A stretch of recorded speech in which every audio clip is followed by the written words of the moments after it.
There is something about mountains that stirs the soul. Towering, silent, and ancient, they stand against the sky like guardians of a world we barely understand. For centuries, people have looked at mountains with awe, their peaks shrouded in clouds, their slopes rugged and untamed, and felt a mixture of fear and wonder.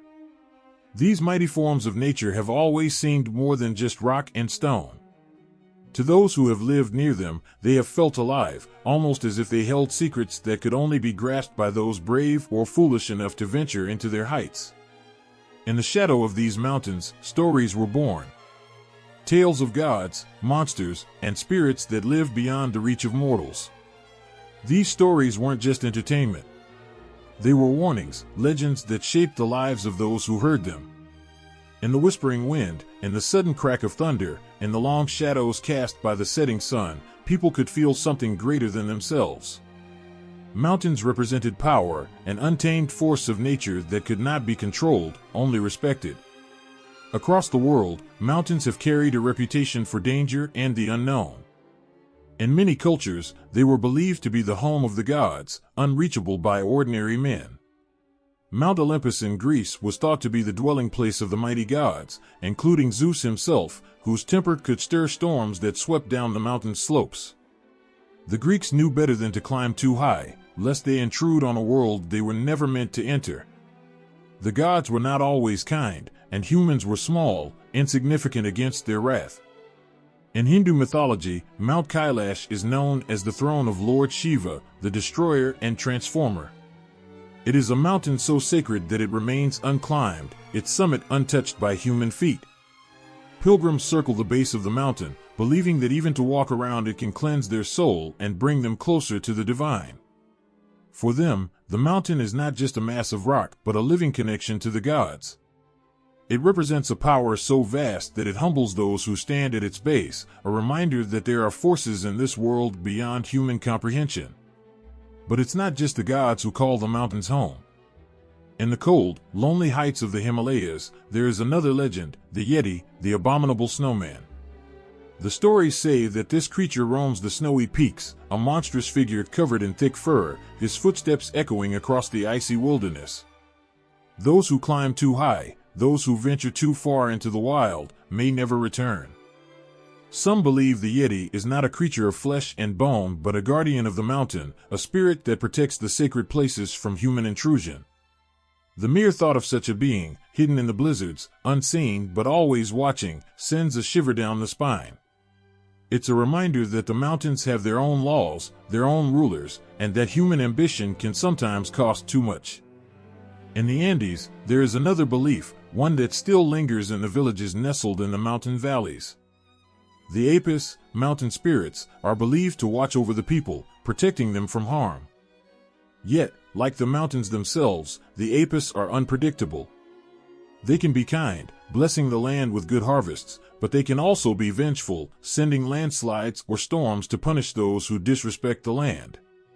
The mountains, through these spirits, demand respect. The people who live in their shadow know that the balance between life and death is fragile, and the mountains can tip that balance at any moment. Danger is not always loud. Sometimes it comes in silence, like the stillness before an avalanche. The Japanese know this well, with stories of the Yukiana, the snow woman.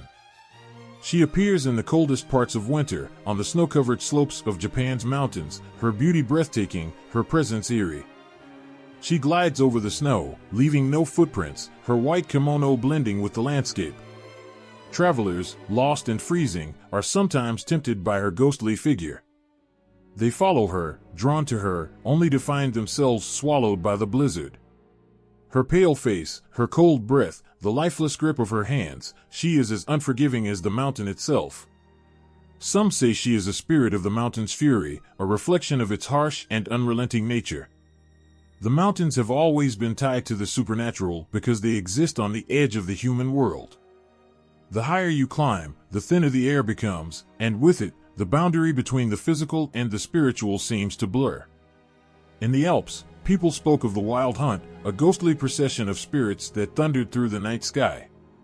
It was said that the souls of the dead were led by a phantom leader, riding through the mountain valleys, their howls echoing off the cliffs. Those who witnessed it were never the same again, forever haunted by the sight. The mountains, it seemed, were a place where the dead did not rest, and the living could easily become lost.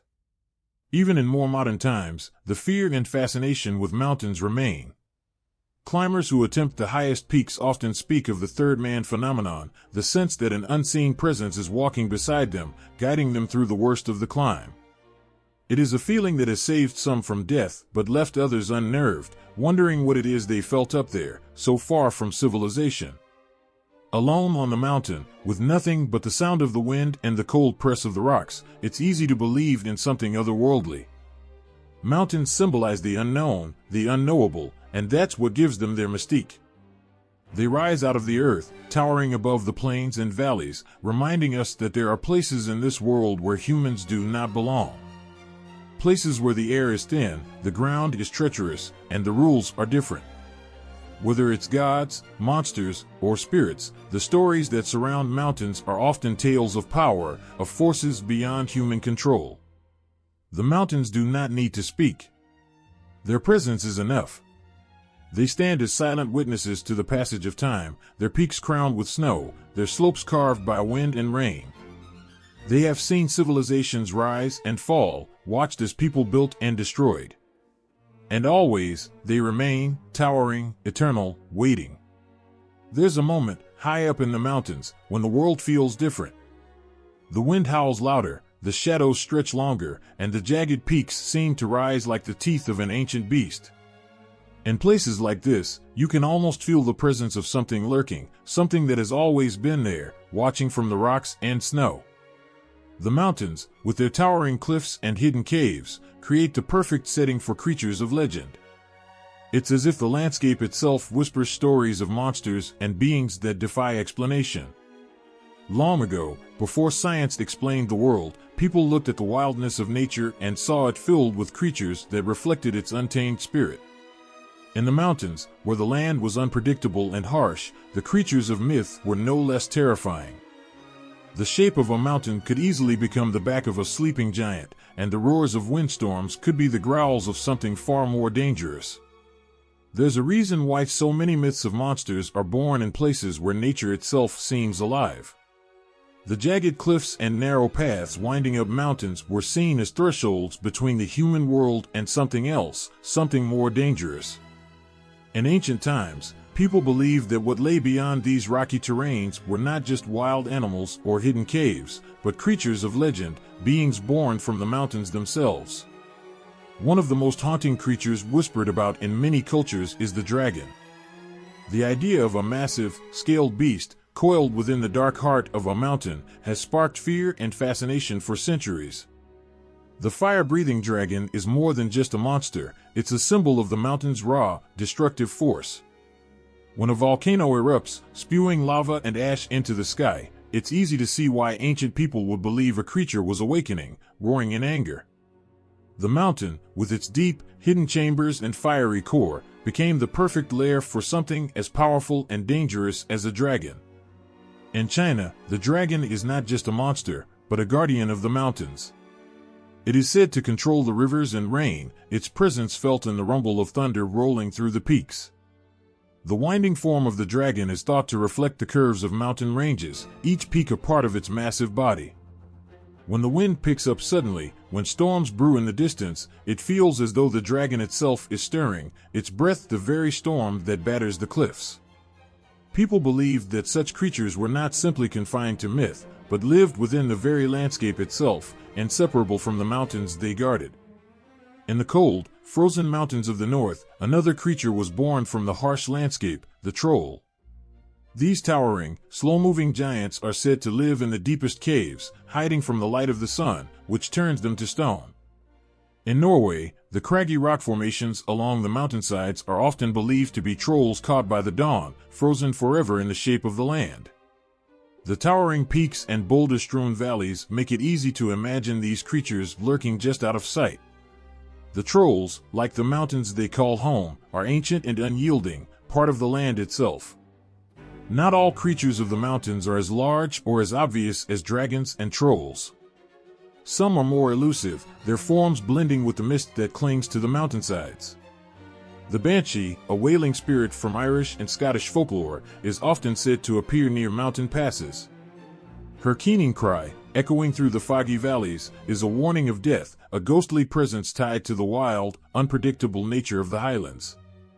The landscape, with its sharp cliffs and hidden valleys, creates an eerie setting, making it easy to believe that the sound of the wind through the rocks is more than just air moving through the earth. Mountains are places of isolation, where the boundary between the known and unknown becomes thin. In many cultures, they are thought to be the dwelling places of spirits, beings that protect the land or seek revenge on those who disrespect it. In the Andes, the people believe in the apis, mountain spirits that watch over the villages below.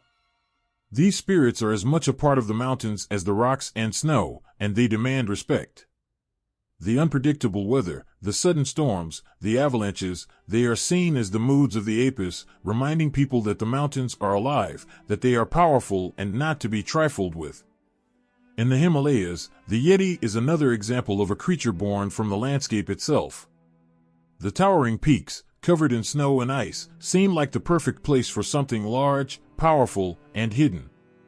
The Yeti, with its massive footprints and eerie howls, is a symbol of the untamed wilderness. Its presence reflects the danger of venturing too far into a world where humans are small and fragile. People tell stories of travelers who went too high, who didn't respect the mountain's power, and were never seen again, taken, perhaps, by the Yeti or simply swallowed by the harshness of the environment. Even today, with modern technology and knowledge, there's something unsettling about the mountains. Climbers who venture to the highest peaks often speak of feeling watched, as though they are not alone in the desolate wilderness. Some describe the third man phenomenon, where they sense an invisible presence walking beside them in the most difficult moments of their climb. It's a strange, comforting, yet eerie sensation, as though the mountain itself is watching, guiding, or perhaps testing those who dare to challenge it. Nature, especially in its most rugged and untouched forms, has always inspired stories of monsters. The towering cliffs, the swirling mist, the sudden cracks of thunder, they all stir something ancient in the human imagination. There's a sense that the land is alive, that it harbors creatures and spirits that belong to a world older than humanity. Mountains, with their isolation and power, become more than just geographical features. They are the birthplace of legends, the home of beings that embody the strength and danger of the natural world. The relationship between the mountains and the monsters that live in them is one of both fear and reverence. The land, in its sheer power and beauty, becomes a breeding ground for myths that capture the wildness of nature. Each peak, each valley, holds the potential for a new story, a new creature, a new warning to those who might forget that nature is far stronger than any human could ever be. High up in the mountains, where the world seems untouched by time, where the air thins and the sky feels closer, something stirs. It's in the stillness, in the biting wind that rushes through the crags, and the shadows that move just out of sight. The peaks, so ancient and majestic, hold more than rock and snow. They hold the stories of creatures that have watched from their heights for longer than we can remember, beings that guard the mountains with an unyielding presence. These creatures are not just legends whispered around campfires, they are woven into the very fabric of the mountains. Each culture that lives in the shadow of these great peaks has its own stories of monsters, some terrifying, some protective, but all powerful. The mountains, with their remote and unreachable parts, have always been seen as places where the ordinary world ends and something far more mysterious begins.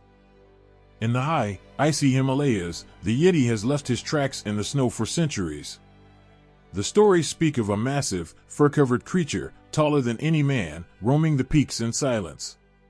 People living near the mountains tell tales of those who went too far, venturing into places where they didn't belong, only to disappear, their footprints swallowed by the snow.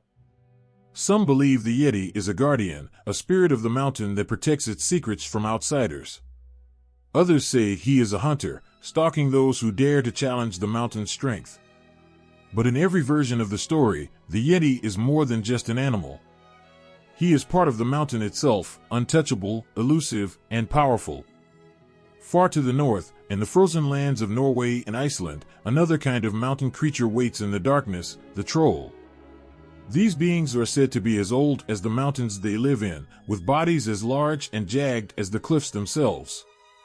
Trolls are slow and massive, with skin like stone and eyes that glow faintly in the moonlight. During the day, they blend with the rocky landscape, turning to stone if caught by the sun's rays. At night, they come to life, roaming the mountain paths, their deep, growling voices echoing in the valleys below. People tell stories of travelers who got lost in the mountains, only to stumble upon the lairs of these giants. Few ever return to tell what they saw, and those who do speak of dark caves and glowing eyes watching from the shadows. In South America, high in the Andes, the Apis, mountain spirits, are said to watch over the people living in the valleys below. But these spirits are not always kind. They can be protective, bringing rain for crops and guiding travelers safely through the mountains, but they can also be vengeful, sending storms and landslides to those who disrespect the land. The Apis are deeply tied to the mountains themselves, as though the very peaks have minds of their own. In the thunder that rolls through the valleys and the winds that whip across the cliffs, the people hear the voices of these ancient spirits. They know better than to challenge the mountain, for the Apis are always watching, always waiting. Not all mountain creatures are as large as trolls or as mysterious as the Yeti. Some are far more cunning, blending with the mist and shadows that swirl around the peaks. In the Scottish Highlands, people speak of the Kelpies, shape-shifting water spirits that live in the lochs and rivers winding through the mountains. These creatures often appear as beautiful horses, luring travelers to ride them, only to drag their victims into the freezing waters. The mountains, with their dark lakes and misty cliffs, provide the perfect hiding place for these dangerous spirits. The landscape itself seems to encourage the belief that something is always lurking just beneath the surface, waiting to strike. In Japan, the tengu are another example of mountain creatures that straddle the line between guardian and threat. These beings are often depicted as part human, part bird, with sharp claws and red faces. They are said to live in the mountains, watching over the forests and attacking those who dare to enter their domain uninvited. The tengu are tricksters, sometimes helping lost travelers and other times leading them further into danger. The mountains of Japan, with their dense forests and steep slopes, seem like a place where such creatures could easily exist, hidden in the shadows, watching with unseen eyes. Even in modern times, when most people no longer believe in monsters, there are stories that refuse to die. Climbers on Mount Everest, Mount Kilimanjaro, and even the Rocky Mountains have reported strange sightings and eerie feelings while scaling the heights. Some speak of ghostly figures watching from the cliffs, or the inexplicable sense of being followed. Others tell of strange noises, howls, growls, or footsteps that cannot be explained. The mountains, with their isolation and danger, have always sparked the imagination. And perhaps that's because, even now, we know that there are places where human understanding ends, and something else takes over. In the rugged peaks of the Appalachian Mountains in the United States, stories of strange creatures persist. One such creature is the Wampus cat, a half-woman, half-cat being said to roam the dense forests and hills. Legends say that she was once a woman who was cursed for spying on sacred rituals, and now she prowls the mountains at night, her eyes glowing in the darkness. The Wampus cat is feared and respected, much like the mountains themselves. Her story, like many others, is a reminder that the mountains hold powers we can't easily explain. From the Alps to the Rockies, from the Andes to the Himalayas, these creatures share one thing in common: they are born from the wildness and mystery of the mountains. The jagged cliffs, the hidden caves, the sudden changes in weather, they all create the perfect environment for stories of beings that are larger, stronger, and more dangerous than anything found in the lowlands. The mountains seem to demand these stories, as if they cannot exist without something guarding them, something ancient and powerful. Every culture that lives near mountains has its own tales of monsters, some rooted in fear, others in reverence. But in each case, these creatures are not just random beings. They are tied to the mountains in a way that makes them inseparable from the land. The Yeti in the Himalayas, the trolls in Norway, the Apis in the Andes, the Tengu in Japan, each of these beings is a reflection of the mountains themselves, majestic, dangerous, and untamable. It's in these high places, far from the safety of the world below, that the imagination runs wild. The mountains, with their towering peaks and deep valleys, have always inspired awe and fear. And as long as there are mountains, there will be stories of the creatures that call them home.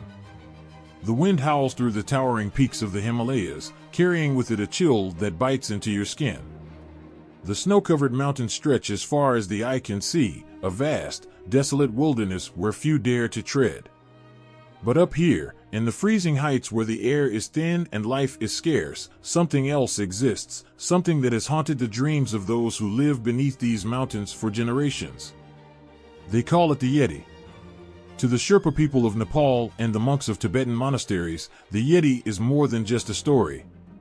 It is a creature as real as the rocks and ice that make up these unforgiving mountains.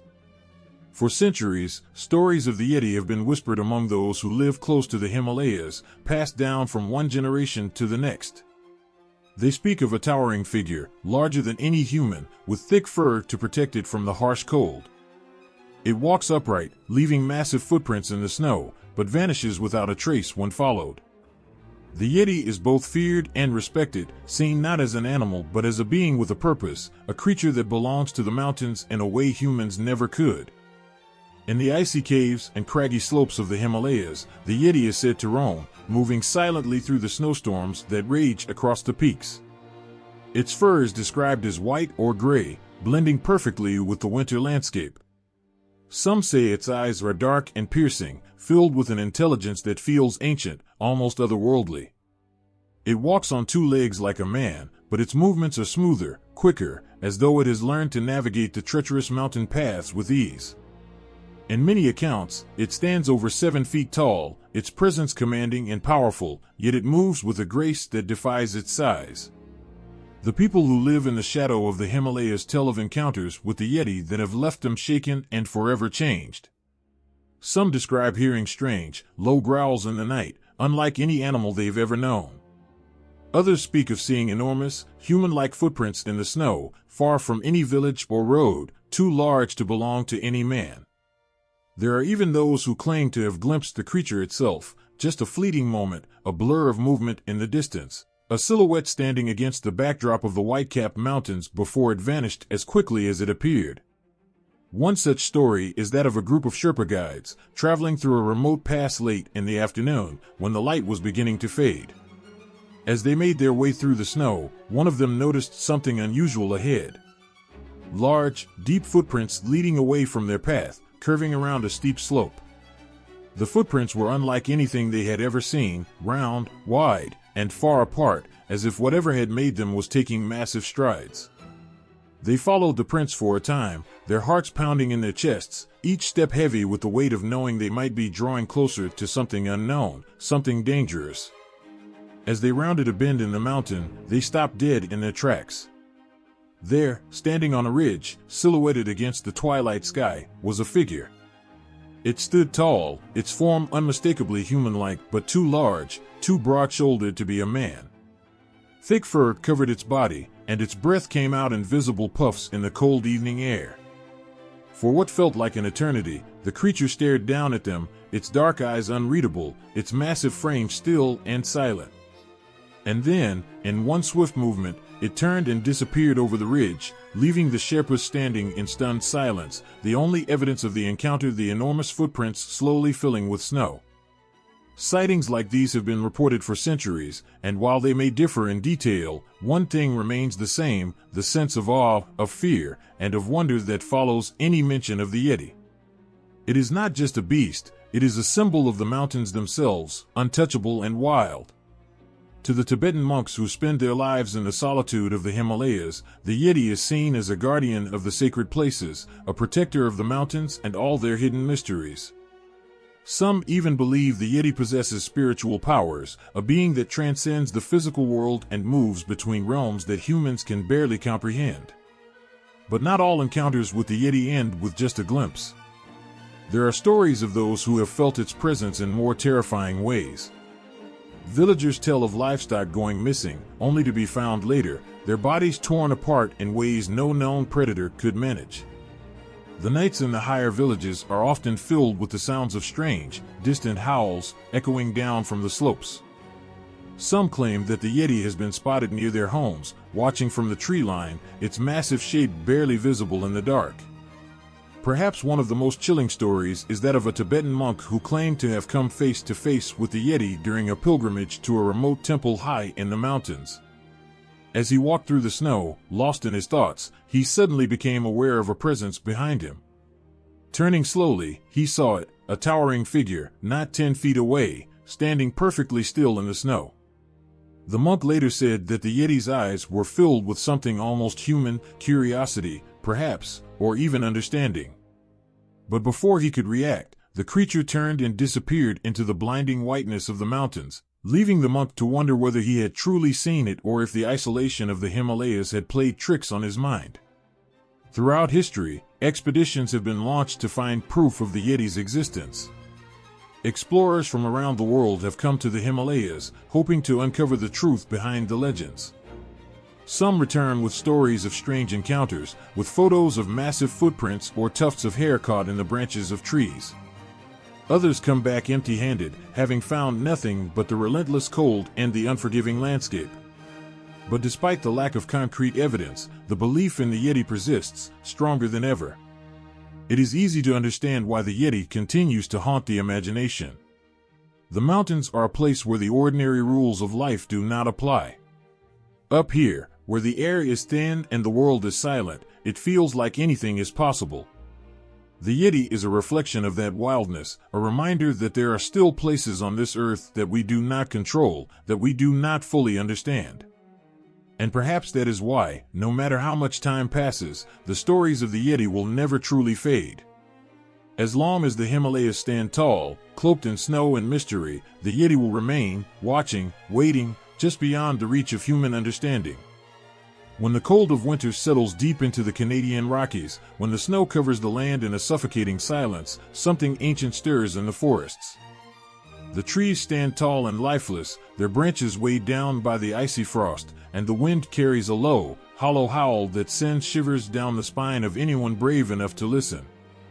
It's in the heart of this unforgiving landscape, where the nights are long and the hunger never fades, that people whisper of the Wendigo. The Algonquian people tell of a creature unlike any other, a spirit of the cold, of famine, and of death. The Wendigo is no ordinary monster. It is the embodiment of hunger, a hunger so powerful, so endless, that it drives the soul to madness. It feeds on desperation and thrives in the darkest moments of survival. The Wendigo comes in the dead of winter, when food is scarce and the snow traps people in their homes, when fear grows with each passing day, and the harshness of nature strips away everything but the primal instinct to survive. Stories of the Wendigo have been passed down for generations among the Algonquian tribes, and they are as chilling as the cold winds that sweep through the mountains. It is said that the Wendigo was once human, a person who, in their desperation during a harsh winter, turned to the unthinkable. They ate the flesh of another human to survive. But such an act does not go unpunished. The moment a person resorts to cannibalism, they are consumed by the spirit of the Wendigo, cursed to roam the wilderness forever, never satisfied, always starving. Those who have seen the Wendigo describe it as something between man and beast, but it is more monstrous than either. Its body is tall and gaunt, its skin stretched tight over its bones, pale as the snow it hunts in. Some say its eyes burn with a cruel, unnatural hunger, while others claim it has no eyes at all, just hollow sockets that see everything in the darkness. Its teeth are sharp, too sharp, like the jagged edges of broken glass, and its lips are pulled back, frozen in a twisted grin of eternal starvation. But it's not just the appearance of the Wendigo that fills the heart with dread, it's what it represents. The Wendigo is a reminder of the darkness that lives in every person, the potential for cruelty when survival is at stake. In the stories, it doesn't just kill, it consumes. It devours everything, body and soul, leaving nothing but a shell of what once was. The hunger of the Wendigo is insatiable, growing stronger with each victim it claims. And the more it eats, the hungrier it becomes. The Canadian Rockies, with their towering peaks and endless forests, provide the perfect home for such a creature. In these mountains, winters are long and brutal. The cold seeps into every crack and crevice, and the snow can fall so heavily that it buries entire villages. For the indigenous people who lived here, survival was a constant battle. Food was scarce, and the harsh winters tested their strength and resolve. In these desperate times, when starvation gnawed at their bellies and hope seemed distant, the Wendigo was always close. There are tales of families trapped in their cabins by blizzards, their food stores running low, the firewood almost gone. The nights grew longer, and the cold crept in through the cracks in the walls. The wind outside howled like a living thing, and the children cried for food. It was in those moments, when survival seemed impossible, that the Wendigo came. Not as a creature at first, but as a thought, a whisper in the mind. The temptation to survive at any cost. The terrible realization that there was only one way to end the hunger. But once that line was crossed, there was no going back. The Wendigo would take them, body and soul, transforming them into something monstrous, something less than human. The stories speak of how those who gave in to the Wendigo's curse became creatures of the cold, wandering the wilderness with an unrelenting need to feed. They were no longer the people they had once been. Their minds were lost to the hunger, their bodies twisted and deformed by the curse. They became hunters, stalking the forests for their next victim, their humanity long forgotten. The Wendigo doesn't just haunt the mountains, it haunts the people who live there. Even now, the stories are told as a warning, a reminder of the darkness that can take hold when the world turns cold and cruel. It's a tale of survival, yes, but it's also a story of what survival can cost. The Wendigo is not just a creature of the wilderness, it's the fear that lurks in the hearts of those who face the unimaginable, the fear of losing yourself to the cold and the hunger. The harsh winters of the Rockies have shaped these legends. When the snow falls thick and the temperature plummets, it's easy to see how the Wendigo became such a powerful symbol. The mountains isolate those who live in their shadow, cutting them off from the rest of the world, leaving them alone to face the bitter cold. The Wendigo thrives in that isolation, feeding on the desperation and fear that grow in those long, frozen months. Even today, the stories of the Wendigo continue to echo through the forests. Hunters and hikers speak of strange tracks in the snow, too large to be human but too upright to belong to any known animal. Others tell of eerie sounds, screams carried on the wind, so far away and yet so sharp, they cut through the stillness of the night. There are those who claim to have seen something moving in the trees, just beyond the reach of the firelight, a figure, tall and thin, with glowing eyes and a hunger that seemed to fill the air around it. The Wendigo is not a creature that can be easily dismissed. Its presence lingers in the stories, in the cold, in the very mountains themselves. It is a reminder of what can happen when the struggle for survival becomes too much to bear, when the hunger becomes more powerful than the person trying to resist it. And in the long, dark winters of the Rockies, that hunger is never far away. The Wendigo waits in the cold, watching, always hungry, always searching for the next soul to devour. In those moments, when the fire is low, and the wind howls like a living thing, the Wendigo feels closer than ever. It is a part of the mountains, of the snow and the cold. It is the fear of what lies beyond the warmth of the fire, of what might be watching from the shadows. It is the horror of knowing that, when pushed to the very edge, there are things far worse than the cold. The Wendigo reminds us that the greatest danger in the mountains may not come from the elements, it may come from the darkness within ourselves. The fjords of Scandinavia are a world of their own. The towering cliffs, draped in mist and shadows, rise abruptly from the cold waters, their jagged edges slicing into the sky. There's a stillness here, broken only by the whisper of wind or the distant call of birds. But beneath the calm, there's something older, something watching. In the cracks of the mountains and deep within hidden caves, the trolls lurk, creatures of ancient Norse legends, beings as much a part of the land as the rocks themselves. Trolls have long haunted the stories of the Norse, and the people of these lands have always known to be wary of the mountains after dusk. The stories tell of how the trolls prefer the dark, avoiding the sunlight that turns them to stone. But as soon as the sun dips below the horizon and shadows stretch across the fjords, the trolls stir. Their enormous figures move slowly, their feet heavy on the ground, shaking the very earth as they walk. The sound is subtle at first, just a low rumble, but it grows louder, as though the mountain itself is coming to life. Trolls are not all the same. Some are as large as trees, towering over the landscape with long, crooked arms and hunched backs. Their skin is rough and gray, like the stone they hide in, their faces twisted with wide noses and thick brows. These are the Jotnar, the mountain trolls, the ones that seem to have grown out of the rocks themselves. When they walk, they leave deep footprints in the ground, and their hands, large enough to crush a man, can tear trees from the earth as if they were no more than twigs. Others are smaller, though still far larger than any human. These forest trolls, or skogtroll, are known to lurk among the trees, blending into the wilderness with their moss-covered skin and gnarled, branch-like fingers. They have a different air about them, more cunning, more mischievous. Where the mountain trolls are slow and deliberate, the forest trolls move quickly, darting through the trees like shadows. Their eyes, sharp and glowing in the darkness, track everything that moves through their domain. Travelers who wander too far into the woods after nightfall might feel those eyes on them, a sense of something watching, following, waiting for the perfect moment to strike. In many stories, the trolls are dangerous and aggressive, attacking humans who venture too close to their territory. Villagers whisper of the troll raids, where entire herds of livestock disappear overnight, taken by the trolls to be devoured. Sometimes, the trolls are said to take more than animals. Children have gone missing too, stolen from their beds on cold, misty nights. These children, if they are ever found again, return changed. Some say the trolls raised them as their own, teaching them the ways of the mountain, while others believe the children are used to feed the trolls' endless hunger. But not all trolls are monsters of cruelty and violence. Some stories speak of trolls who are solitary and curious, more interested in observing humans than harming them.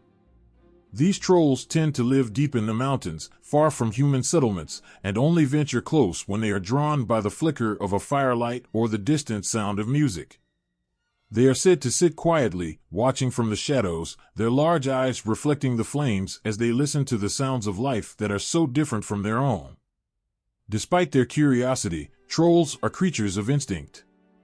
They are bound to the mountains and the forests, unable to resist the call of the wild places. Trolls are known to be fiercely protective of their homes, guarding the caves and valleys where they sleep during the day. They craft their homes from the very rock of the mountains, deep, labyrinthine caves filled with treasures taken from the humans they have captured or robbed. Gold, silver, and strange magical objects line their lairs, but few have ever dared to steal from a troll, for they are known to be vengeful creatures. A troll never forgets a slight, and they are relentless in their pursuit of those who wrong them. In the quiet of the fjords, when the mist hangs thick and the night feels unnaturally still, there are places where the presence of trolls is unmistakable. Massive stone formations, shaped like twisted, towering figures, stand silently along the cliff edges. Some say these are the remnants of trolls who were caught in the sunlight, frozen forever in place, their grotesque forms turned to stone. Others believe these figures are warnings, placed there by the trolls themselves to mark their territory, silent sentinels watching over the lands that belong to them. There are even tales of trolls who have tried to live among humans, disguising themselves as ordinary people, blending in with the village folk by covering their enormous size with cloaks and hoods. These trolls, however, are always found out eventually. Their tempers are short, and their appetite for human food is never satisfied. No matter how well they hide, the scent of the mountains clings to them, and the villagers always sense something off, an unnatural heaviness in the air, a slight chill that follows wherever the troll walks. When they are discovered, they flee back to the mountains, leaving only shattered doors and broken windows in their wake.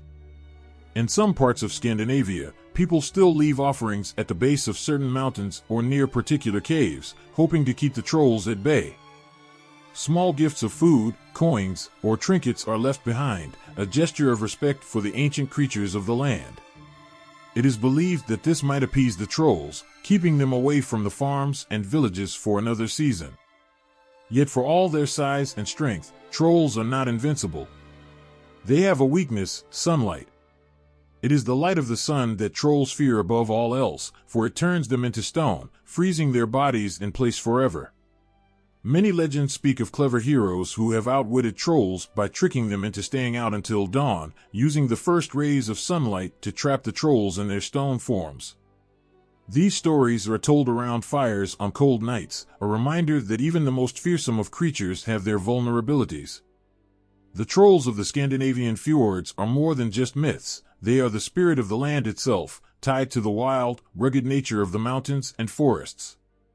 They are as much a part of the landscape as the rocks, the trees, and the mist that clings to the cliffs. To the people who have lived in these lands for centuries, the trolls are a reminder of the power and mystery that still resides in the untamed places of the world, where the mountains rise high, and the shadows stretch long across the land. The frost bites harder in Jotunheim than anywhere else, and the wind howls as if it carries the cries of ancient battles long forgotten. Here, in the desolate, ice-covered mountains, live the Jotun, the frost giants of Norse mythology. Their towering forms blend with the frozen landscape, making it hard to tell where the mountain ends and the giant begins. These are not just creatures of legend, they are embodiments of chaos, primal forces that have existed since the world's beginning, waiting in the cold silence for the day when everything will fall apart. In the distance, the silhouette of a Jotun looms, its breath rising like steam in the freezing air. Its massive body is made of ice and stone, muscles rippling under pale, frozen skin. Its eyes, blue as the deepest glacier, burn with a cold, ancient fire. These beings are more than just giants, they are forces of nature, elemental and powerful. Their very presence brings an eerie chill, and where they tread, the land trembles. The Jotun are not mindless beasts. They are as cunning as they are fierce, with a deep understanding of the world and the magic that binds it. They know the secrets of creation, for they were there from the beginning. It was Ymir, the first of the frost giants, whose body gave shape to the world itself. From his bones came the mountains, from his blood the oceans, and from his skull, the sky. The gods of Asgard may have built their shining halls, but they did so atop the remnants of Ymir, the great Jotun whose death gave birth to the realms.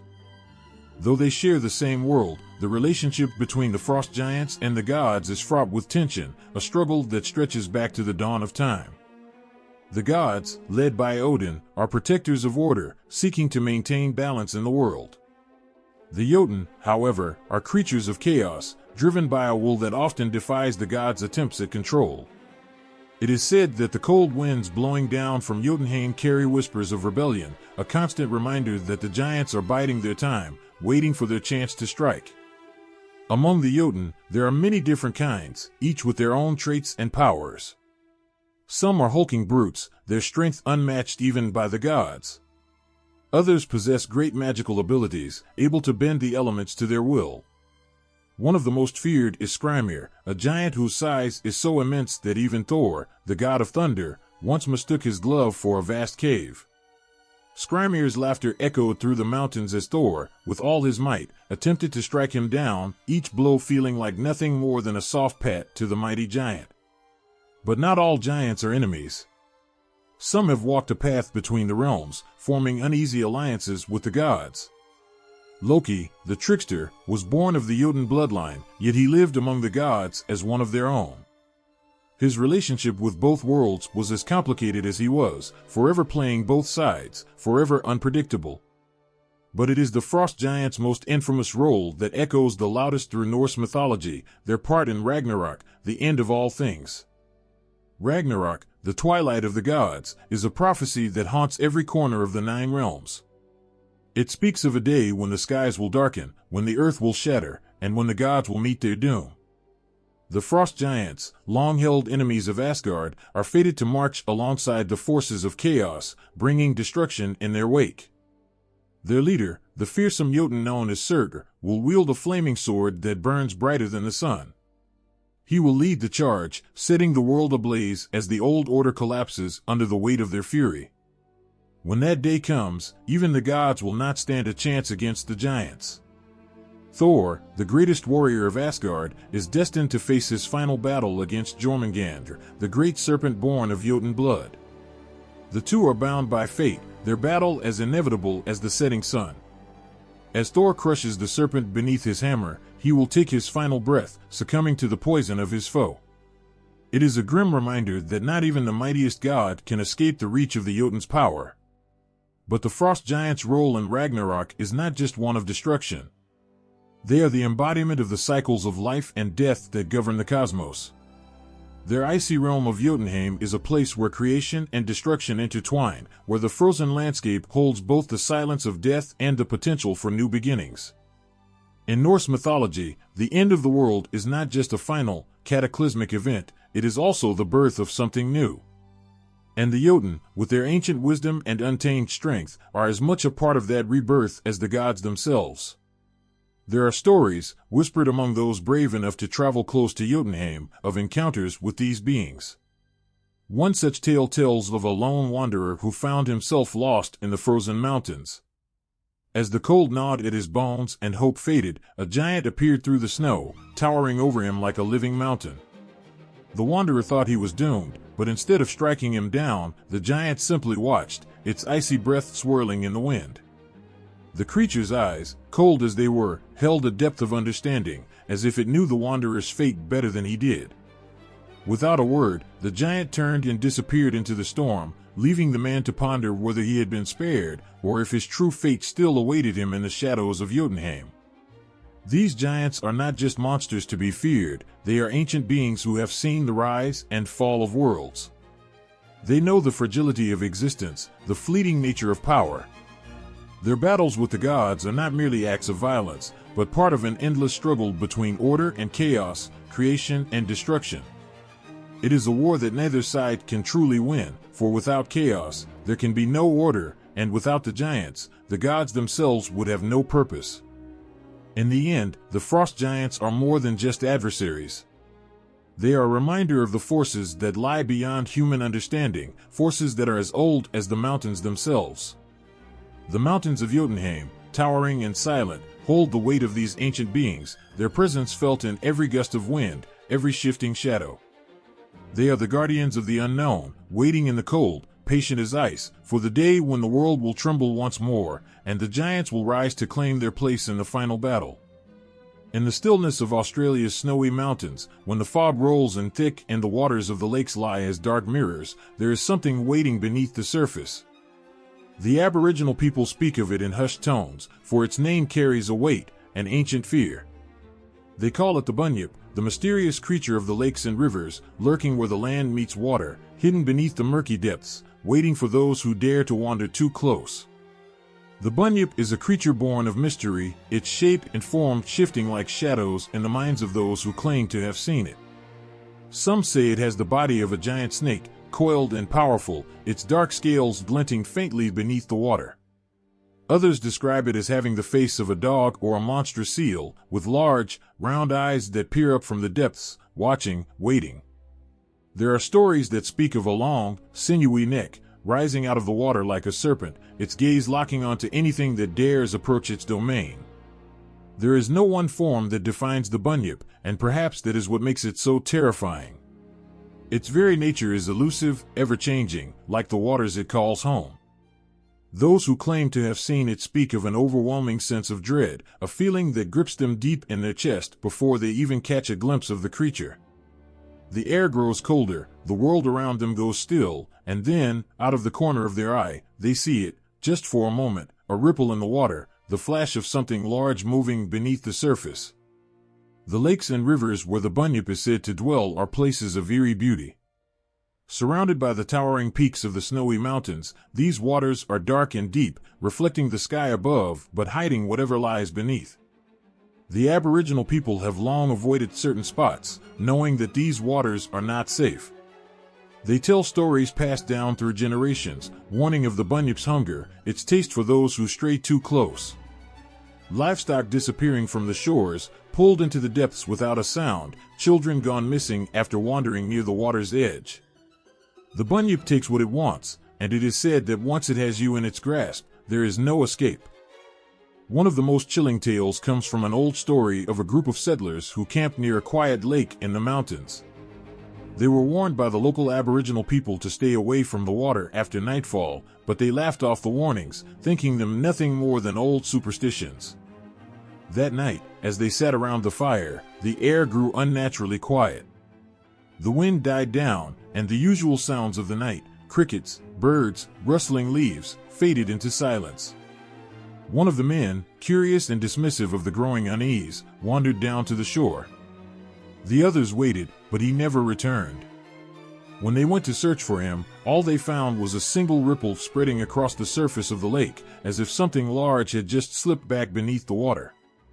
His body was never found, and the lake was avoided from that day forward. Sightings of the bunyip have persisted over the centuries, and even as European settlers began to spread across Australia, the stories followed them. In the 19th century, reports of strange, large creatures seen near the water's edge began to emerge. Some described the creature as having a roar like thunder, its bellow echoing across the mountains, sending a chill through anyone who heard it. Others told of massive footprints found along the banks of rivers, prints far too large to belong to any known animal. One of the most well-known sightings occurred in the mid-1800s, when bones of an unknown creature were discovered near a river.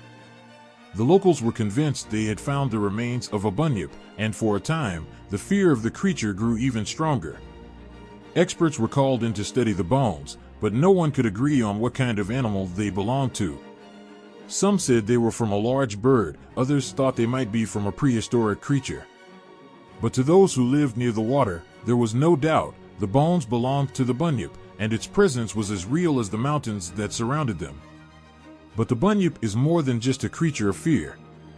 To the Aboriginal people, it represents something older and deeper, a guardian of the natural world, a being that exists to maintain the balance between the land and the water. The bunyip punishes those who disrespect the earth, who take without giving back, who disturb the harmony of nature. It is said that the creature can sense greed, arrogance, and disrespect, and it will not hesitate to exact its vengeance on those who do not heed its warnings. In some stories, the bunyip is less of a monster and more of a protector, a reminder that nature is not to be taken lightly. The lakes and rivers it inhabits are sacred places, and those who approach them must do so with humility and respect. The bunyip is a guardian of these waters, and it is not just humans who must beware. Other animals, too, are said to fear the creature. Birds will not land on certain lakes, and fish avoid certain rivers, sensing the presence of something far more dangerous lurking beneath the surface. There are still those today who claim to have seen the bunyip. Fishermen tell stories of strange shapes moving just below their boats, of ripples appearing out of nowhere, as if something large was swimming silently beneath them. Hikers have reported strange noises near mountain lakes, a low growling sound that doesn't match any known animal. And every so often, someone will vanish near the water, leaving behind nothing but a set of footprints leading to the shore and a sense of something watching from the depths. The bunyip remains a mystery, its form as fluid as the water it calls home. It is a creature that lives on the edge of myth and reality, its presence felt in the stillness of the mountains, and the dark waters where no one dares to swim. The snowy mountains, with their wild beauty and untouched landscapes, hold many secrets, but none are as terrifying or as fascinating as the creature that waits beneath the surface. The ground trembles beneath your feet, and the air fills with the acrid scent of sulfur. In the distance, the molten glow of Kilauea's lava seeps through the cracks in the earth, a reminder that beneath the surface, something powerful stirs. This is Pele's domain, the fiery heart of Hawaii, where the goddess of volcanoes reigns supreme.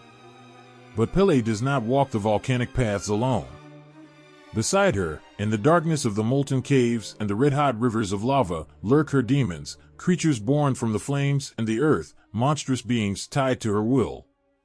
Pele's presence is felt in every eruption, every lava flow, but her story is far more than the tale of a goddess. Pele is both creator and destroyer, her temper as volatile as the volcanoes she commands. She shapes the land with her hands, but in her fury, she sends waves of molten rock to swallow villages, forests, and lives. Pele is not just a force of nature, she is nature itself, unpredictable, powerful, and fiercely protective of her territory. Her legendary temper is spoken of with reverence and fear, for those who disrespect her are known to face her wrath. But Pele's anger is not the only thing that haunts the volcanic slopes. Around her, she commands an entourage of spirits and creatures, beings born from the very heart of the volcano. These demons serve her, protect her, and at times, carry out her vengeance. The stories of these creatures have been passed down through generations, whispered in the night by those who know better than to take them lightly. One of the most feared of Pele's demons is Moo, a giant dragon-like creature that is said to guard the sacred waters of the island. The Moo is a shapeshifter, appearing as a black lizard or as a towering serpent, its massive form slithering along the volcanic ridges and lurking near the island's pools. Its eyes glow with an eerie red light, reflecting the fires of the volcanoes, and its skin is as black as the hardened lava that it calls home. Legend has it that the Moo protects the water from those who would disrespect the land, drowning trespassers in the deep pools or swallowing them whole. The Moo is not just a mindless beast. It is cunning, with the ability to deceive and trick those who wander too close. In some stories, it takes the form of a beautiful woman, luring unsuspecting travelers to their doom. But always, the Moo's true nature is revealed, its eyes flashing like embers, its body shifting back to its monstrous, serpentine form. For those who disrespect Pele or her land, there is no escape from the Moo's wrath. But the Moo is not the only creature tied to Pele's fiery domain. The Night Marchers, spectral warriors who are said to rise from the depths of the volcano, serve as Pele's protectors. These ghostly figures are seen marching in the dead of night, their torches flickering in the darkness, their footsteps echoing like thunder across the island. The Night Marchers are relentless, bound to the will of Pele, and they move with purpose, guarding the sacred lands of the goddess. It is said that if you hear the rhythmic drumming of their approach or see the flicker of their torches in the distance, you must lie flat on the ground, face down, and never make eye contact. Those who dare to look upon the Night Marchers are said to meet a swift and deadly end. Some claim the Night Marchers are the spirits of ancient Hawaiian chiefs, forever bound to the land they once ruled, carrying out Pele's orders to protect the volcanic slopes from those who would trespass. Their haunting presence is a reminder that Pele's reach extends far beyond the physical world. And then, there is Kamapua'e, a strange and complex figure in Hawaiian mythology, both an adversary and a lover of Pele. Kamapua'e is a shapeshifter, a demigod who often takes the form of a giant wild boar. His relationship with Pele is one of passion and conflict, a fiery dance of love and rivalry. Kamapua'e's boar form is monstrous in its own right, massive, tusked, and capable of tearing through the dense forest with terrifying force.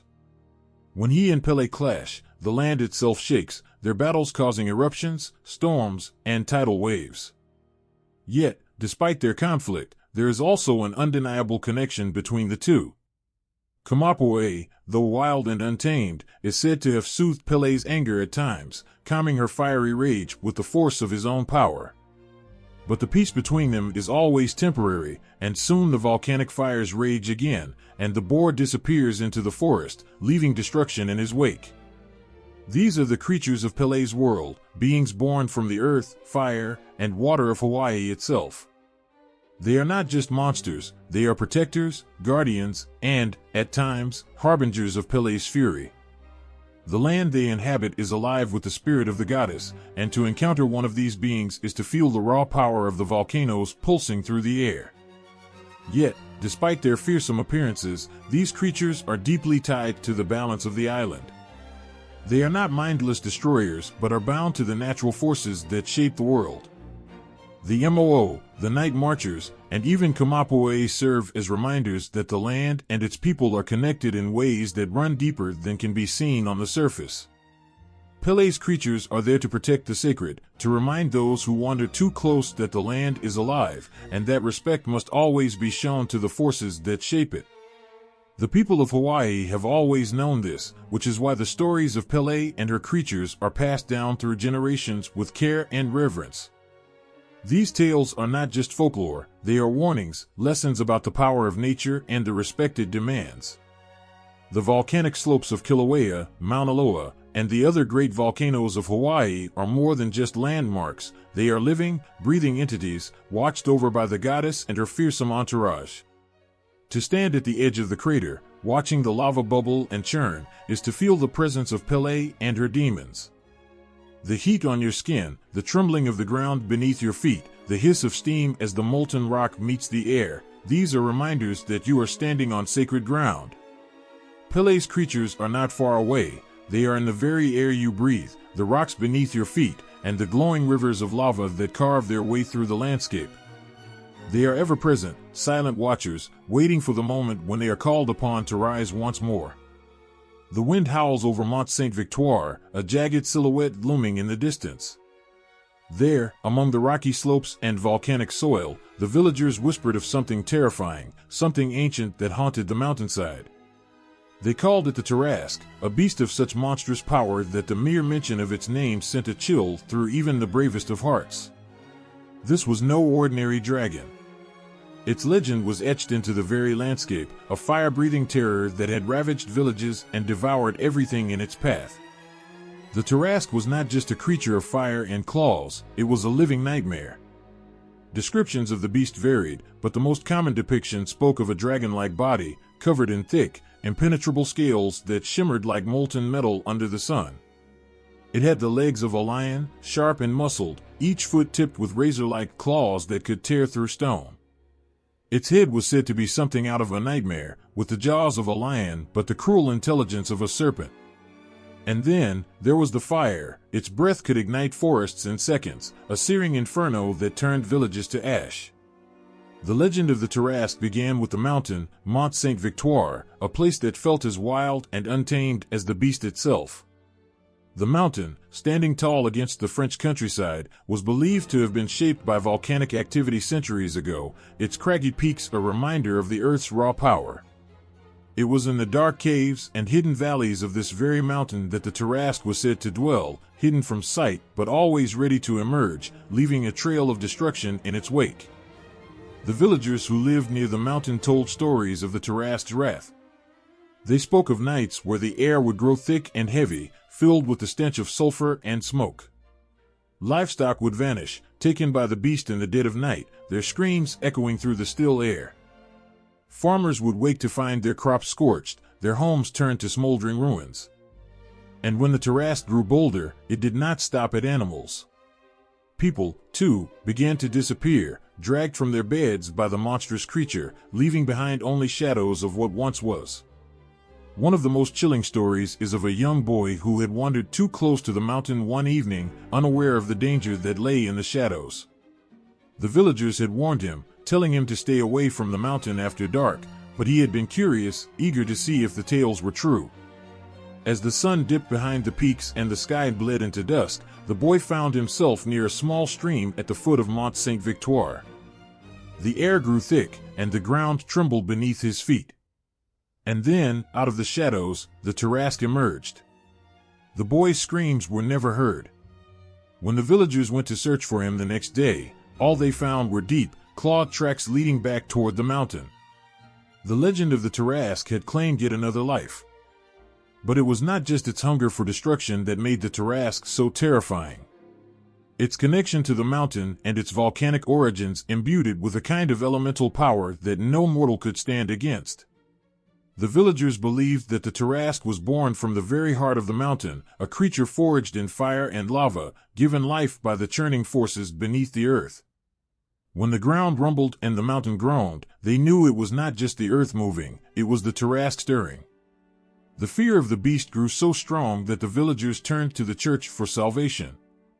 In the medieval period, when monsters and miracles often walked hand in hand, the legend of the Tarasque took on new meaning. It was said that Saint Martha, the sister of Lazarus, arrived in the region after her brother's resurrection. Hearing of the dragon's terror, she ventured up the slopes of Mont Saint-Victoire, armed with nothing but her faith. The villagers watched in awe and terror as she confronted the beast, her prayers filling the air as she stood before the fire-breathing monster. And then, something extraordinary happened. The Tarasque, this creature of unspeakable destruction, became still. It was as if the very power of Saint Martha's words had soothed the beast's fiery rage. Slowly, the legend says, the Tarasque bowed its head, allowing itself to be led back to the village, no longer a terror but a tamed creature, subdued by the saint's holiness. The villagers, still shaking with fear, did not share Saint Martha's mercy. Once the Tarask was brought into the village, they attacked it, striking it down with weapons and fire until the beast was no more. The mountainside, once home to the fiery dragon, grew quiet once again. But the memory of the Tarask lived on, immortalized in the legends and the landscape, a reminder of the power that still lay beneath Mont Saint-Victoire. In the centuries that followed, the Tarask became a symbol, not just of destruction, but of the balance between man and nature, between faith and fear.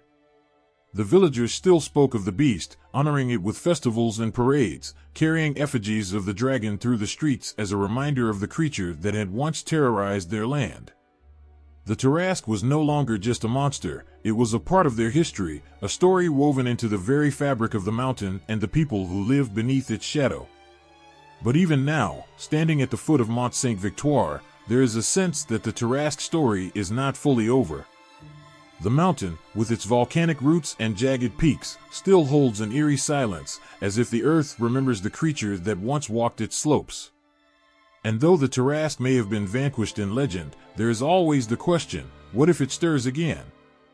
What if the fire beneath the mountain awakens, and the creature forged from lava and flame rises once more? For those who know the tales, the presence of Mont Saint-Victoire is not just a landscape, it is a living reminder of the power that lies beneath, of the beast that once terrorized its slopes and may yet rise again from the shadows of legend. The earth trembled beneath the weight of the storm giant's rage. Typhon, a being of unimaginable terror, lay trapped under the vast and brooding form of Mount Etna. Though his body was buried beneath the volcanic peak, his fury could never be fully contained. The mountain groaned and hissed, a constant reminder of the force that lay beneath, waiting for its moment to break free.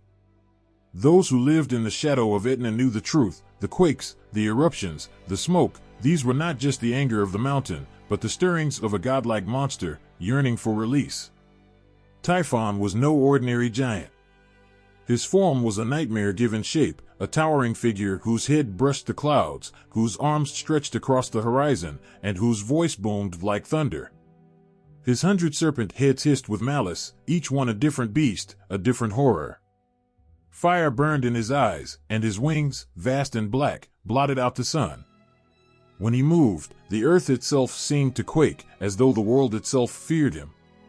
His very presence made the air heavy with the scent of burning earth and ash, as if his spirit still lived in the volcanic fury of Mount Etna.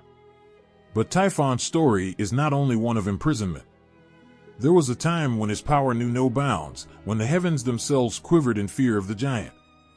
He had risen from the depths of the earth with one purpose, to overthrow the gods, to bring destruction upon the world, and to rule over all that lay beneath the sky. His wrath was the wrath of the storm, the destruction of nature itself unleashed. It was said that even the gods of Olympus feared him, that the immortal beings who ruled the heavens trembled at the thought of facing Typhon in battle. Zeus, the king of the gods, knew that Typhon's challenge could not go unanswered. The sky darkened as the two titans prepared for battle, each one embodying a force of nature greater than anything the mortal world could understand. Thunder clashed with the howling wind as Zeus summoned his lightning, his weapon of choice, while Typhon let loose a storm so fierce it tore through the heavens. The clash between the two forces was so immense, so cataclysmic, that it was said to have shaped the very landscapes of the earth. The sky split open, and the ground buckled beneath their feet as the battle raged on. Typhon was relentless, his power seemingly endless. With each strike of Zeus's lightning, he only grew more furious, his serpent head snapping and spitting venom, his wings stirring up whirlwinds that threatened to engulf the gods themselves. For a moment, it seemed as though the storm giant might prevail, as though the gods' reign over the heavens was at its end. Typhon tore through the clouds, his massive body casting a shadow over Olympus itself, and Zeus, though mighty, struggled against the sheer force of his enemy. In the darkest moment of their battle, Typhon managed to strike a blow so devastating that it sent Zeus reeling. The gods watched in horror as their king fell, wounded by the terrible strength of the storm giant. Olympus itself shook as if it might crumble under the weight of their struggle. The sky grew black, and the storm that Typhon unleashed seemed unstoppable. The world teetered on the edge of chaos as the giant prepared for his final victory. But Zeus, the god of lightning, was not so easily defeated. From the depths of the earth, he rose once more, gathering all the strength of the heavens into a single, thunderous strike. The clouds parted, and a bolt of lightning so fierce, so blinding, tore through the sky, aimed straight at the heart of the storm giant. Typhon roared in fury, his serpent heads writhing, his body convulsing with the force of the blow. The earth beneath his feet cracked, and the sky was filled with the sound of his agony. With one final, earth-shaking roar, Typhon fell. His immense body crashed to the ground, shaking the very foundations of the earth. Zeus, his power restored, stood victorious. But even in defeat, Typhon's fury could not be entirely subdued. Zeus, knowing that the storm giant could never truly be destroyed, chose instead to imprison him, trapping his monstrous form beneath the weight of Mount Etna, where his rage would fuel the fires of the volcano for all eternity. The people who lived near Mount Etna came to understand the true nature of their volcanic home. Every tremor, every eruption, was a reminder of Typhon's eternal struggle beneath the mountain. When the ground shook, when the sky filled with ash, they knew that it was Typhon, thrashing against his bonds, desperate to be free. The fires that roared from Etna's mouth were not just lava, they were the very breath of the storm giant, his fury made manifest in the molten earth. And so, the legend of Typhon lived on, not just as a story of a giant defeated by the gods, but as a living presence, a force of nature that could never truly be extinguished. Even today, those who stand at the base of Mount Etna feel the weight of the myth pressing down on them, as though the ground itself remembers the ancient battle between Zeus and Typhon. The mountain rumbles, the sky darkens, and for a moment, the world holds its breath, waiting, fearing the day when Typhon might break free from his prison of stone and fire, and the storm giant will rise again. For those who know the legend, Mount Etna is more than just a mountain. It is a reminder of the ancient power that still sleeps beneath the earth, a power that once threatened to tear the world apart. Typhon's presence is felt in every tremor, every eruption, a constant, living reminder of the battle between the gods and the titans, between order and chaos. And as long as the fires of Etna burn, the memory of Typhon's rage will never truly fade. The air in the mountains feels heavy, thick with the scent of burning tobacco. For those who wander too far into the dense forests at the base of volcanic peaks in the Philippines, the feeling of being watched is undeniable. And then, from the shadows, a shape emerges. Towering, massive, its eyes glowing like embers in the dark, the copper sits, perched on a tree branch, a giant cigar smoldering between its fingers. Silent, powerful, and ancient, the copper waits, blending into the night, a creature whose very presence is enough to freeze the blood in your veins. The copper is no ordinary giant. Known throughout Filipino folklore as a being associated with volcanic mountains, it is said to be a guardian of the forests and the earth. Standing tall, sometimes as much as 7 to 9 feet, its skin is dark as charred wood, a reflection of the fires of the volcanoes it calls home.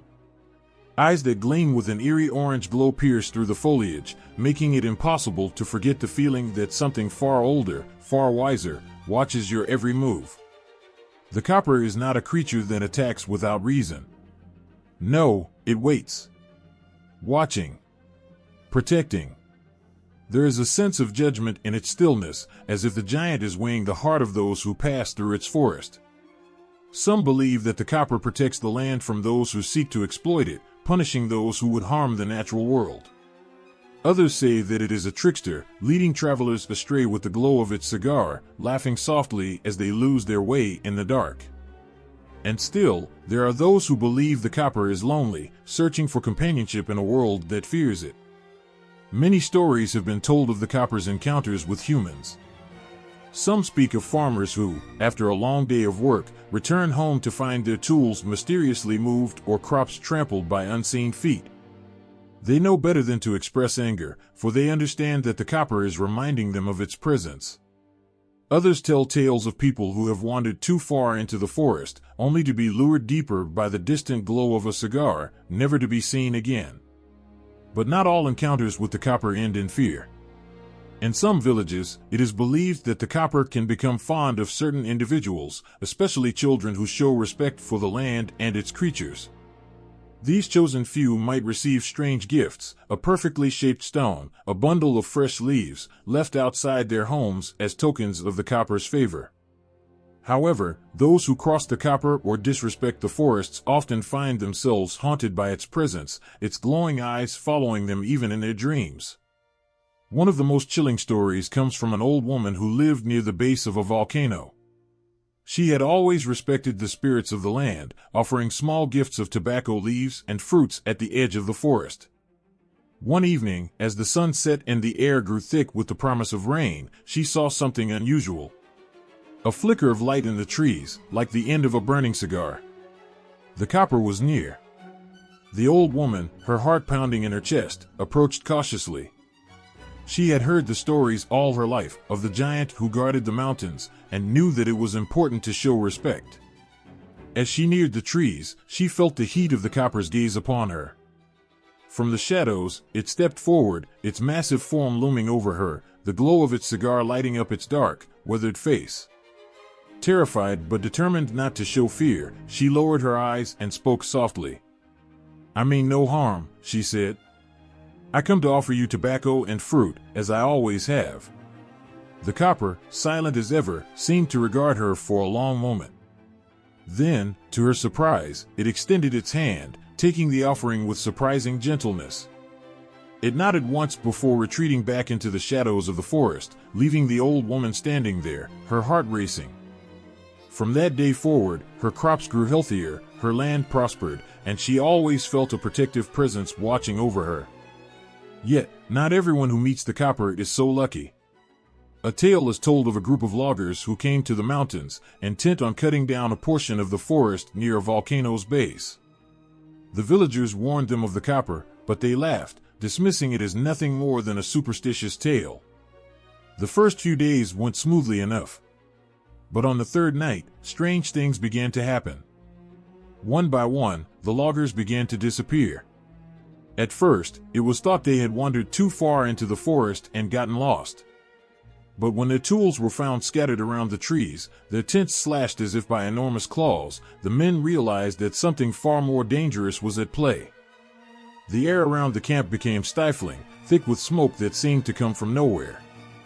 And then, in the distance, the glow of a cigar appeared. Terrified, the remaining loggers fled the forest, leaving behind their equipment and their fallen comrades. When they returned to the village, they spoke of the copper with trembling voices, swearing never to disrespect the land again. It was said that the forest grew back quickly after they left, as if the copper itself was healing the wounds they had inflicted. To this day, those who live near the volcanic mountains of the Philippines are careful to show respect to the copper. Offerings of tobacco are left at the edge of the forests, and travelers are warned not to wander too far off the path, especially at night. For while the copper may be a protector of the land, it is also a spirit of fire and smoke, a creature of the volcanic mountains whose patience can be tested. In the flickering glow of its cigar, the copper reminds the world of its presence, silent, waiting, and ever watchful. In the endless stretch of the Gobi Desert, where the sands shift like ancient whispers and the mountains stand silent and unyielding, there is a tale that chills the heart of every Mongolian nomad. A creature that does not roar or leap but strikes fear with nothing more than its silent presence beneath the sand. They call it the Algoikorkoi, the Mongolian deathworm. There are no grand roars echoing from the mountains, no slithering in the dark of the forest. The deathworm makes no sound, and perhaps that is what makes it all the more terrifying. They say it moves just beneath the surface of the desert sands, waiting for an unfortunate soul to wander too close. And when it strikes, there is no mercy. The deathworm, they say, is no more than a few feet long, though to see one in person is a rarity, one that most people would rather not experience. Its body is blood red, like the open maw of a wound, pulsating with a sickly sheen. It resembles the form of a worm, thick and slimy, but with none of the harmlessness one might associate with such creatures. Its smooth, segmented body is unnervingly unnatural, a contrast against the rugged, windswept terrain of the Gobi Mountains. The tales of its venom are the stuff of nightmares. Stories passed down from generation to generation speak of the creature's ability to kill with a single touch. Its venom is said to be so potent that it can paralyze a man with the briefest contact. And worse, the death worm is rumored to have the power to discharge electric shocks from its body, a force strong enough to stop a man's heart where he stands. There is one story, told by a herder from the edge of the desert, that haunts those who hear it. It is said that long ago, a man from his village had taken his camels into the desert for water. The days had been scorching, and the small oasis near the mountains was running dry. Desperate, the man ventured deeper into the sands than ever before, his camels nervously pulling against their leads as they moved further away from the safety of the village. The man noticed something odd as he approached the base of a large dune. The sand was trembling, as if something was alive just beneath the surface. The camels began to panic, pulling wildly to get away, but the man, curious, pressed on. He reached down to touch the sand, and the moment his hand made contact, a piercing pain shot up his arm. He looked down and saw it, a flash of crimson beneath the sand. The death worm. The villagers found his body hours later, his skin pale and his eyes wide open in horror. His arm was bloated and discolored, the skin stretched tight over something that had grown within. None of the elders dared touch him, for they knew the signs, the death worm had struck again. No one speaks much of that man anymore, his memory shrouded in fear, a grim warning for those who wander too far into the Gobi's unforgiving expanse. Another tale speaks of a group of soldiers who were stationed near the mountains, preparing to cross the desert during the height of summer. They had heard the rumors, but soldiers, hardened by war, were not the sort to believe in children's tales. And so, they laughed as they set up camp in the shadow of the dunes, their fires casting long, wavering shadows across the ground. It was said that as they settled in for the night, the sands began to stir. One soldier, a man known for his bravery, noticed a strange movement just beyond the firelight. As he walked toward it, the others heard a sharp cry. By the time they reached him, he was on the ground, convulsing, his body rigid with pain. His skin was blistering, as though burned from the inside out. And then, from the sand near his feet, they saw it, the death worm, disappearing as quickly as it had come, leaving nothing but death in its wake. The fear that grips the Gobi people is not just of the creature itself, but of its unpredictability. The death worm offers no warning. It doesn't hunt in the way that other creatures do. It strikes suddenly, without cause, and there is nothing one can do to defend against it. Spears and swords are useless against its venom and electric power. For those who live near the mountains, the only defense is to stay away. The herders, the nomads, they know better than to venture too close to the dunes where the worm is said to dwell. They move their animals quickly, never lingering too long in one place. And when the wind howls across the sands, carrying with it the scent of death, they know to leave the area at once. There are those who have tried to hunt the death worm. Adventurers, scientists, and treasure seekers, all hoping to uncover the truth behind the legend. But none have succeeded. The few who return tell stories of strange disturbances in the sand, of sudden electrical surges that left their equipment useless, and of the ever-present sense of being watched. Some came close, or so they say, but the death worm is a creature of myth as much as it is of flesh and blood. It evades capture, slipping away into the sand, as elusive as a shadow. And yet, despite the fear, there is a strange respect for the creature. The death worm, while deadly, is a part of the Gobi, as ancient and enduring as the mountains that stand sentinel over the desert. It is not a creature of malice, but one of survival, embodying the harshness of the land itself.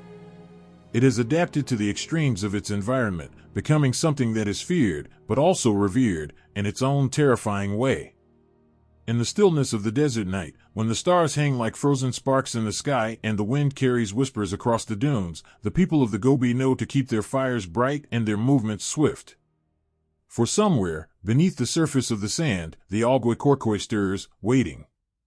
In the cold, shadowed heart of the mountains, where the sun's light barely reaches, there once lived a creature that was more than a dragon, it was a curse in flesh. Fafnir, once a man, now twisted by greed and hunger, guarded his hoard with a fury so terrible that even the bravest warriors dared not approach. His transformation from a man consumed by avarice into a monstrous dragon is a tale of both tragedy and terror, one that haunts the mountains of Norse legend. Fafnir was not born a beast. He was once the son of a powerful dwarf king, a warrior known for his strength and cunning. But no strength, no amount of power, could protect a heart from the consuming nature of greed. When his father, Hreidmar, came into possession of a cursed treasure, gold that gleamed brighter than the stars, but carried a weight far darker, Fafnir felt the first stirrings of envy. That treasure was promised to their family by the gods themselves, but it was born from blood and betrayal, as the god Loki had paid for a crime with gold cursed by Andvari, the dwarf whose hoard it once was. Fafnir's desire for the gold grew like a storm, unstoppable and destructive.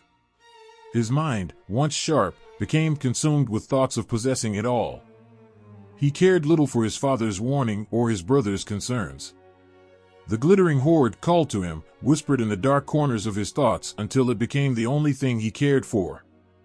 His greed overpowered his love for family, and in the dead of night, he murdered his father to take the treasure for himself. With the gold finally in his hands, Fafnir fled to the mountains. But even with his treasure, peace would not come. The curse of the hoard was in the very air he breathed, and the ground he walked upon. His body began to change, his soul twisting under the weight of his greed. His once noble form grew monstrous. His limbs thickened, his skin hardened into scales as black as coal and as impenetrable as stone. His eyes, once sharp and filled with ambition, became slits of molten fire, burning with an insatiable hunger. As the curse of greed consumed him, Fafnir transformed into a dragon, his soul no longer human but something darker, something that could never be satisfied.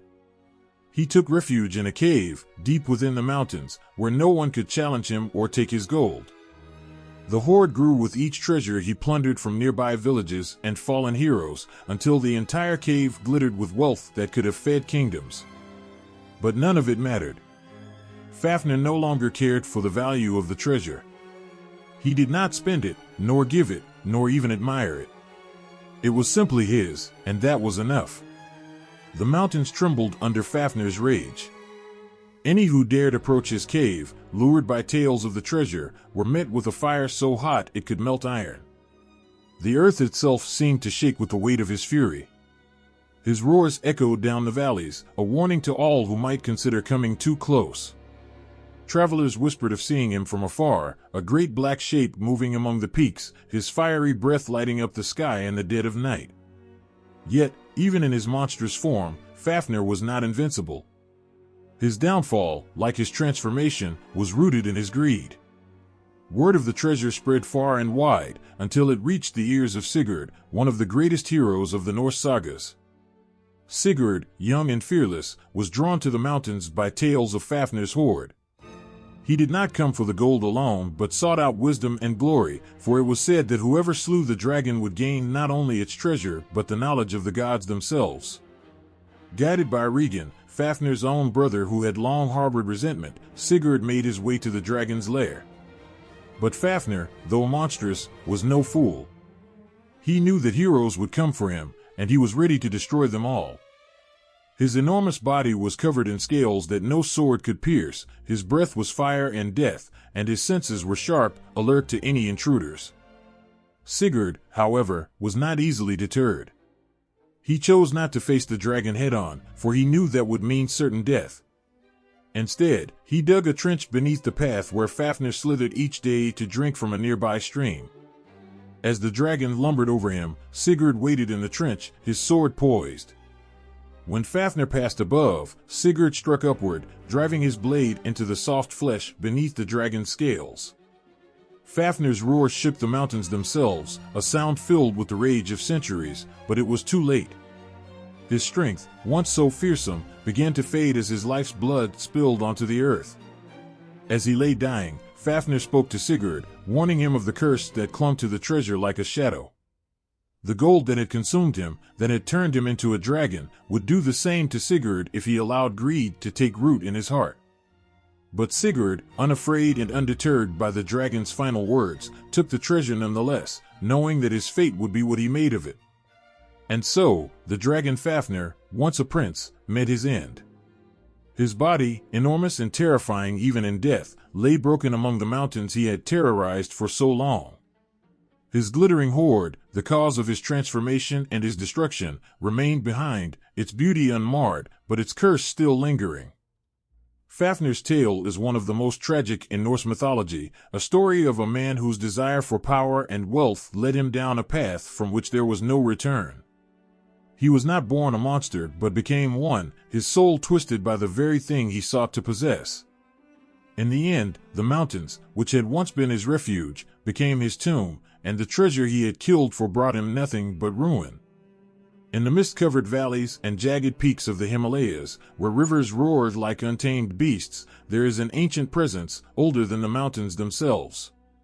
The Naga, half-serpent, half-divine, are said to coil beneath the earth and swim in the rivers, their luminous scales reflecting the light of the stars. To some, they are protectors, guarding the sacred waters and mountains. To others, they are creatures of immense power, feared and revered in equal measure. Long before humans walked the earth, it is said that the Naga ruled the depths of the oceans and rivers. They were neither wholly good nor wholly evil, but they held an eternal bond with the natural world. They could summon the rains or cause droughts, stir rivers into floods, or still their waters with a glance. In the folklore of both Hinduism and Buddhism, the Naga are often linked with life-giving waters, but their serpentine nature gives them a dual aspect, calm and nurturing, yet also fierce and unpredictable.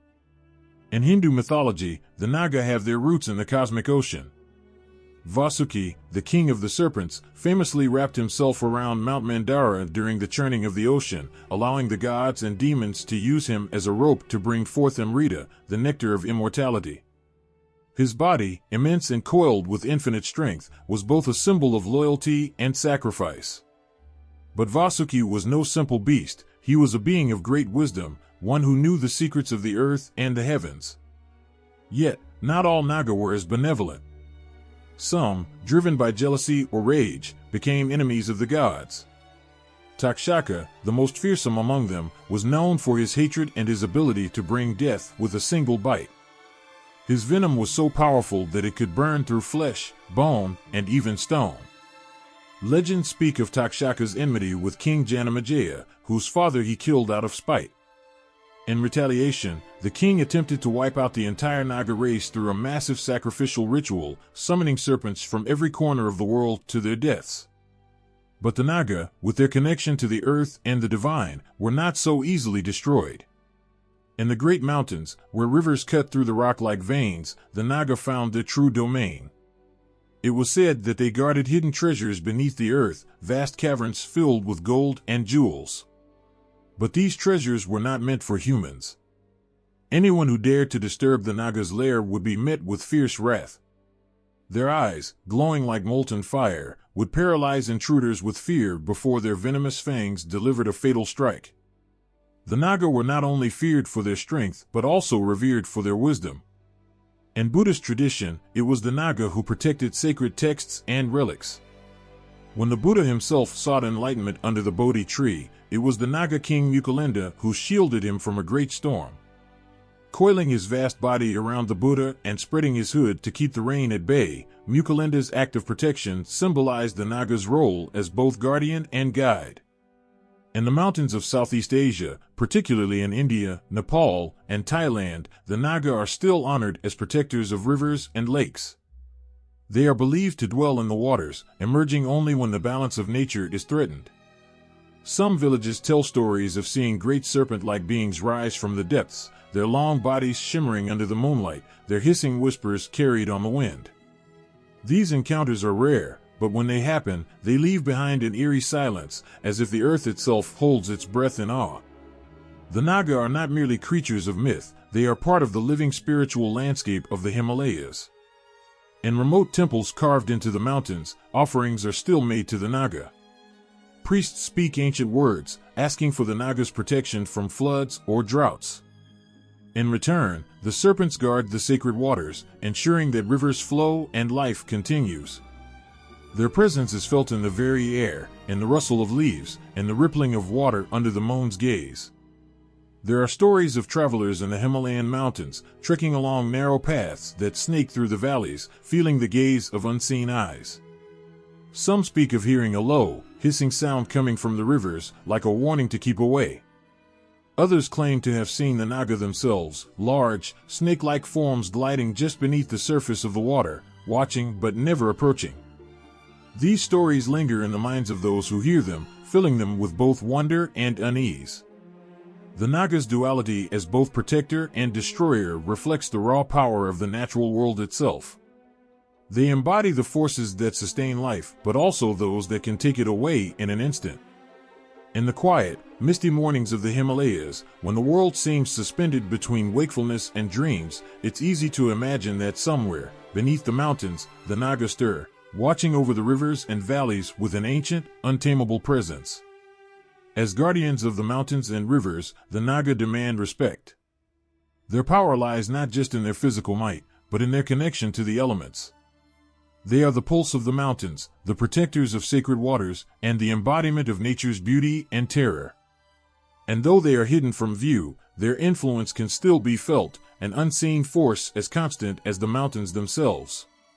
In the shadowed forests and rugged peaks of Romania, where mist clings to the ground and the wind carries ancient whispers, the legend of the Zmu has haunted hearts for generations.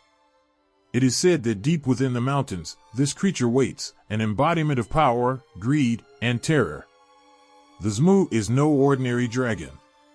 Unlike the scaled, fire-breathing beasts of Western tales, the Zmu is cunning, a shapeshifter who moves between forms as easily as the wind shifts between the trees. His thirst for power knows no limits, and his eyes gleam with a desire for one thing above all, to claim what is most precious to men. Many stories speak of how the Zmu would sweep down from the mountains, his wings cutting through the air like the swiftest storm. He would land in villages with a thunderous crash, his towering form blotting out the sun. From there, he would take what he craved, gold, jewels, and, most terrifying of all, the fairest princesses. To the Zmu, human life was little more than a toy to be played with or a prize to be won. But it was not just his physical strength that caused fear to settle into the bones of those who heard his name. It was the way he could bend reality, using dark magic to create illusions, trapping his victims in a maze of nightmares before they even knew they were lost. Once, it is told, there lived a princess so beautiful that her radiance seemed to light the very air around her. Her name was Anna, and the people of her kingdom loved her as much as they feared the tales of the Zmu. For years, they had lived in dread, knowing that the creature lurked somewhere in the distant mountains, waiting. Anna had heard the stories from childhood, how the Zmu would steal away maidens, locking them in his hidden fortress high in the mountains, from where no one had ever returned. But she never imagined it would happen to her. One fateful night, as the moon hung high in the sky, its light casting eerie shadows over the land, the Zmu came. His approach was so quiet that no one heard him until it was too late. The doors to the palace burst open with a gust of wind that carried the stench of sulfur, and there he stood, his massive wings folded behind him, his eyes glowing with a hunger that chilled Anna's blood. She had no time to scream, no time to run, before she was lifted into the air, the world disappearing beneath her as the Zmu carried her away. Far above the clouds, through the twisting winds, Anna was taken to the Zmu's lair, a dark, cold castle carved into the side of the highest peak. There, she was imprisoned, guarded by creatures even more horrifying than the Zmu himself. Yet, she did not lose hope. For in every tale of the Zmu, there was always a hero, someone brave enough to challenge the beast. And she believed that her savior would come. Indeed, there was a hero, a young man named fearsome, whose name meant beautiful youth in the old tongue. But it was not his looks that made him a hero, nor his strength. It was his heart. From the moment he heard of Anna's capture, he knew he would face the Zmu, even if it meant his death. Armed with little more than his courage and a sword passed down from his ancestors, he set out for the mountains, determined to free the princess and rid the world of the Zmu's terror. The journey to the Zmu's lair was treacherous. The mountains themselves seemed to resist his every step, as if the very earth did not want him to succeed. Bitter winds howled through the peaks, and the path was lined with jagged rocks that cut into his flesh. But Fat Frumos pressed on, driven by the knowledge that if he did not face the Zmu, no one else would. At last, after days of climbing, he reached the gates of the Zmu's fortress. The sky had grown dark, and the wind had stilled, as if the world was holding its breath. With a heavy heart, Fat Frumos drew his sword and entered the lair. Inside, the walls were adorned with the treasures of 1,000 kingdoms, gold and jewels piled high. But all the riches in the world meant nothing to him. All that mattered was finding Anna. He found her in the highest tower, her face pale but her eyes filled with a fierce hope. "You came," she whispered, her voice a mixture of relief and fear. "I knew you would come." But their reunion was short-lived. The Zmu, sensing the presence of an intruder, descended upon them like a storm. His massive wings filled the room, his roar shaking the very foundations of the fortress.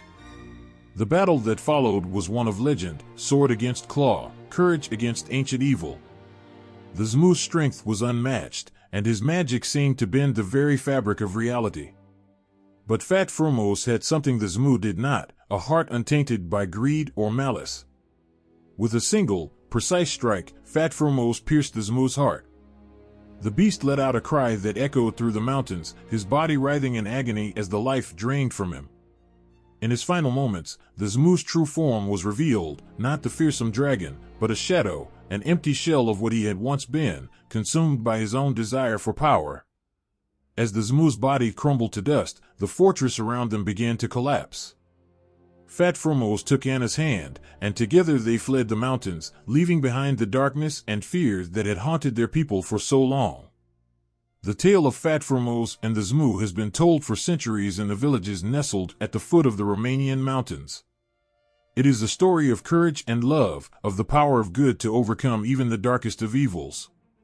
But it is also a reminder, a warning, perhaps, that somewhere, in the forgotten corners of the world, there may still be creatures like the Zmu, waiting in the shadows, watching, and hungering for what they cannot have. Long ago, beneath the shadow of Wall Hill, there lurked a beast whose very name struck fear into the hearts of all who lived in Krakow. The Smok, a dragon of enormous size and fiery breath, had made its home in a dark cave under the hill. Its presence was not just a tale whispered to scare children into behaving. It was real, a terror that plagued the city, leaving scorched earth and broken lives in its wake. The Smok demanded sacrifices, and the people had no choice but to comply, offering sheep, cattle, and in the darkest days, even their own. The once vibrant city had become a place of silence and fear. No one dared approach Wall Hill as the ground itself seemed to tremble when the dragon stirred. His roar, it was said, could shake the very walls of Krakow, sending ripples through the hearts of those who heard it. The sky would darken when the Smok was angry, and flames would burst from the entrance of his cave, as if the earth was spewing its own fiery wrath. For years, the people lived in terror, their lives shaped by the looming threat of the dragon's hunger. It wasn't just the fire and destruction that made the Smok so feared. There was something chilling about the way the dragon toyed with the city. He seemed to know the depths of their fear, and he fed off it. Each day, Krakow held its breath, waiting to see if the Smok would make his presence known, waiting to hear the crackle of flames in the distance. And each day, the people grew more desperate. But legends of monsters also carry with them tales of hope, of heroes who rise from despair to face the darkness. For Krakow, that hope came in the form of a clever young man named Scuba. He was not a warrior or a nobleman, but a simple shoemaker's apprentice. Yet, in his heart, Scuba held a courage and wit that would soon change the fate of the city forever. As the story goes, Scuba could no longer bear to see his city held captive by the Smok's terror. While others feared the dragon's strength and fire, Scuba believed that the beast's downfall would come not through brute force, but through outsmarting him. And so, he devised a plan, one that would require nerve, patience, and just the right mix of cunning and boldness. The Smok, for all his terror and power, had one fatal flaw, his insatiable appetite. The dragon devoured everything in sight, and this greed would be the key to his undoing. Scuba took a large sheep, one of the finest the city could spare, and filled its belly with sulfur, a substance that when ignited, could burn with a fierceness that even a dragon could not withstand. The plan was simple but dangerous. If the smock took the bait, Krakow might finally be free. If not, they would suffer the dragon's wrath like never before. On the appointed day, Scuba led the sulfur-filled sheep to the dragon's cave. His heart pounded in his chest, but his steps did not falter. He placed the sheep just outside the entrance, its soft wool still gleaming under the midday sun. And then, he waited. From deep within the cave came the sound of the smock stirring. The air grew thick with tension as the dragon emerged, his massive form casting a shadow that stretched across the hillside. The dragon sniffed the air, his glowing eyes narrowing as he focused on the sheep. It was an offering unlike any he had seen, but his hunger overtook any caution he might have had. With one swift movement, the smock devoured the sheep whole, swallowing it in a single, thunderous gulp. Scuba watched from a distance, his breath held tight in his chest. At first, nothing happened. The dragon seemed satisfied, and for a brief moment, it looked as if Scuba's plan had failed. But then, the smock began to twitch, his body convulsing as the sulfur inside him ignited. A fiery pain spread through his insides, and he let out a terrible roar, louder than any Krakow had ever heard before. Flames burst from his mouth, his breath turning the air into a furnace as he writhed in agony. The city watched in stunned silence as the once mighty dragon, who had terrorized them for so long, began to falter. His great wings flapped wildly, but he could not take to the skies. His claws dug deep into the earth, but there was no escape from the burning fire within him. The smock thrashed and roared, but with each passing moment, his strength ebbed away. Finally, with one last, ear-splitting cry, the smock collapsed. His body, once the source of so much fear, lay still. The fire that had once threatened to consume the city was now nothing more than a few fading embers. And just like that, Krakow was free. Scuba's cleverness had saved the city, and the tale of how a simple apprentice had outwitted the great dragon spread quickly. The people, once gripped by terror, now cheered his name, and the streets that had once been silent were filled with joy and relief. The shadow of the smock had been lifted, and life returned to Wall Hill. But the story of the dragon did not die with him. Even today, the legend of the smock lives on in the hearts of the people of Krakow. Children grow up hearing the tale of the dragon who once lived beneath Wall Hill, and tourists who visit the city can still see the dragon's cave, a reminder of the fearsome beast that once called it home. A statue of the smock, breathing fire for all to see, stands proudly near the Vistula River, its flames a symbol not of destruction, but of the courage and cleverness that overcame the darkness. And so, the legend of the smock endures, a story not just of a dragon, but of a hero who, with little more than his wits, freed his people from fear and reclaimed the light that the smock had tried to steal from their lives. In the misty valleys of Australia's Blue Mountains, the air holds a secret, one passed down from generation to generation. It begins with the rustling of leaves in the distance, a sound that at first seems innocent, but grows into something more, a heavy thudding, like footsteps, deliberate and powerful.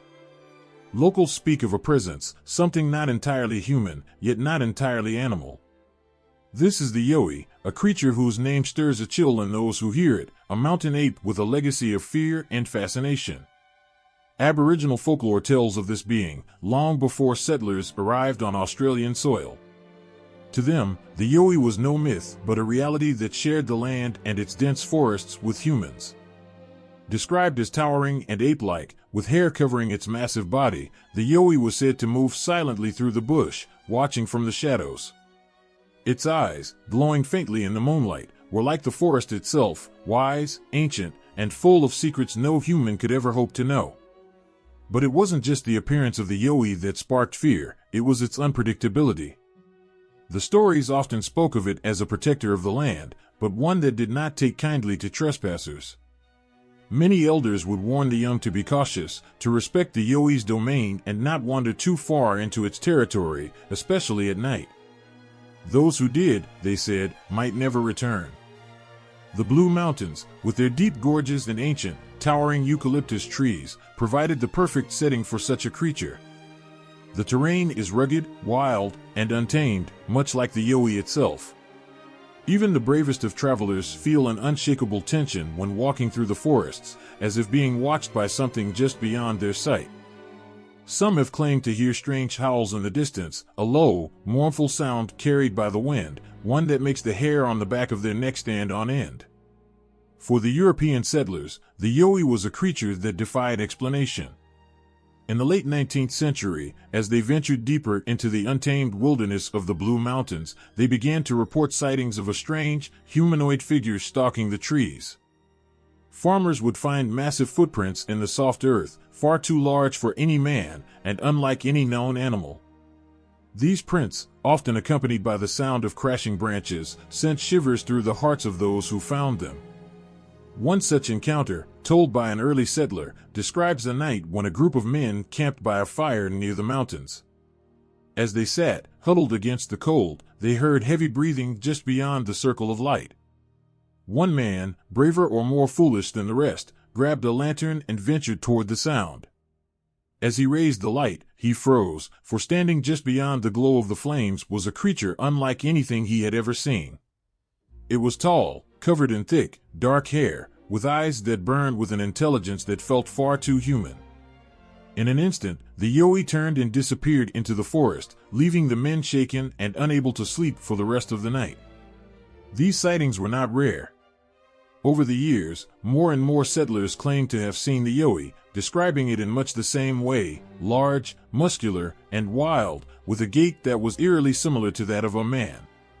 Some said it walked upright, while others claimed it moved on all fours, disappearing into the dense undergrowth faster than anyone could follow. Those who encountered it often spoke of an overwhelming sense of dread, as if the Yeti could communicate its intentions without words, letting them know they were not welcome in its territory. There are stories that speak of the Yeti as a kind of guardian, one that protected the land from those who would seek to harm it.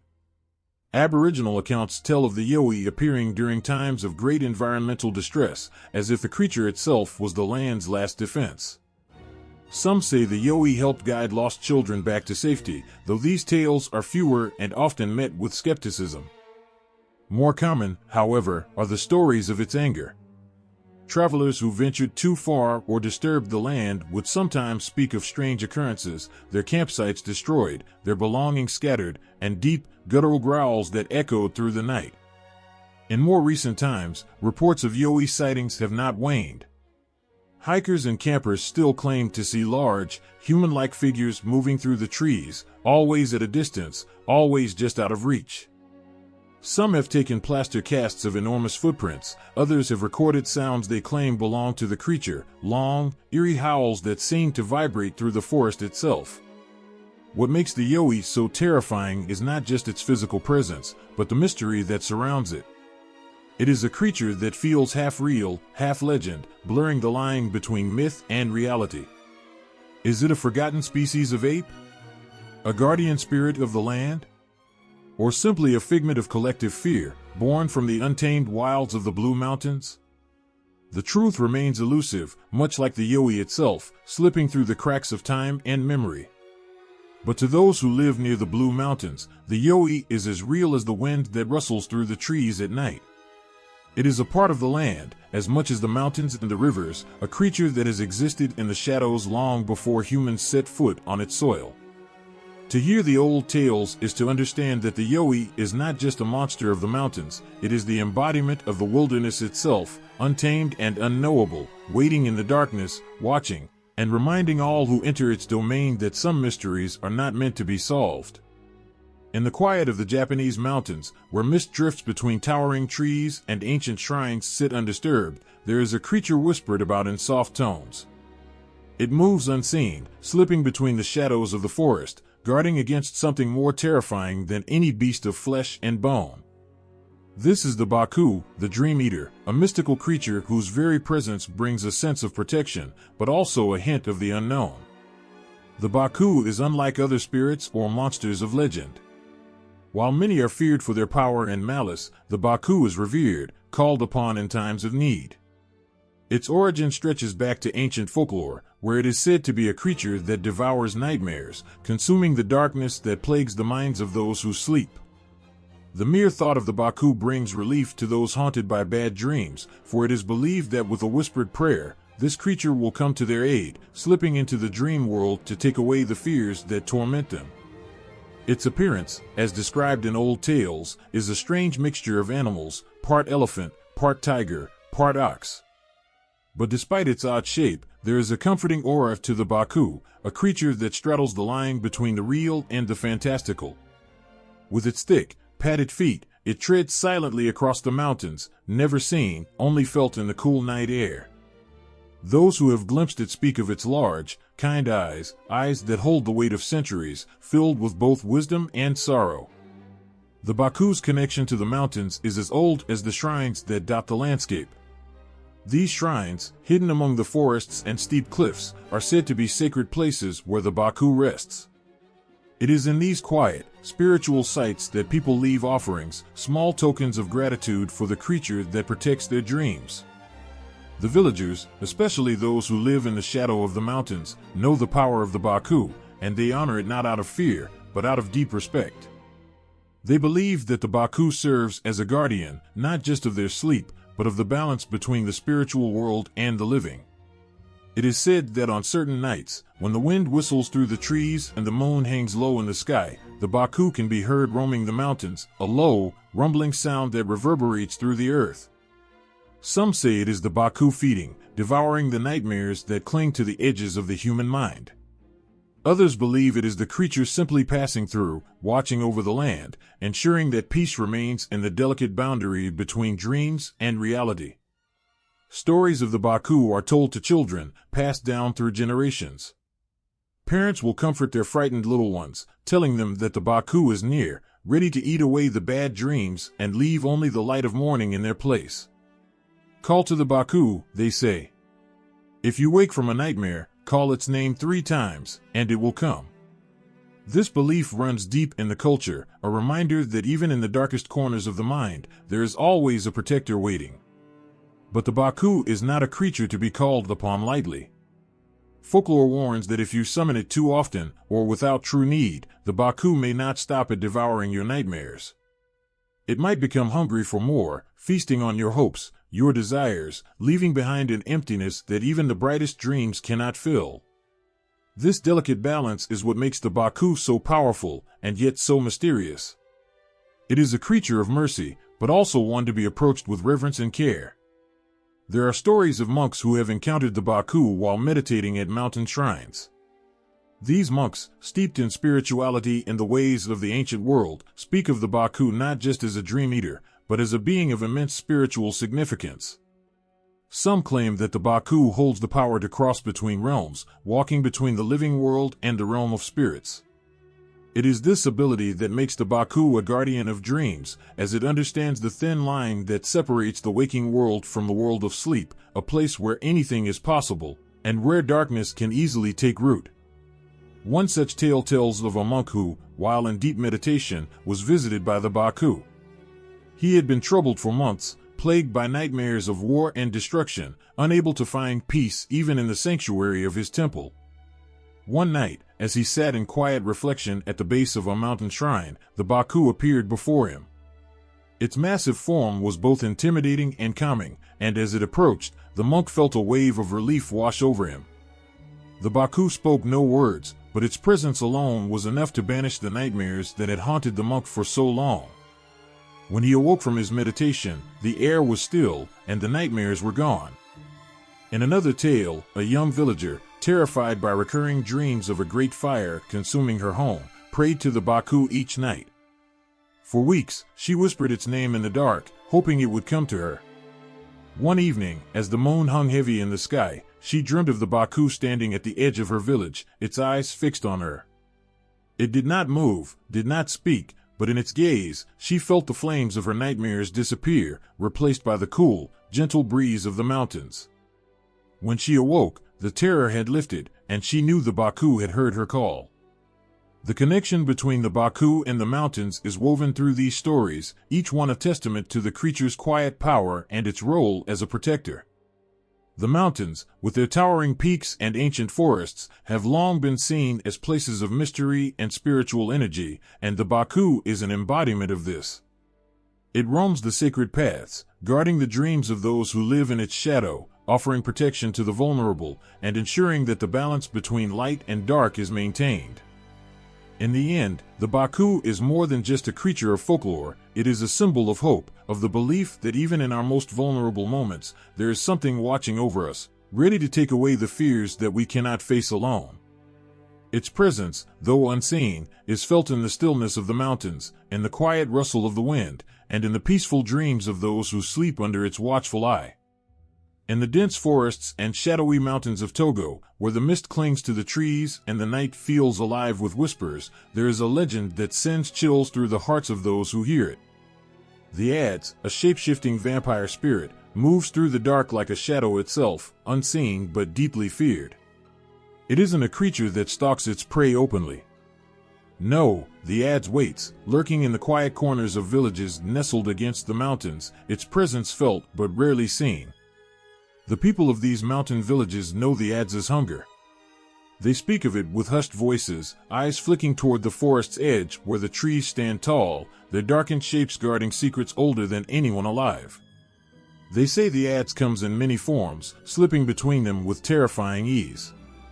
Sometimes, it appears as a harmless firefly, its small, flickering light drawing no suspicion. Other times, it takes a more sinister shape, a sleek, black shadow moving through the underbrush, faster than the wind, too quick to catch a glimpse of. It is this ability to hide in plain sight, to blend seamlessly into the very air, that makes the Adze so dangerous.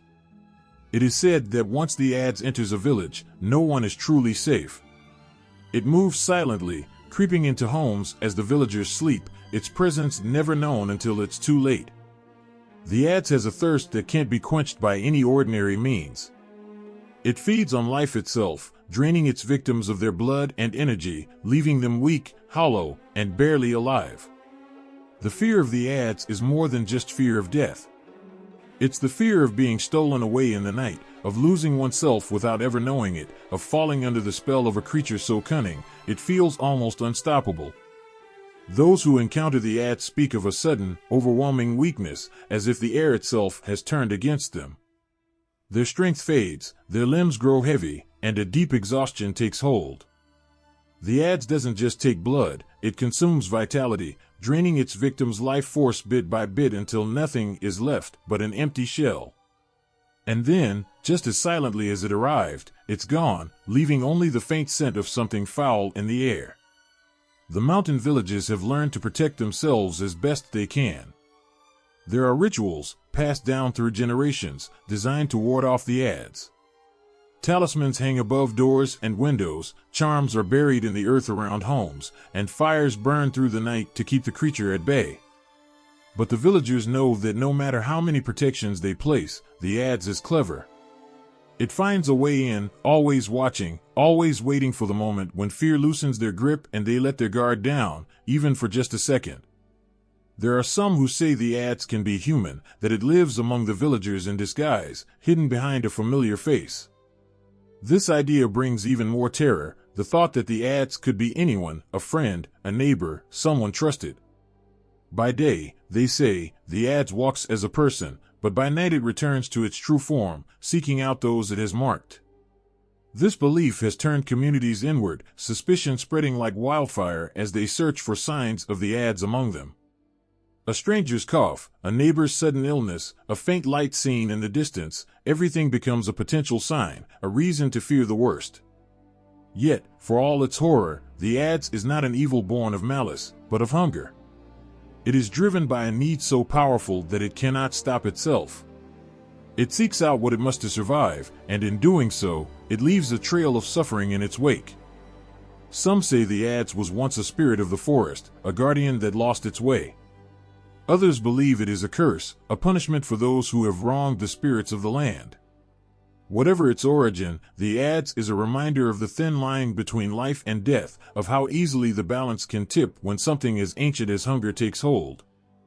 Stories of the Adze have been passed down through generations, each one tinged with the same eerie sense of dread. Parents tell their children to stay inside at night, to avoid the forest after dark, and to never follow strange lights that flicker in the distance.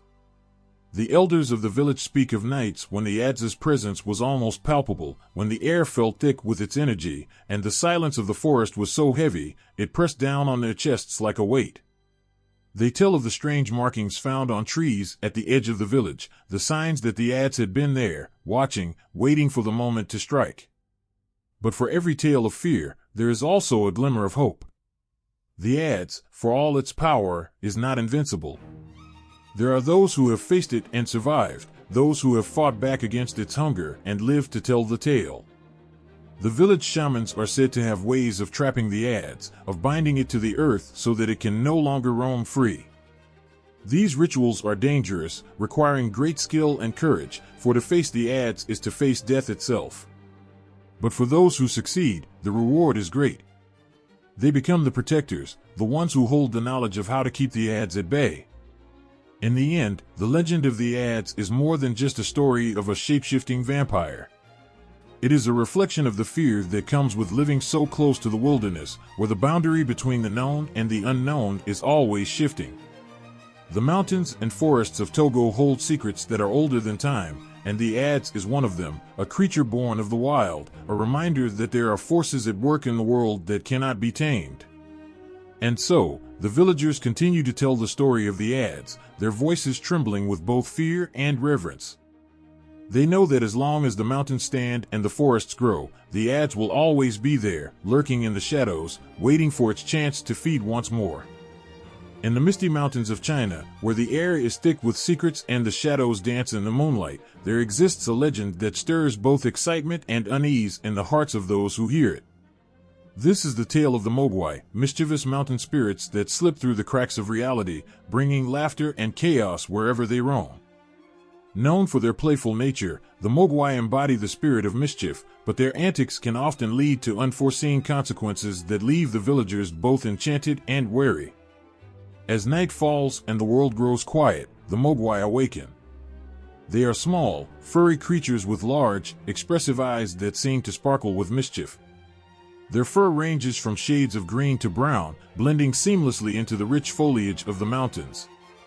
With a curious energy, they scurry about, exploring their surroundings, their playful giggles ringing through the trees like a soft melody.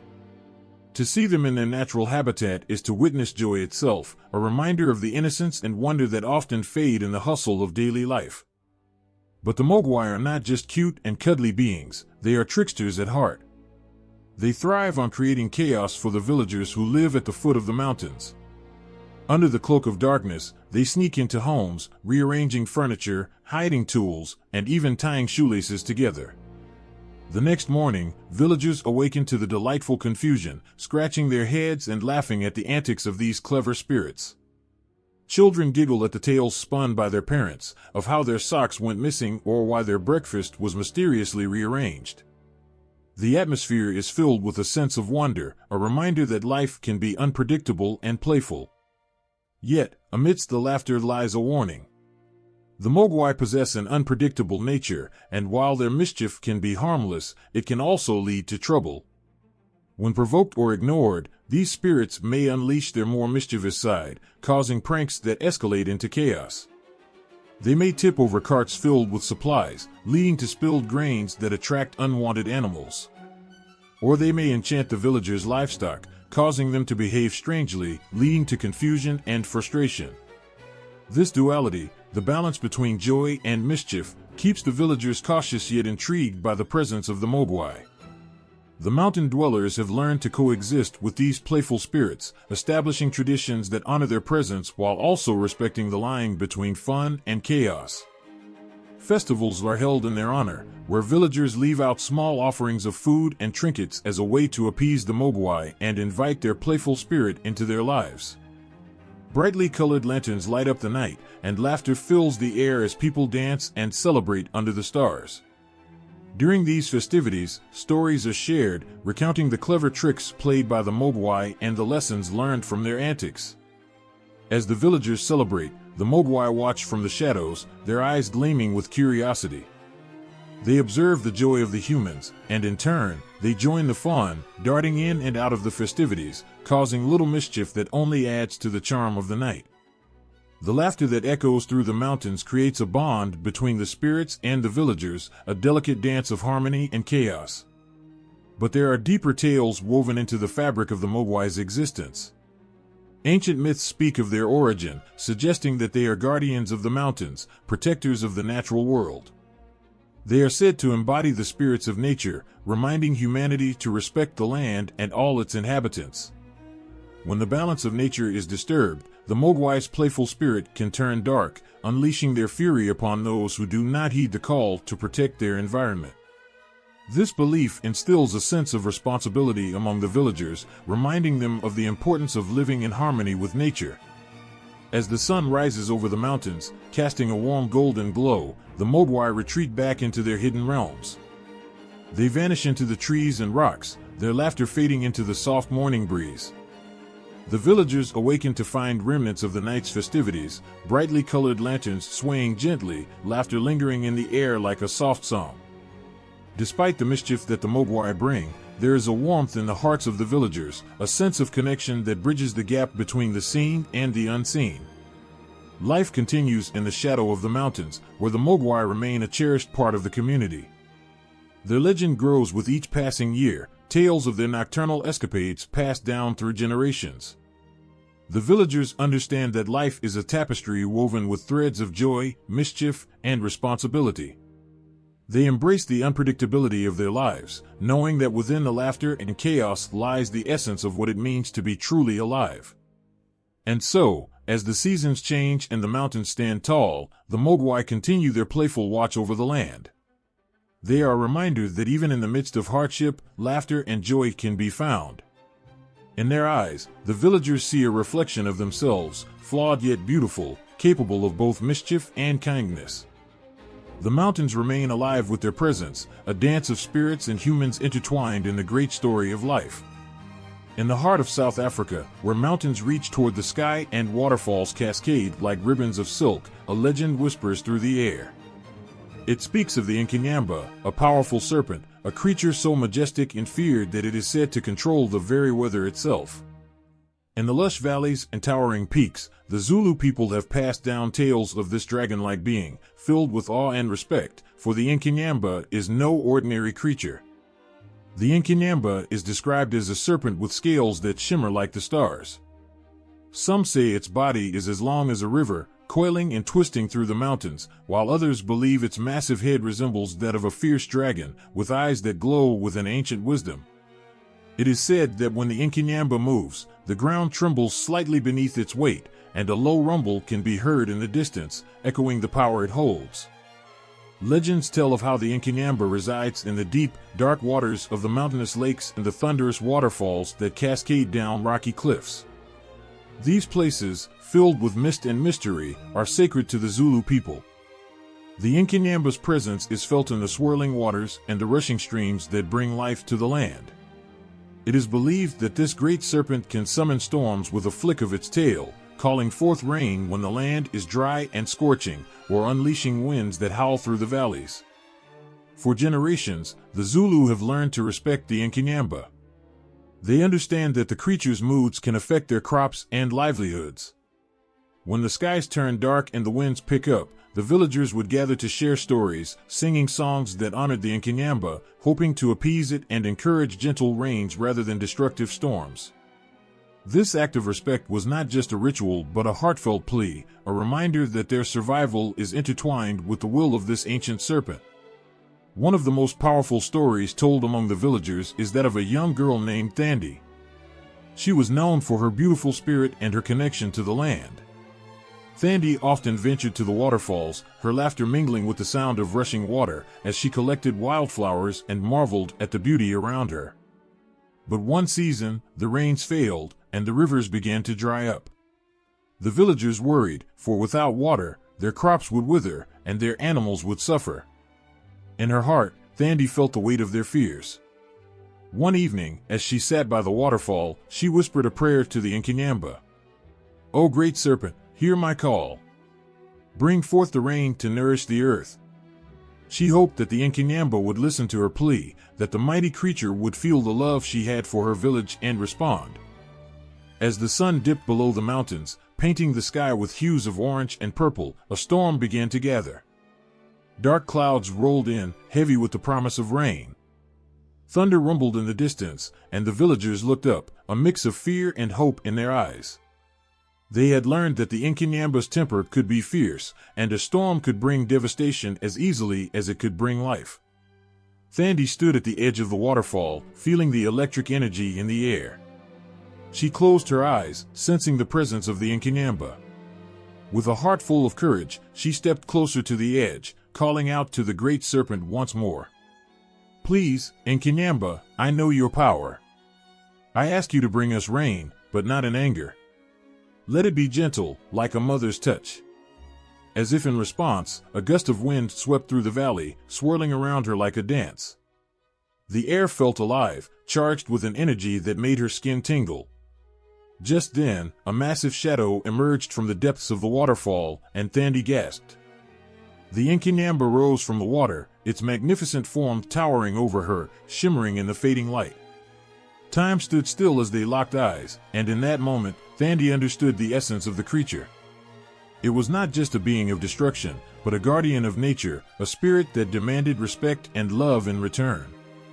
She felt a wave of compassion wash over her, knowing that the Inkinyamba was as much a part of the land as she was. With a gentle swish of its tail, the Inkinyamba summoned the rain, droplets cascading down like diamonds from the sky. The villagers erupted in joy, dancing under the downpour, grateful for the life-giving water. Thandi felt a sense of peace wash over her, knowing that she had reached out to the heart of the Inkinyamba and had been heard. From that day forward, the villagers not only respected the Inkinyamba but honored its power and wisdom. They learned to live in harmony with the creature, understanding that nature must be nurtured and that balance is essential for survival.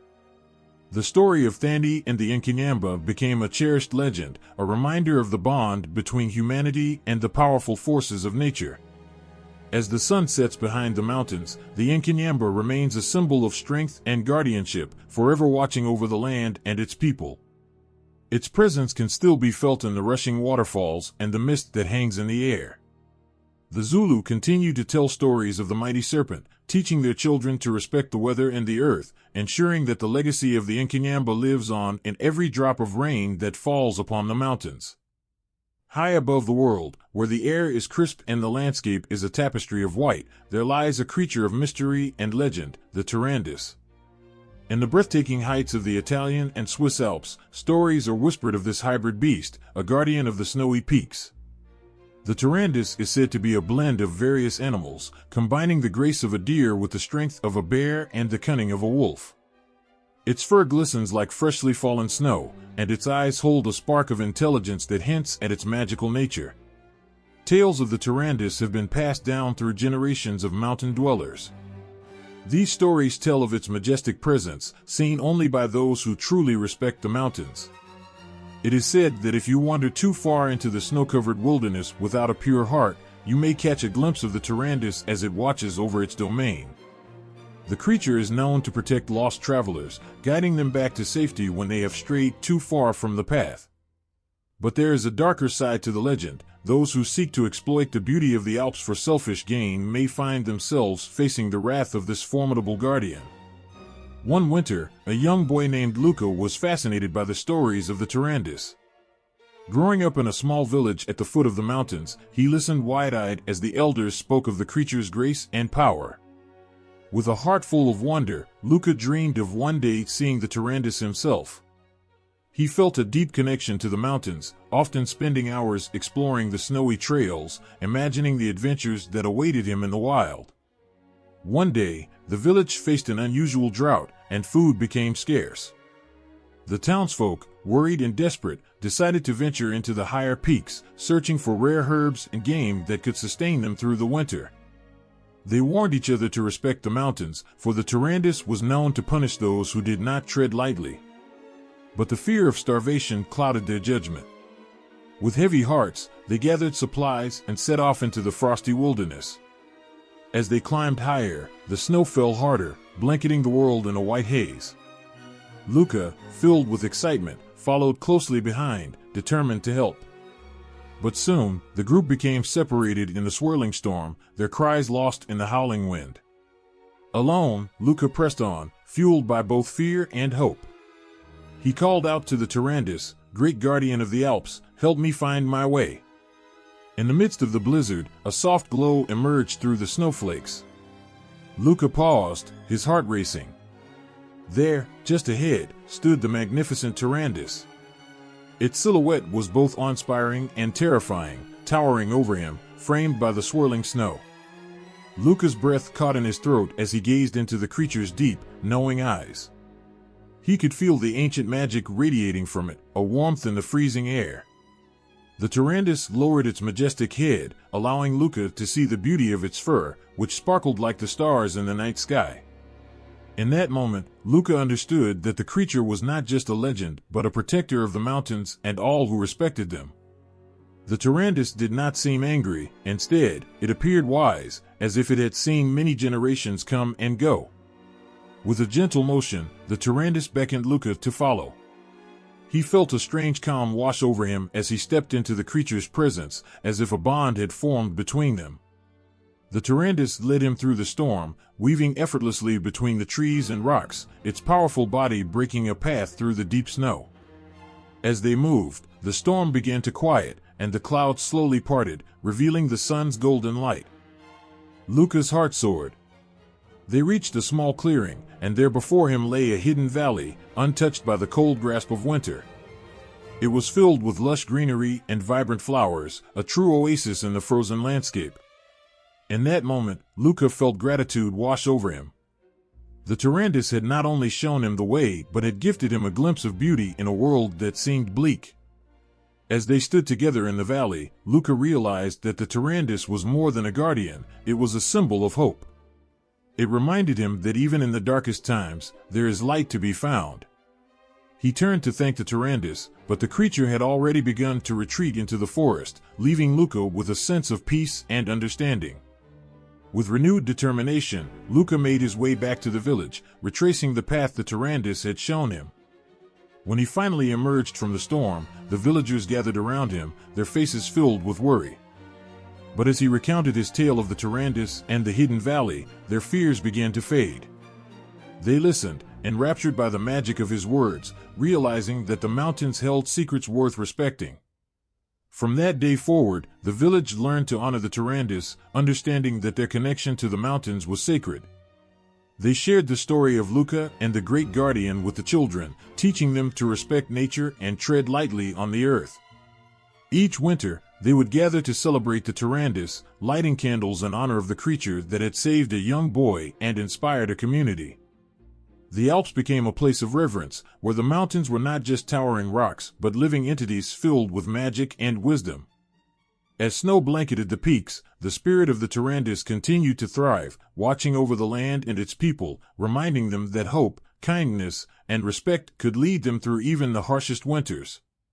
And so, the legend of the Tarandus lived on, weaving itself into the fabric of life in the mountains, a reminder of the bond between humanity and the magnificent world around them. On cold, windswept nights in the heart of Germany's Harz Mountains, when the sky darkens with storm clouds and the wind howls through the ancient forests, an eerie presence stirs.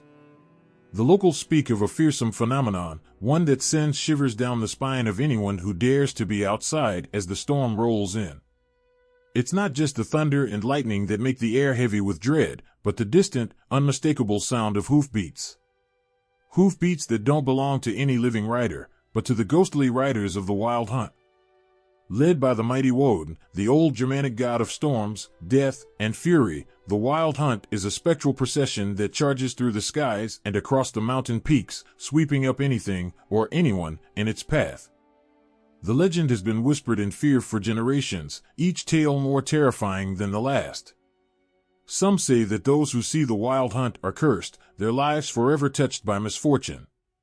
Others claim that if you hear the riders, your time on this earth may be coming to an end.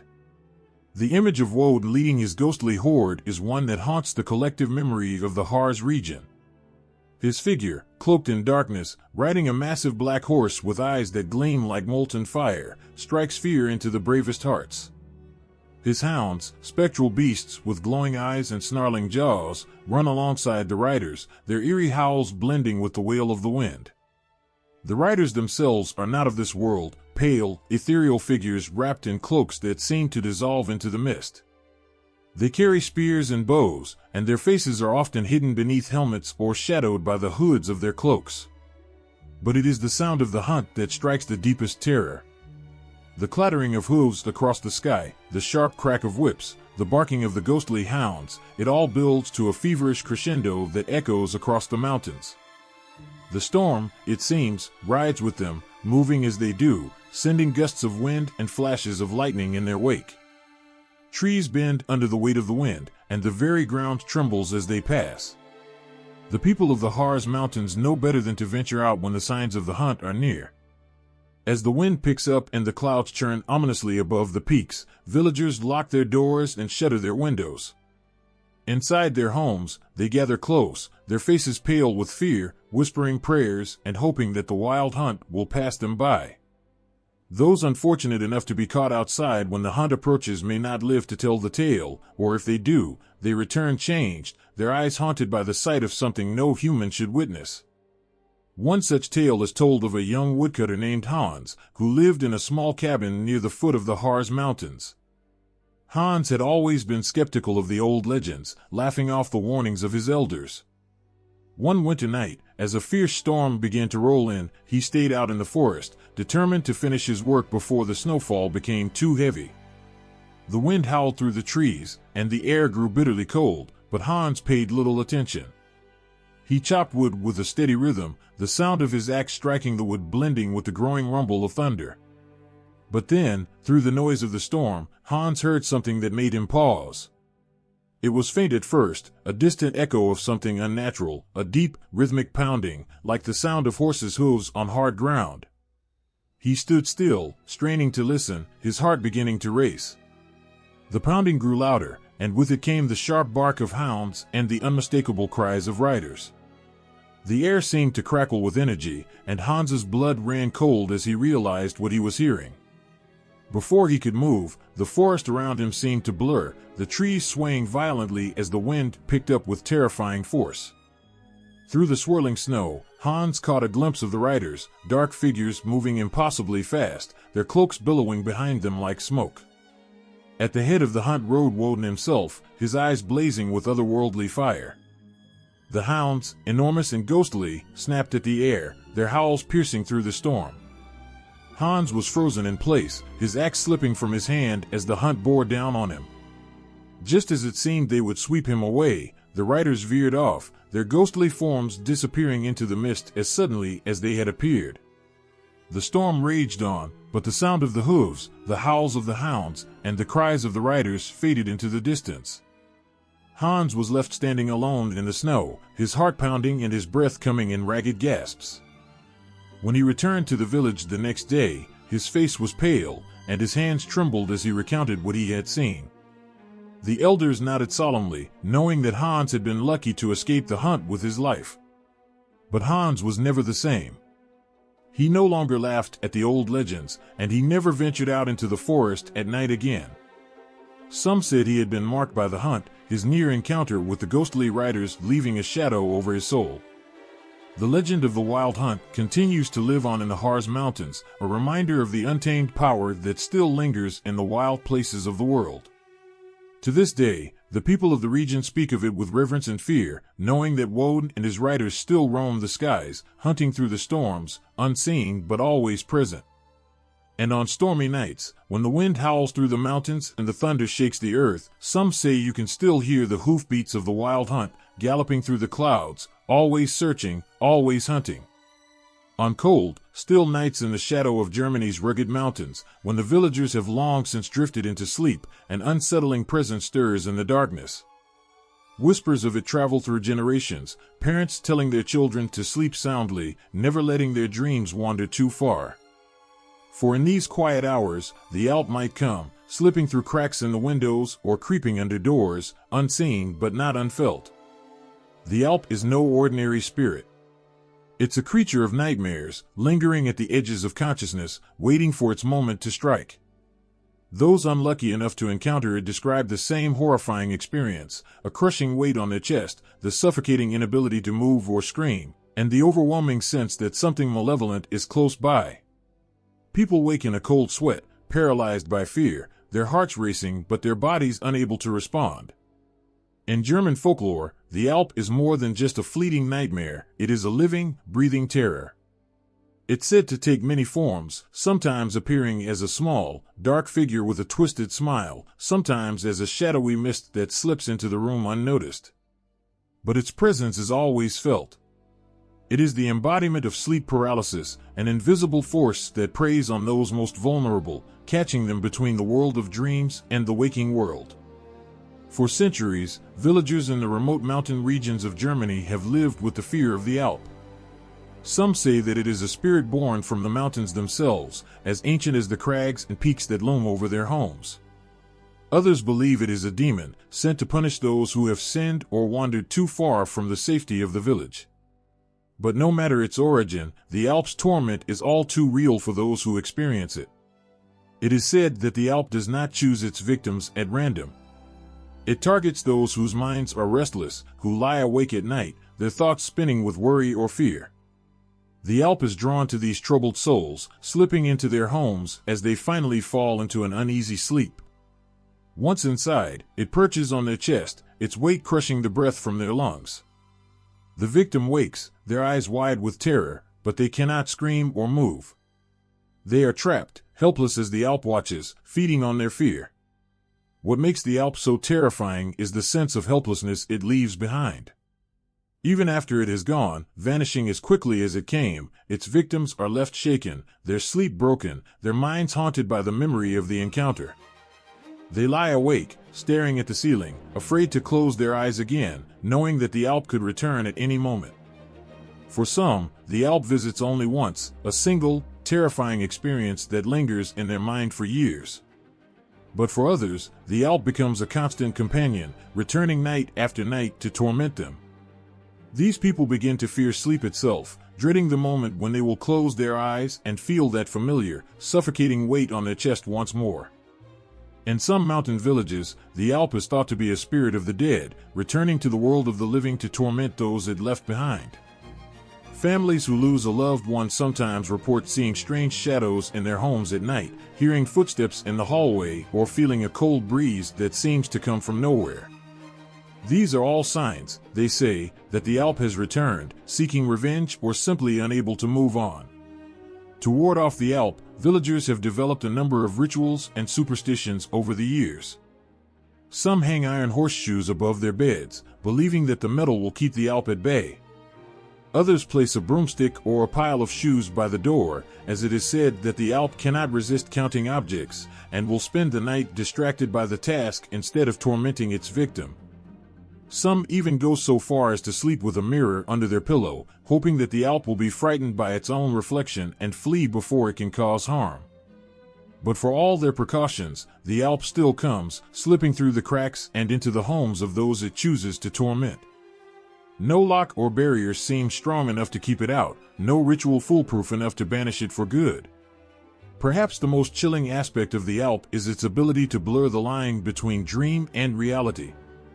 Those who encounter it often struggle to remember if what they experienced was real or just a terrible nightmare. They wake in the morning, their bodies heavy with exhaustion, their minds clouded with doubt. Did they really feel that crushing weight on their chest? Did they really see the shadowy figure in the corner of their room? Or was it all just a trick of the mind, brought on by the darkness and their own fears? But for those who have truly encountered the Alp, there is no doubt. They know the difference between a bad dream and the malevolent presence of the Alp. They have felt its icy breath on their neck, its weight pressing down on their chest, its eyes watching them as they lay helpless, unable to escape. In the quiet mountain villages where the Alp still holds sway, the fear of the night is very real. As the sun sets and the shadows lengthen, the villagers close their doors and windows tightly, whispering prayers that the Alp will pass them by tonight. And when the wind howls through the mountains, carrying with it the eerie sounds of the forest, they lie awake, listening, waiting, hoping that the night will be kind and that they will not feel the weight of the Alp pressing down on them in the darkness. High up in the misty peaks of the Carpathian Mountains, where the air is thin and the winds howled like lost souls, an ancient guardian roams. Known as the Chamois King, this creature is no ordinary mountain goat. Towering above the others, with thick, gleaming horns that curve majestically, and eyes that hold the wisdom of centuries, he is a creature of legend, feared and revered by those who dwell in the shadow of these mountains. In the early morning, when the sun's rays barely kiss the tops of the peaks, a stillness falls over the valleys. It is in these quiet moments that some say they have caught a glimpse of the Chamois King, standing tall and proud against the jagged rocks. His body is muscular, his coat shimmering like silver in the first light of day. He is the protector of the Carpathians, a silent sentinel who watches over the lands, ensuring that the balance of nature is maintained. The people of Romania and Hungary speak of the Chamois King in hushed tones, a being both awe-inspiring and terrifying. Folklore tells of his incredible strength and speed, unmatched by any human or beast. He is said to be able to leap across the steepest ravines, soaring through the air as if he had wings, only to land gracefully on the narrowest of ledges. His hooves are said to leave no mark on the earth, as though he is more spirit than flesh, a ghost bound to the mountains but untouchable by the world below. But while the Chamois King is a guardian, he is also a creature to be feared. Stories passed down through generations tell of hunters who, driven by greed, ventured too far into the Chamois King's domain, seeking to capture or kill him. These men never returned. The mountains swallowed them whole, their bodies never found, as if the very earth conspired with the king to protect him from harm. It is said that to pursue the Chamois King is to invite your own demise, for he will lead you deeper and deeper into the mountains, until you are lost forever. Some say that the Chamois King is not just a guardian of the mountains, but of the souls of the animals that live there. His presence is a reminder that the Carpathians are not to be tamed, that they belong to the wild things that roam their slopes. Those who treat the land and its creatures with respect are blessed with the Chamois King's protection. They speak of seeing him in the distance, always out of reach, but knowing that his watchful eyes are upon them, keeping them safe from the dangers that lurk in the forests and cliffs. But others, less fortunate, tell darker tales. There are whispers of the Chamois King's rage, of storms that sweep through the mountains without warning, fierce and unrelenting, after the sacred balance of the land has been disturbed. It is said that these storms are his doing, a sign of his anger at those who have desecrated the wild beauty of his realm. The winds scream like 1,000 voices, the sky darkens, and the mountains tremble as if the very earth is furious. In these moments, the Chamois King is not a protector but a force of nature, a reminder that the mountains bow to no one. Legends also speak of his wisdom. The elders in the villages nestled at the foot of the Carpathians tell of ancient times when the Chamois King would reveal himself to those who were pure of heart, offering guidance or protection in times of great need. There are stories of lost travelers who, on the brink of despair, were guided to safety by the silent appearance of the Chamois King, his eyes glowing softly in the darkness, showing them the way home. These travelers describe a feeling of overwhelming peace in his presence, as if all their fears and worries melted away in the light of his gaze. In Hungarian tales, the Chamois King is sometimes seen as a protector of not just the mountains, but the people as well. During times of great danger, such as war or natural disaster, he is said to appear to the bravest and most honorable among them, offering his strength to protect the land from those who would harm it. Some believe that the Chamois King is the spirit of a great warrior, bound to the mountains for all eternity, watching over the people and animals alike, ensuring that peace is maintained. But the Chamois King is elusive, and many doubt his existence. Skeptics say that he is nothing more than a myth, a tale spun by villagers to explain the harsh and unpredictable nature of life in the mountains. After all, the Carpathians are unforgiving, sudden rockfalls, avalanches, and the sheer drop of its cliffs have claimed countless lives over the years. Perhaps the Chamois King is simply a way for the people to give meaning to the dangers that surround them, to make sense of the wild, untamable power of the mountains. Yet, for those who believe, the Chamois King is very real. His presence is felt in every rustle of leaves, every shadow that dances along the mountain paths. He is in the wind that sweeps through the valleys, and the mist that clings to the cliffs. He is the soul of the Carpathians, a guardian who has watched over the land for centuries and will continue to do so long after the people and their stories have faded. The villagers leave offerings at the base of the mountains, small tokens of their respect for the Shami king. A sprig of herbs, a piece of bread, a whispered prayer, simple gestures meant to honor the ancient creature who watches over them.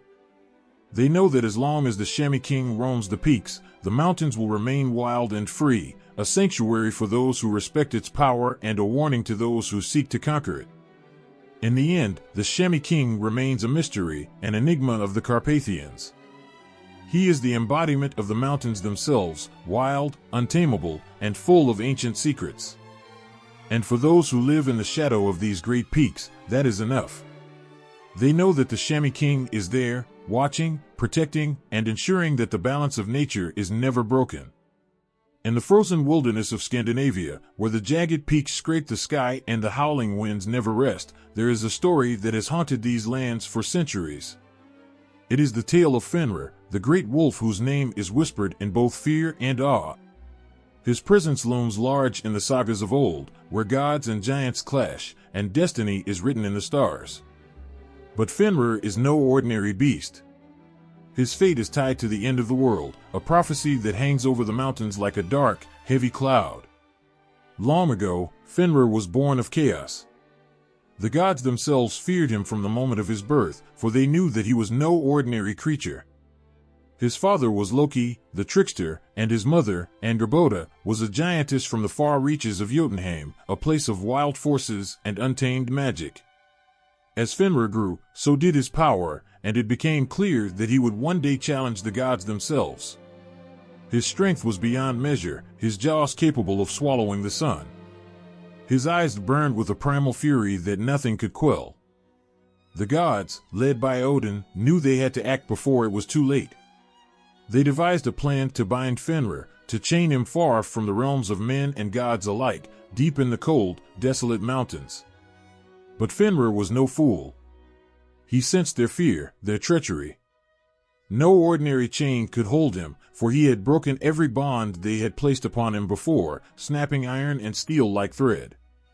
The gods were desperate, and so they turned to the dwarves, the master forgers of the 9 realms, to create something that could hold the beast.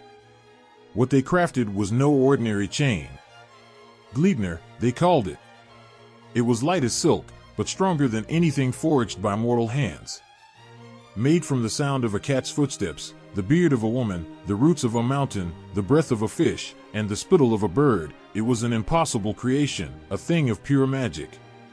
When the gods approached Fenrir with the chain, they tried to deceive him, telling him it was merely a game, a test of his strength.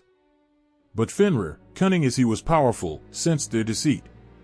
He agreed to be bound, but only if one of the gods placed their hand in his mouth as a sign of trust. The gods hesitated, knowing what this meant, but it was Tyr, the bravest of them all, who stepped forward.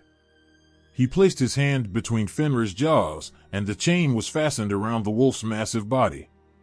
At first, Fenrir struggled, pulling and thrashing, but the chain held firm.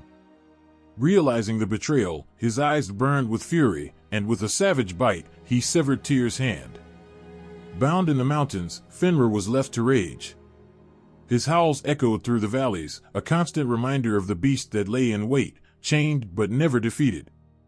His hatred for the gods only grew, festering like a wound that would never heal. And though the chain held, it could not bind his spirit.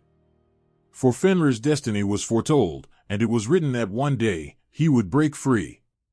That day would come with Ragnarok, the twilight of the gods, the end of all things. The prophecy spoke of a great battle, where the forces of chaos would rise against the gods, and the world would be consumed in fire and ash. And at the heart of this battle would be Fenrir, unchained and unstoppable. It was said that when the time came, Fenrir would break free from his bonds and make his way to the battlefield, his massive form darkening the sky, his jaws wide enough to devour the sun and the moon. In this final battle, Fenrir's wrath would be unrelenting. He would seek out Odin, the All-Father, the one who had bound him in the mountains, and the two would meet in a clash that would shake the very foundations of the world.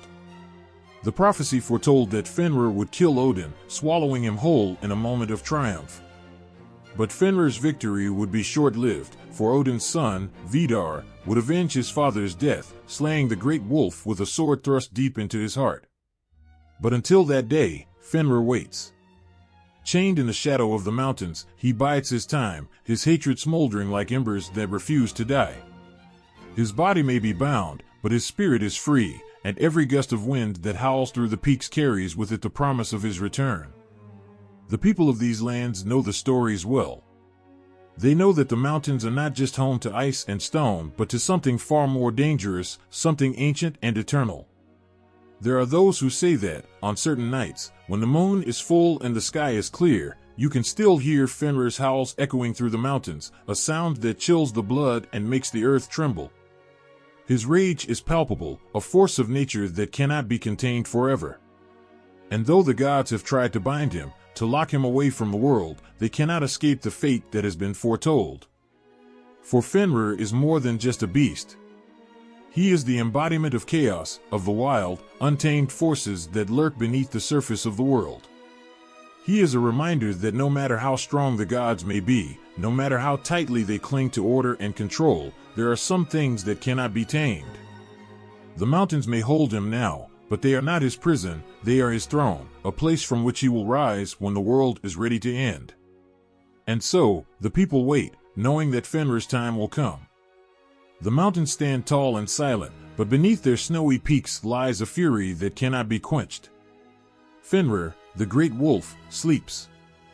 But one day, he will wake, and the world will tremble at the sound of his roar. In the shadowy forests of the Andes, where the mountains stand like silent sentinels, there is a sound that chills the blood of those who hear it. A soft, eerie whistle that seems to float on the wind, weaving through the dense trees and echoing off the rugged cliffs. It is not a tune that comes from any human lips, but one that belongs to something far more sinister, El Tunchi. El Tunchi is not a creature you see, but one you feel. The air grows heavy with unease, the trees sway ominously, and the distant cry of birds suddenly falls silent. Those who live near these Andean forests speak of El Tunchi in hushed tones, warning travelers and wanderers of the danger that lurks in the sound of the whistle. For when you hear it, El Tunchi is already watching. They say that El Tunchi was once human, a soul lost to the wildness of the mountains. Some stories say he was a man, others claim he was a woman, someone who ventured too far into the forests, consumed by the greed of logging, hunting, or defiling nature's sanctity. Now, El Tunchi's spirit roams these forests, forever tied to the land, seeking vengeance for the wrongs done to the sacred wilderness. His whistle is not a melody of joy, but a lament of sorrow and rage. It begins as a faint whisper on the wind, barely audible above the rustling of leaves. But as you walk deeper into the forest, it grows louder, more persistent, as if it's following you, calling out to you. There is something in that sound that grips your heart, a note of sadness, like a cry for help from someone long forgotten. But underneath that sadness is something far more chilling, a cold, hollow emptiness that wraps around your soul. The people who have survived an encounter with El Tunchi, those rare few, say that when you hear the whistle, you must never respond. No matter how close it sounds, no matter how tempting it is to whistle back, you must keep silent. For those who return the call of El Tunchi are never seen again. They vanish into the forests, leaving nothing behind but an eerie silence, as if the mountains themselves have swallowed them whole. And yet, there are those who believe that El Tunchi is not purely evil. In some tales, El Tunchi is a guardian of the forest, punishing only those who disrespect nature, who leave destruction in their wake. The hunters who take more than they need, the travelers who leave their trash scattered along the forest floor, these are the ones who face his wrath. He is said to walk among the trees, unseen but always present, listening to the sounds of the forest, and ensuring that the balance is kept. But there are others who speak of El Tunchi with a fear so deep it paralyzes them. For in many stories, El Tunchi is a relentless, vengeful spirit that cares little for the innocence or guilt of those who cross his path. It doesn't matter if you respect the forest or if you've come to admire its beauty. If El Tunchi finds you, and if his whistle reaches your ears, it may already be too late. They say that El Tunchi can take many forms, shifting like the mist that rolls down the mountains at dusk. Sometimes, he appears as a shadow moving between the trees, just out of sight. Other times, he takes the form of an animal, a bird perched high in the branches, or a fox watching from a distance. But always, there is the whistle, floating through the air, drawing closer with each passing second. It's a sound that makes the hair on the back of your neck stand on end, that makes your breath catch in your throat, because you know you are not alone. The Andean forests are beautiful but treacherous, a place where life and death dance in the shadows of ancient trees. The locals speak of the mountains as living, breathing entities, and El Tunchi is a part of that, an extension of the forest's soul, its protector, and its curse. His presence lingers in every gust of wind, in the creaking of the branches, and in the soft murmur of rivers winding through the valleys. For those who respect the mountains, who tread carefully and honor the spirit of the land, El Tunchi may remain a distant whisper, a phantom never seen. But for those who ignore the warnings, who disturb the fragile harmony of nature, he becomes a force of reckoning. The whistle draws near, circling like a predator hunting its prey, and then, it's gone. Only silence remains, thick and suffocating, leaving behind an eerie sense of finality. But perhaps the most terrifying part of El Tunchi's legend is not just the fear of being lost to the forest, but the idea that he was once human, just like those he now haunts. The thought that anyone, even the kindest of souls, can be consumed by the wilderness, transformed into something otherworldly, is a haunting reminder of the power these mountains hold. The line between man and spirit, between life and death, is thin in the Andes, and El Tunchi walks that line, forever trapped in a world that no longer belongs to him. The whistle still echoes through the valleys, a haunting melody that the wind carries from peak to peak. Some say it's the call of a lost soul, searching for peace in a world that has forgotten him. Others say it's a warning, a reminder that the forests are not to be taken lightly. But everyone agrees on one thing: when the whistle begins, it is best to turn back, to leave the forest in peace, before El Tunchi comes too close. In the towering heights of the Andean mountains, where the mists roll in thick and the air feels heavy with an ancient silence, there is a creature that stirs both fear and wonder in the hearts of those who call this place home. The Yucamar, a towering ape-like figure, has roamed these mountains for centuries, its legend whispered around campfires, shared in hushed conversations among the indigenous communities who know the land better than anyone. Yet, the Yucamar remains an elusive shadow, always felt but rarely seen, leaving behind traces of its presence that send shivers down the spine. The stories of the Yucamar are not ones of comfort. They are tales that make the night feel darker, the forest seem more impenetrable, and every rustle of leaves, every snap of a twig, sends a wave of dread through the listener. Some say the Yucamar is a protector of the mountains, a spirit of nature that has taken a physical form to guard these lands from those who would harm them. Others believe it is a creature lost in time, a beast from a bygone era, neither man nor animal, surviving in the hidden crevices of the Andean peaks, where no human dares to venture. Those who have encountered the Yucamar often speak of the overwhelming feeling of being watched before they even lay eyes on it. It starts with the weight of the mountains pressing down, the suffocating sensation of being utterly alone in the vast wilderness. Then come the sounds, low, guttural growls that seem to echo from nowhere, and footsteps that are too heavy to belong to any known animal. They say the Yucamar moves silently at times, despite its size, and only when it wants to be seen does it make itself known. There are sightings, stories passed down from generation to generation, each one more terrifying than the last. A group of hunters, deep in the forest, seeking game, stumbled upon enormous tracks in the mud, tracks far too large and too human-like to belong to any known creature of the mountains. Their hearts raced as they followed the trail, curiosity mingling with fear, but the deeper they ventured, the more they felt the eyes upon them, watching, waiting. It wasn't long before the hunters heard it, a low growl from the trees, a sound that seemed to shake the very earth beneath their feet. And then they saw it. Towering among the trees, its form barely visible through the thick canopy, the Yucamar stood, a massive figure, covered in dark, matted hair, its eyes gleaming with intelligence and warning. The hunters fled, too frightened to look back. These encounters, while rare, have left an indelible mark on the people who live near the Andean forests. The Yucamar is not merely a legend, it is a presence, one that cannot be easily dismissed as superstition. Even those who have never seen the creature speak of it with a quiet reverence, as though to even mention its name might summon it from the depths of the mountains. It is said that the Yukimar has a keen sense for those who disrespect the land, and it will not hesitate to show itself to those who come with ill intent. For the indigenous communities who live in these remote areas, the Yukimar is both a symbol of awe and fear.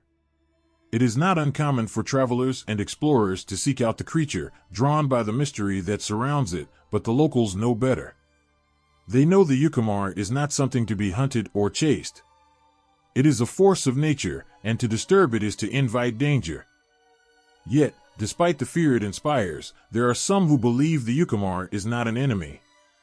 Some say that the creature has been known to protect those in need, guiding lost travelers out of the dense forests or scaring off predators that lurk in the night. There are stories of children who wandered too far from their village, only to be returned unharmed after their frantic families heard the telltale growls of the Yukimar nearby. The creature, they say, is not evil, but it is not to be trifled with. Legends of the Yukimar stretch back as far as anyone can remember.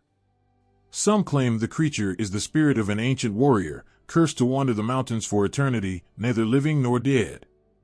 Others believe it is a guardian spirit, placed in the Andes to protect the mountains from human encroachment. And still others insist it is simply an unknown species, a relic of an ancient time, surviving in the remote wilderness far from the prying eyes of civilization. But no matter which version of the story you believe, one thing is certain: the Yukimar is more than just a tale. It is a part of the Andean mountains, as much a part of the landscape as the towering peaks and the dense forests that cover them. It is a reminder that there are still places in this world untouched by human hands, places where the wild things still roam, free and untamed. For those who venture into the mountains, the thought of the Yukimar lingers at the back of their minds. It is a fear that grows with every step deeper into the forest, with every shadow that moves just a little too quickly out of the corner of their eye. The Yukimar is always there, lurking just beyond the edges of sight, its heavy breath blending with the sound of the wind, its massive form hidden among the trees. And whether it chooses to reveal itself or not, the feeling of its presence is undeniable. The Andean mountains are vast, their secrets buried deep within the earth, their mysteries held tight by the thick forests and jagged cliffs. The Yukimar is just one of those mysteries, but it is one that has captured the imaginations of all who live in its shadow. It is a creature that straddles the line between myth and reality, a being that reminds us of the power and mystery of nature. And so, when the sun begins to set behind the mountains and the shadows grow long, the people of the Andes offer a silent respect to the Yukimar. They know that somewhere out there, in the thick of the forest, the creature watches, waiting, as it has for centuries. And whether it is a protector, a guardian, or something far more ancient and unknown, it is a part of the mountains, as wild and untamable as the land itself. In the cold silence of the Andes, where the peaks scrape the sky and the shadows stretch endlessly, there is a name whispered with both fear and reverence: Supui. He is not just a shadow of myth, but a presence that lingers in the very bones of the mountains, a god of death who reigns over the underworld. To the ancient Inca, Supui was more than just a figure of darkness. He was the ruler of Ukupasha, the realm beneath the earth, where the dead journeyed after life, and the mountains themselves seemed to pulse with his ominous energy. There are places in the Andes where the land seems untouched by time, where the very air feels thick with the weight of something ancient. It's in these remote, forgotten mountain caves that Supui is said to dwell, his essence entwined with the cold stone and deep, black recesses. The caves are more than just shelter, they are gateways, thin spaces between the world of the living and the terrifying underworld that Supui commands. To step too close is to feel a creeping dread, as if the earth itself is drawing you in, and the darkness within the caves holds not just emptiness, but the souls of those who once walked the earth. Supui is not a benevolent figure. His very being is tied to death and darkness, and the stories tell of his insatiable hunger for souls. His face, they say, is not one easily forgotten. His features are twisted, half demon and half man, with horns that spiral from his head, and eyes that burn with an otherworldly fire. To look upon him is to see death itself. And yet, Despite the fear he inspires, the Inca knew that he was an inevitable force. Supri was a necessary part of the cycle of life and death, a ruler who would claim every soul, no matter how powerful or humble. But Supri was not content to remain in his dark kingdom. There are stories of him rising from the depths, walking the earth in the dead of night, his footfalls heavy against the mountain paths, searching for those who wandered too far from safety. The wind would carry his whispers, and the animals would fall silent as he passed, knowing that Supri brought with him the cold touch of death. It is said that if you hear his voice on the wind, it's already too late. He has chosen you, and your soul is bound for Ukupasha, no matter how hard you try to escape. In those desolate mountain caves, sacrifices were made to appease him. The Inca believed that to keep Supri content, offerings of food, animals, and sometimes even human lives were necessary. These offerings would be left at the mouth of the caves, gifts to keep the god of the underworld from growing too hungry, too restless. For if Supri's hunger was not sated, it was believed he would unleash his fury upon the land, sending forth plagues, storms, and disasters, dragging the living down into the depths with him. But there are stories that speak of Supri's other side, one not driven by malice, but by duty. In these tales, he is not just a monster of the underworld, but the guardian of the dead, watching over the souls who pass into his realm.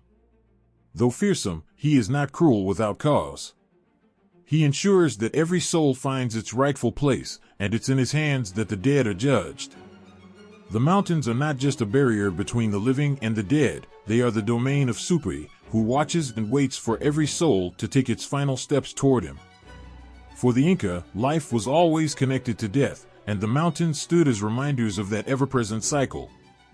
Supri's caves were places of transition, sacred and feared. Even today, in the remote Andean villages, the legend of Supri has not faded. The older generation still warns of the god's power, reminding those who live in the shadow of the mountains to tread carefully, for Supri is always watching. The caves that wind through the mountains are labyrinths, dark and cold, where the air feels different, as though the breath of Supri lingers in every corner. To enter these caves is to step into his world. The silence inside is so deep it presses against your skin, and the darkness is so thick it seems to swallow light. It's easy to believe, standing there, that the underworld is not far away, that Supri is not just a legend, but something far more real, a being who could step from the shadows at any moment, his eyes glowing with the hunger of the dead. There are places in the Andes where the clouds hang low, the mist curling around the peaks like the grasping fingers of the underworld, and it's in these moments that the presence of Supri feels the strongest.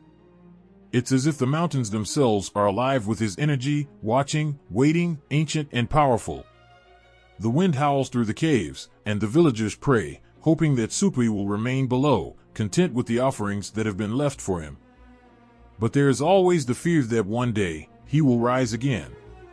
That the god of death will walk the earth once more, his rage unleashed upon the living, dragging them down into the darkness with him. The Inca believed that Supri's wrath could not be escaped, that the mountains were his to command, and those who lived too close to the edge risked falling into his grasp.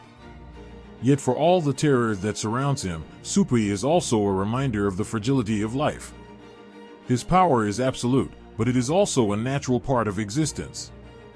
Death is not something to be feared, but respected, and Supri embodies that balance between life and the afterlife.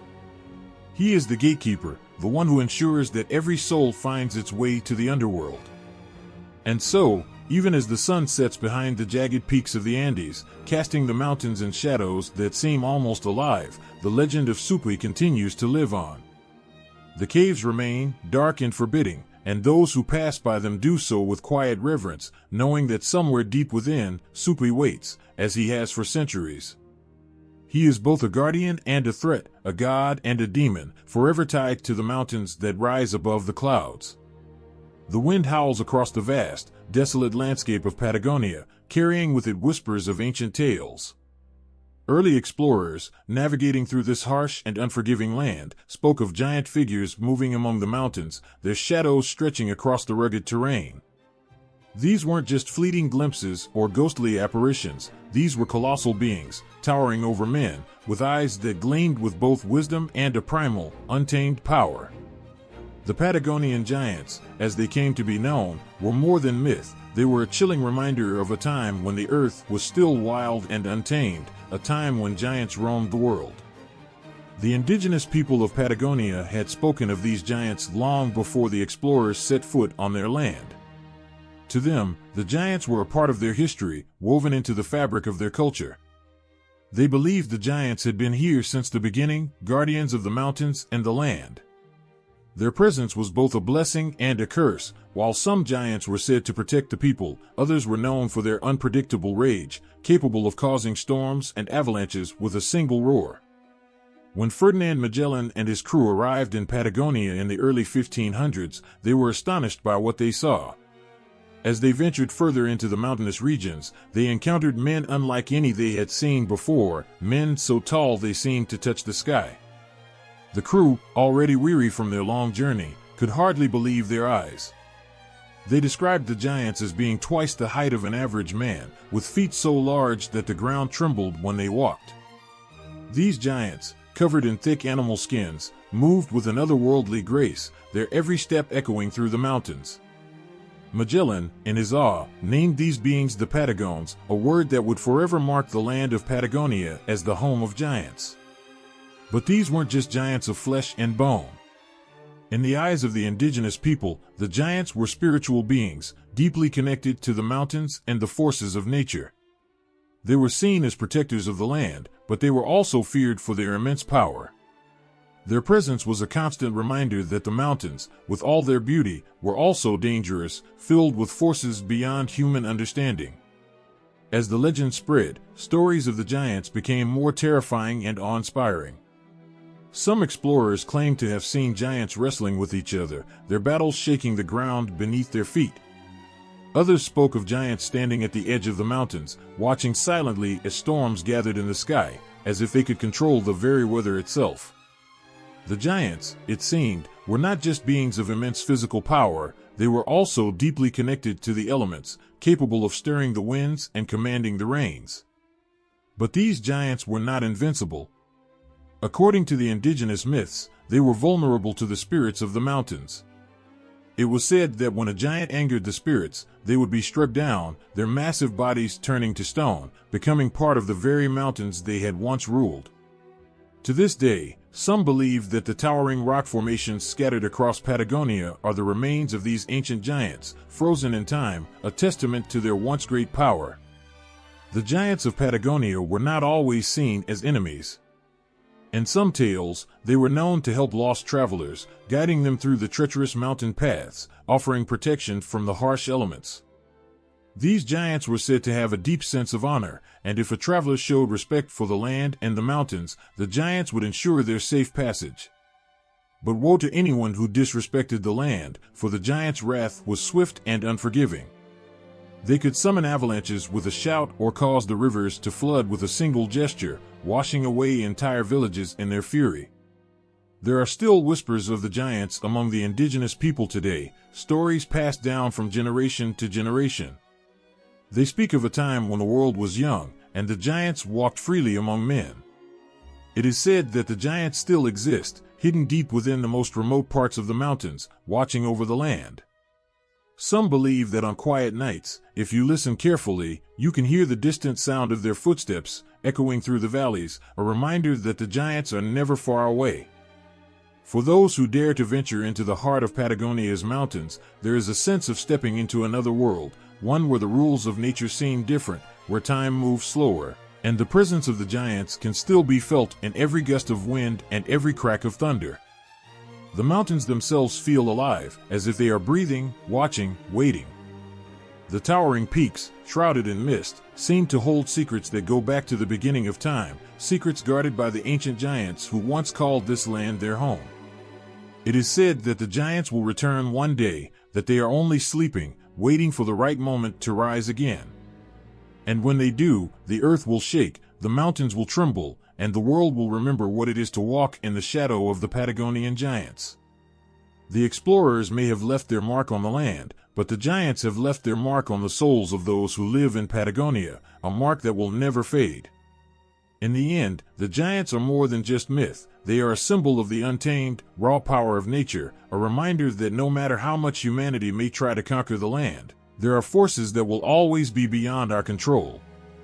The giants represent the spirit of Patagonia, a land that is as wild and unpredictable as the beings who once roamed its mountains. They are a part of the land, a part of the people, and their story will continue to be told as long as the mountains stand. As the sun sets behind the jagged peaks, casting long shadows across the land, one cannot help but feel the presence of the giants, watching from the heights, their stories etched into the very stone of the mountains they once called home. They are the Patagonian giants, and their legend will never die. In the dense forests of the Rocky Mountains, where towering trees sway with the winds and the mountains loom high against the sky, there is a presence felt by many but seen by few. The legend of Bigfoot, the guardian of these rugged lands, has been passed down for generations. Whispers of this elusive figure, with massive footprints and a shadowy silhouette, have haunted the imaginations of locals and visitors alike. There is something both primal and mysterious about the idea of a creature that remains just beyond the reach of human understanding, a protector of the wild places, silently watching over the ancient woods and mountain peaks. For centuries, Native American tribes told stories of a large, hairy creature who walked upright like a man but was far from human. Known by many names, Sasquatch, Yeti, or Bigfoot, this being was said to roam the mountains, an elusive guardian of nature who maintained balance in the forests. While some tribes saw him as a protector, others feared his strength and the powerful energy he brought with him. The deep respect for Bigfoot was rooted in the belief that he was not just a beast, but a spiritual presence, an embodiment of the untamed wilderness that could never be truly conquered by man. As settlers arrived in North America, they too began to encounter strange happenings in the woods. Gigantic footprints, far larger than any bear, would appear along remote mountain trails, vanishing as quickly as they came. At night, eerie howls would echo through the canyons, sending shivers down the spines of even the bravest explorers. The stories grew, and soon, Bigfoot became more than just a legend. He was a symbol of the wild, a reminder that there are still mysteries lurking in the vast expanse of the Rocky Mountains. There are those who claim to have seen Bigfoot with their own eyes. The descriptions vary, but they all carry a sense of awe and wonder. A figure standing between 7 and 10 feet tall, covered in thick, matted fur, with eyes that gleam with an ancient wisdom. His movements are slow but deliberate, as if each step he takes carries the weight of the mountains on his shoulders. Those who have encountered Bigfoot speak of the intense feeling of being watched, a sensation that crawls along your skin and makes the hair on the back of your neck stand up. One story tells of a group of hikers who ventured deep into the Rockies on a summer afternoon. The sun was setting, casting a golden glow across the landscape, when they noticed an unusual silence in the forest. The birds had stopped singing, and even the wind seemed to hold its breath. As they pressed forward, they saw something large moving between the trees, a shadow that seemed almost too big to be real.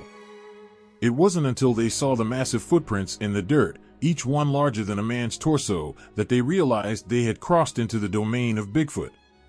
The hikers, both terrified and mesmerized, stood frozen as the creature moved deeper into the forest.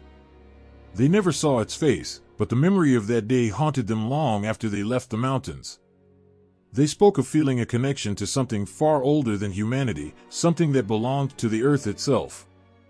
Bigfoot was not just an animal, he was part of the landscape, a guardian watching over the forests, ensuring that nature remained wild and free. Over the years, countless expeditions have been launched to find Bigfoot. Scientists, cryptozoologists, and adventurers have scoured the Rocky Mountains, setting up cameras and searching for any trace of the creature. Footprints have been cast in plaster, hair samples have been collected, and blurry photographs have been analyzed, but still, the legend persists without definitive proof. Some believe Bigfoot is a species of ancient ape that survived in isolation, while others think he is something more, an otherworldly being, existing on the edge of our reality, appearing only when he chooses. The cultural impact of Bigfoot has spread far beyond the mountains. His legend has seeped into books, films, and folklore, making him a figure known across the world. But for those who live in the shadow of the Rockies, the story of Bigfoot is not just a myth, it is a living, breathing part of their history. There are towns that host annual Bigfoot festivals, where locals gather to share stories, compare sightings, and celebrate the mystery that surrounds the guardian of the mountains. Some claim that Bigfoot is drawn to these gatherings, watching from the forest's edge, silently observing the humans who have come to honor him. Despite the fascination and the worldwide fame, there is a part of the legend that remains untold.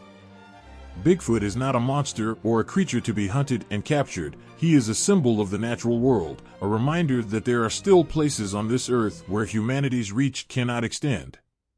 The Rockies, with their towering peaks and untamed forests, are home to forces far older and wiser than us.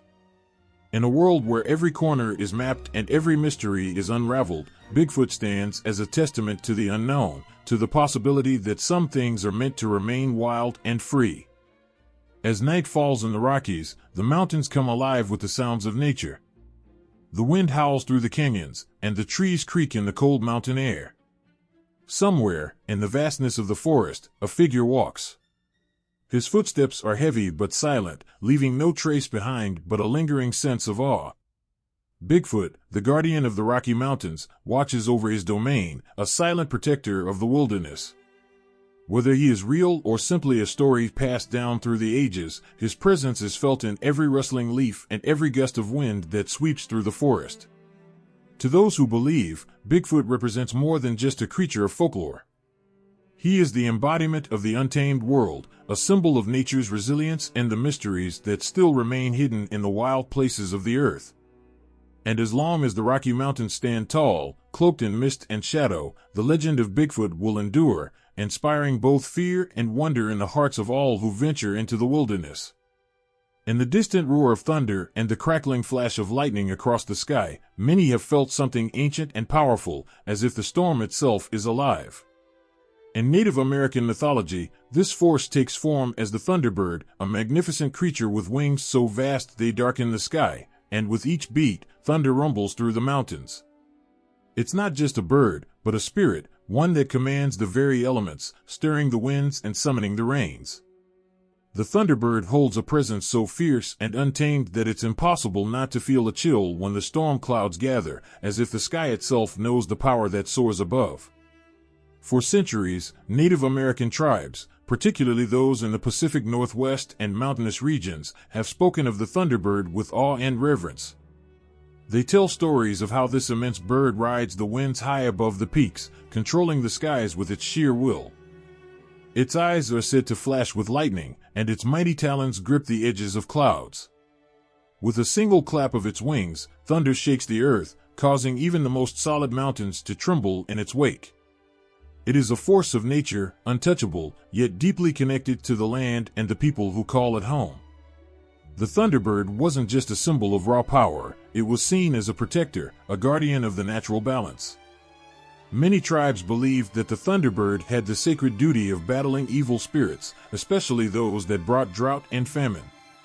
When the rains fell after a long dry season, they weren't just seen as natural phenomena, they were gifts from the thunderbird, a sign that this great creature was watching over the people and ensuring their survival. The sound of thunder rolling across the mountains became a comfort, a reminder that the thunderbird was still there, still fighting on their behalf. But the thunderbird was also a creature to be feared. Its temper was unpredictable, much like the storms it commanded. When angered, it could bring devastation. The winds it stirred could rip trees from their roots, and the rains it called down could flood entire valleys. The people knew that to disrespect the land, to upset the balance of nature, was to risk invoking the wrath of the thunderbird. In every clap of thunder, there was a warning: this world belongs not just to humans, but to forces far greater and far older. Sightings of the thunderbird were rare, but they were never forgotten. There are stories of hunters in the mountains who, while seeking shelter from a storm, caught glimpses of an enormous shadow cutting across the sky. In that moment, time seemed to stop as they looked up to see wings spanning wider than any creature they had ever known. The air grew heavy, charged with an electric energy that made their hearts race. Some would later describe feeling as if they were standing in the presence of a god, something both beautiful and terrifying all at once. One legend tells of a group of travelers who found themselves caught in a fierce storm while crossing through the mountain pass. The winds howled so loudly it felt as though the very mountains were screaming, and the rain lashed against their faces. Just as they thought they could go no further, the clouds above them parted, revealing the thunderbird in all its glory. Its eyes gleamed with the fire of 1,000 lightning strikes, and as it swooped low over the mountains, the travelers were filled with a mixture of fear and awe. Though the storm raged on, they no longer felt afraid. Instead, they believed they had been blessed with the sight of the mighty thunderbird, a creature that only revealed itself to the worthy. In some traditions, the thunderbird is not alone but is one of many, part of a celestial family that watches over the world from the skies. Together, they control the changing seasons, the cycles of nature, and the balance of life. Each time a storm rolls in over the mountains, it's a reminder that these spirits are still watching, still keeping the world in balance. Some tribes would even call upon the thunderbird during times of drought, offering prayers and rituals, hoping that this mighty spirit would answer with rain and renewal. Yet, even with all these stories, the thunderbird remains an enigma. Its true nature is a mystery, known only to the skies and the mountains it calls home. Some say it lives in the highest peaks, where no human foot can tread, hiding among the clouds until the world needs its strength once more. Others believe it's a spirit that exists in another realm, only crossing into ours when the storms are fierce enough to break through the barrier between worlds. Whatever the case, the thunderbird is more than just a myth. It's a symbol of nature's power, of forces that are beyond human control and understanding. As you stand in the mountains during a storm, with the wind howling in your ears and the sky lighting up in brilliant flashes, it's hard not to feel the presence of something greater. In that moment, as the thunder shakes the earth beneath your feet, it's easy to believe that the thunderbird is real, soaring high above, watching over the world with its ancient, storm-filled eyes. And in the end, perhaps that's what makes the legend of the thunderbird so powerful. It speaks to the part of us that knows we are small in the face of nature, that despite all our advances and understanding, there are still mysteries in the world that will never be solved. The thunderbird reminds us of our connection to the earth, to the skies, and to the storms that continue to roll over the mountains, carrying with them the whispers of ancient spirits who still watch, who still protect, and who still wield the power of the storm. In the icy wilderness of Alaska, where the snow-capped mountains rise majestically against the horizon, there lurks a creature born from the whispers of the Tlingit people, a being that dances between worlds. The Kushtaka, half otter and half human, is a shapeshifter with the power to transform from a playful creature of the water into a figure that evokes both fascination and fear.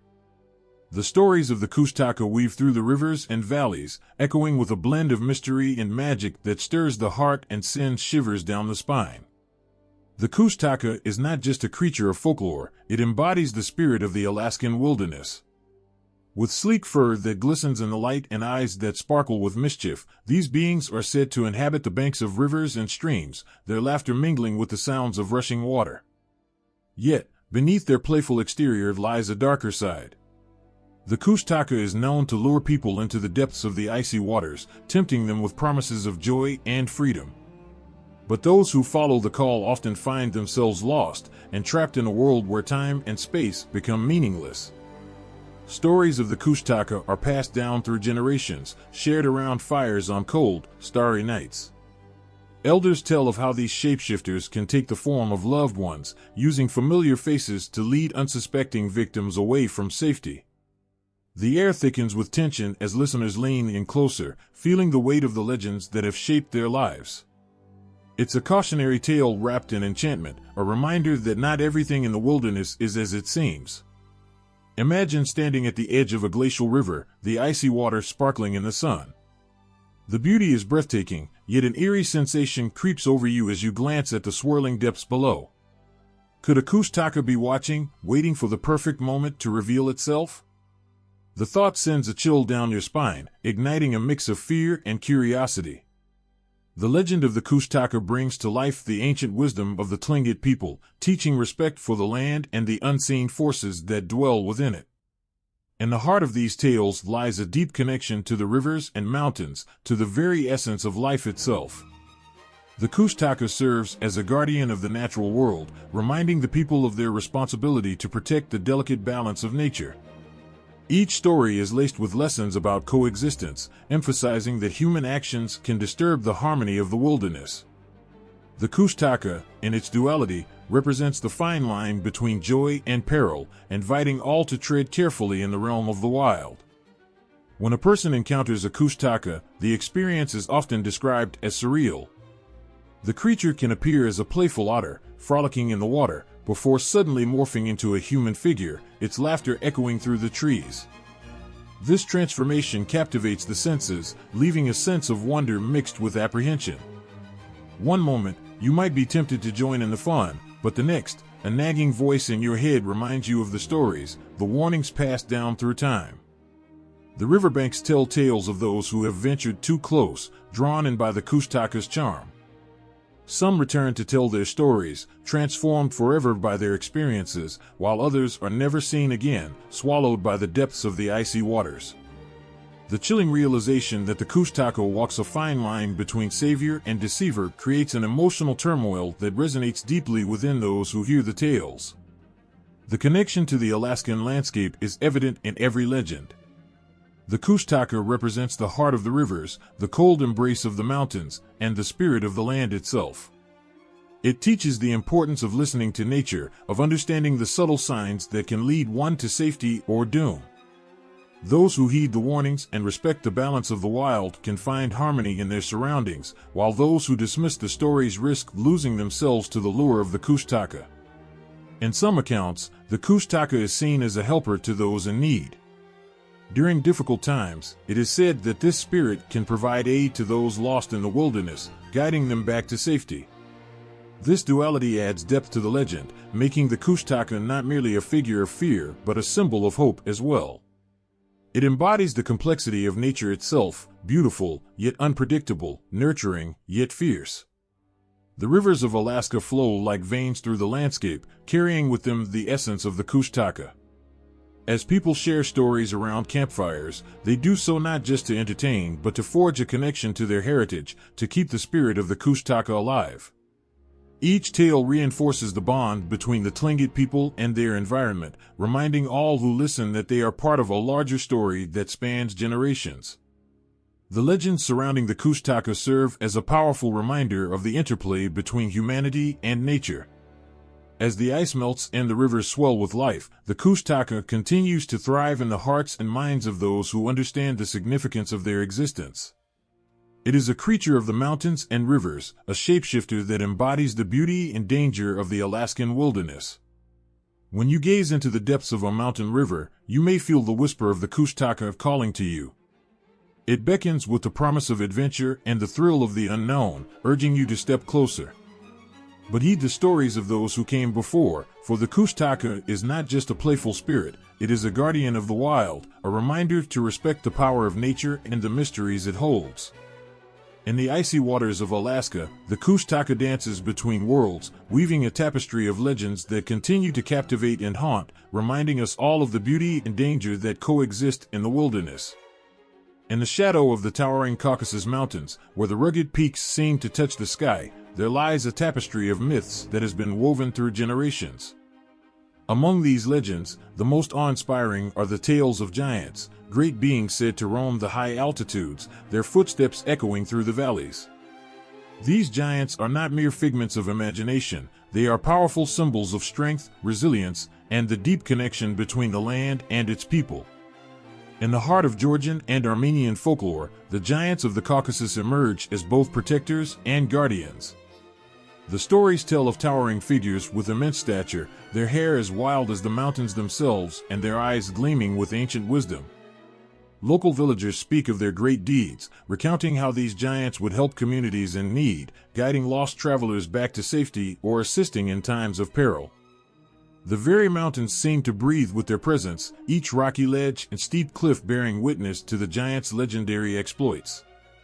Imagine standing at the base of a steep mountain, feeling the chill of the wind whip around you, as you look up at the immense cliffs that rise high above.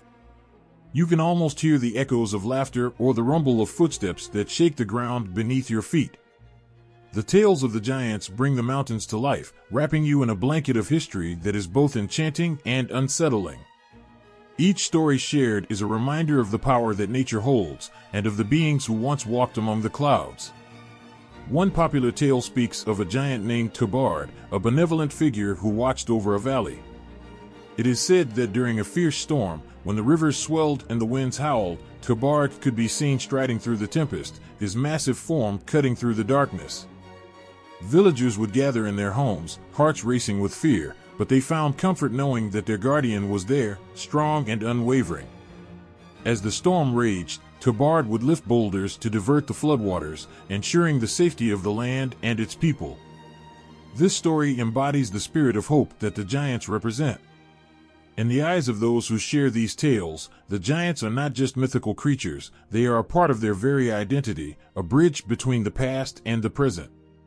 The power of their stories flows like a river through the hearts of the people, carrying with it a sense of belonging and a connection to their ancestors. The giants of the Caucasus also symbolized the struggle against adversity. In another tale, the giant Ksishvili faces a fearsome dragon that threatens to devour entire villages. Armed with nothing but his courage and an ancient sword, Ksishvili climbs the steepest peaks, battling the dragon high above the valleys. The villagers watch in breathless anticipation, praying for their champion. This epic showdown is not just a tale of bravery, it reflects the struggles of the people, their determination to overcome challenges that life throws their way. As Ksishvili fights valiantly, he embodies the spirit of the mountains, the fierce resolve to protect and defend. When the dust settles and the dragon lies defeated, the villagers erupt in joy, knowing that their giant has saved them once again. This celebration unites the community, reinforcing the bonds that tie them together. In the presence of giants, they find strength and courage, inspiring generations to face their own battles with the same fervor. The giants also weave a thread of mystery throughout the Caucasus. People claim to have seen enormous footprints in the snow, leading up into the peaks. Others tell of thunderous roars echoing through the valleys at night, leaving hearts pounding with excitement and fear. These encounters spark the imagination and remind everyone that there is still magic in the world, waiting to be discovered. In many villages, local customs and traditions pay homage to these mighty beings. Festivals are held, where tales of giants are recounted around roaring bonfires. The air fills with the smell of roasting meats and freshly baked bread as families gather to share in the joy of their heritage. The laughter of children mingles with the stories of their elders, creating a sense of continuity that binds generations together. As the sun sets behind the peaks, casting a golden glow over the land, the giants seem to come alive in the flickering firelight. Elders speak with passion, their voices weaving images of mighty figures standing watch over the mountains, their hearts forever intertwined with the spirits of the land. The tales echo through the ages, reminding everyone that they are not just stories of the past, but living narratives that shape their identity. In the dim light of the evening, villagers gaze up at the mountains, their hearts swelling with pride and awe. They remember that these giants, while fearsome, are also symbols of protection and guidance. The giants of the Caucasus inspire a sense of wonder, encouraging people to honor their connection to the earth and the legends that have shaped their lives. The mountains stand as silent witnesses to the legends of the giants, holding the stories within their ancient stones. Each crack and crevice tells a tale, a testament to the bond between the land and its people.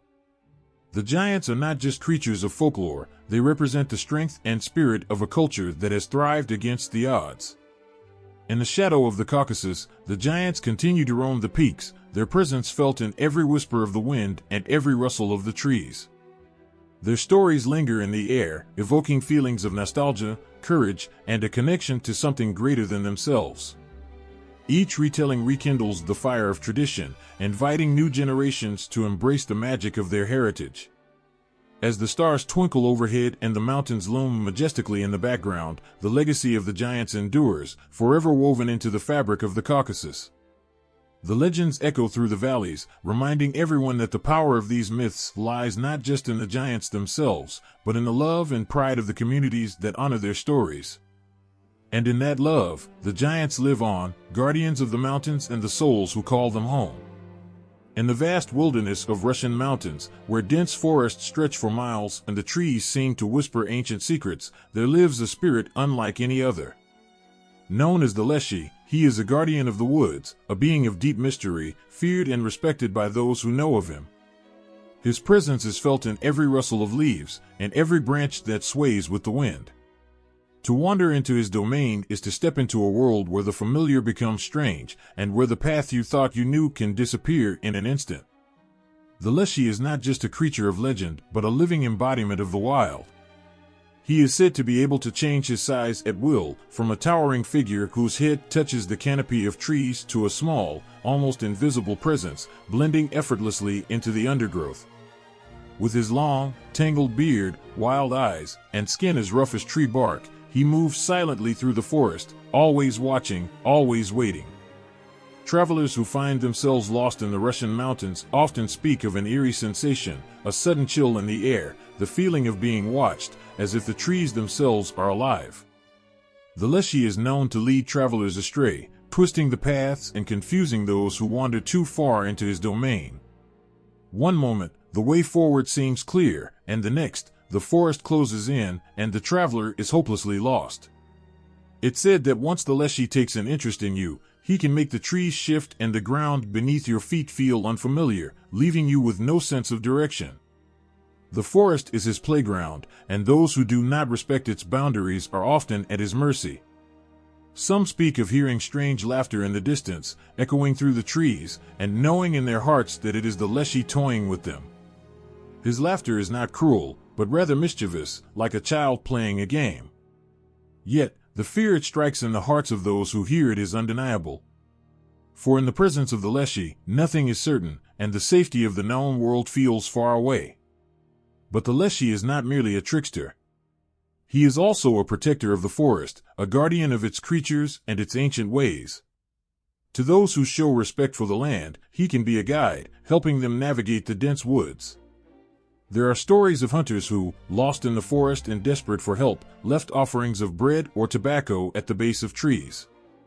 In return, they found their way home, guided by a sense of direction that seemed to come from nowhere, as if the forest itself had taken pity on them.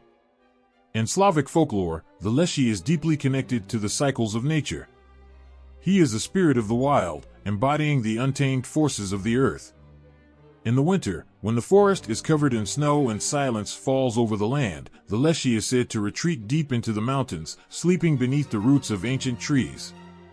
But when spring arrives and the forest bursts back to life, so too does the Leshy, roaming the woods once again, his presence felt in the rustling leaves and the calls of the animals. For those who live near the forests, the Leshy is both a source of fear and respect. Children are warned not to wander too far into the woods, for the Leshy may lead them away, confusing their minds and making them forget the way home. And yet, there are those who speak of encounters with the Leshy that are not filled with fear, but with a strange sense of awe.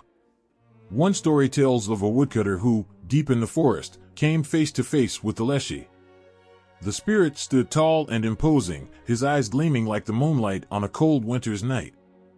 But instead of harm, the Leshy simply watched the woodcutter, his expression unreadable. After what felt like an eternity, the Leshy turned and disappeared into the trees, leaving the woodcutter to wonder if he had been spared or tested. The Leshy's ability to confuse and disorient is not just a physical trick, but a reflection of the forest itself. The woods are a place of mystery, where the line between reality and myth blurs. In the heart of the forest, time seems to stand still, and the everyday world feels far away. The Leshy embodies this liminal space, existing between the natural and the supernatural, between the known and the unknown. To encounter him is to be reminded of the power of nature, of its beauty and its danger. Some believe that the Leshy can be reasoned with, that he is not malevolent by nature, but rather a guardian who tests those who enter his domain. It is said that if you find yourself lost in the forest, you must speak to the Leshy with respect, acknowledging his power and his connection to the land. Only then, if he chooses, may he allow you to find your way once again. But for those who show arrogance or disrespect, the Leshy's tricks become more than just games. The forest becomes a labyrinth, and the way out seems to vanish altogether. The Leshy is more than a character in a story, He is a symbol of the wild, untamed forces of nature that humans have long sought to understand and control. In his presence, we are reminded of our smallness, of the vastness of the world around us, and of the deep mysteries that lie just beyond the edge of our understanding. He is the spirit of the mountains and the forests, a being who exists outside of time, watching over the land he calls home. To meet the Leshy is to encounter the unknown, to step into a world where the rules of reality bend and shift. It is to feel the heartbeat of the forest, to be enveloped by the ancient trees and the stories they hold. And as long as there are forests, as long as there are mountains, the Leshy will be there, watching, waiting, and reminding us that some mysteries are not meant to be solved, only respected. In the towering shadows of the Tian Shan and Pamir Mountains, there is a creature that has haunted the hearts and minds of those who venture too far into their remote wilderness. Known as the Almas, it is a being both feared and revered, whispered about in the quiet moments of campfires and in the cautious words of those who have claimed to see it. The Almas is not simply a tale, but a presence, a creature that lingers at the edge of human perception, more human than beast, but more beast than man. The stories of the Almas are as old as the mountains themselves, passed down through generations. Those who speak of it describe a figure that walks upright, with the strength of a wild animal but the unmistakable posture of a human. Covered in thick hair, with broad shoulders and powerful limbs, it moves silently through the rugged terrain, as though it were one with the mountains that surround it. Its face, they say, is like that of a man, but with a wildness in its eyes, a depth of something ancient, untamed, and unreachable. For the people who live in the shadow of these mountains, the Almas is a symbol of nature's untamed power, a reminder that despite all of humanity's advancements, there are still things in this world that we do not understand. There are still places untouched by human hands, where creatures like the Almas roam free, unconcerned with the rules of the world we know. Travelers, herders, and villagers alike have shared their encounters with the Almas, each tale tinged with awe and fear. A shepherd, leading his flock through the narrow mountain passes, once spoke of seeing a figure on a distant ridge. At first, he thought it was another traveler, but as he watched, the figure moved with a fluid, animal grace. It paused for a moment, turning its head to look in his direction, and though they were far apart, the shepherd felt a cold shiver run down his spine. The eyes that met his were not the eyes of any man he had ever seen. Others tell of hearing strange sounds echoing through the mountains at night, the soft crunch of footsteps on the rocky ground, or the low, guttural calls that seem to reverberate off the cliffs. These sounds, they say, are the Almas communicating, warning others to stay away, or perhaps calling out to its own kind. In the stillness of the mountains, these sounds feel like a warning from the land itself, a reminder that not all who walk these paths are welcome.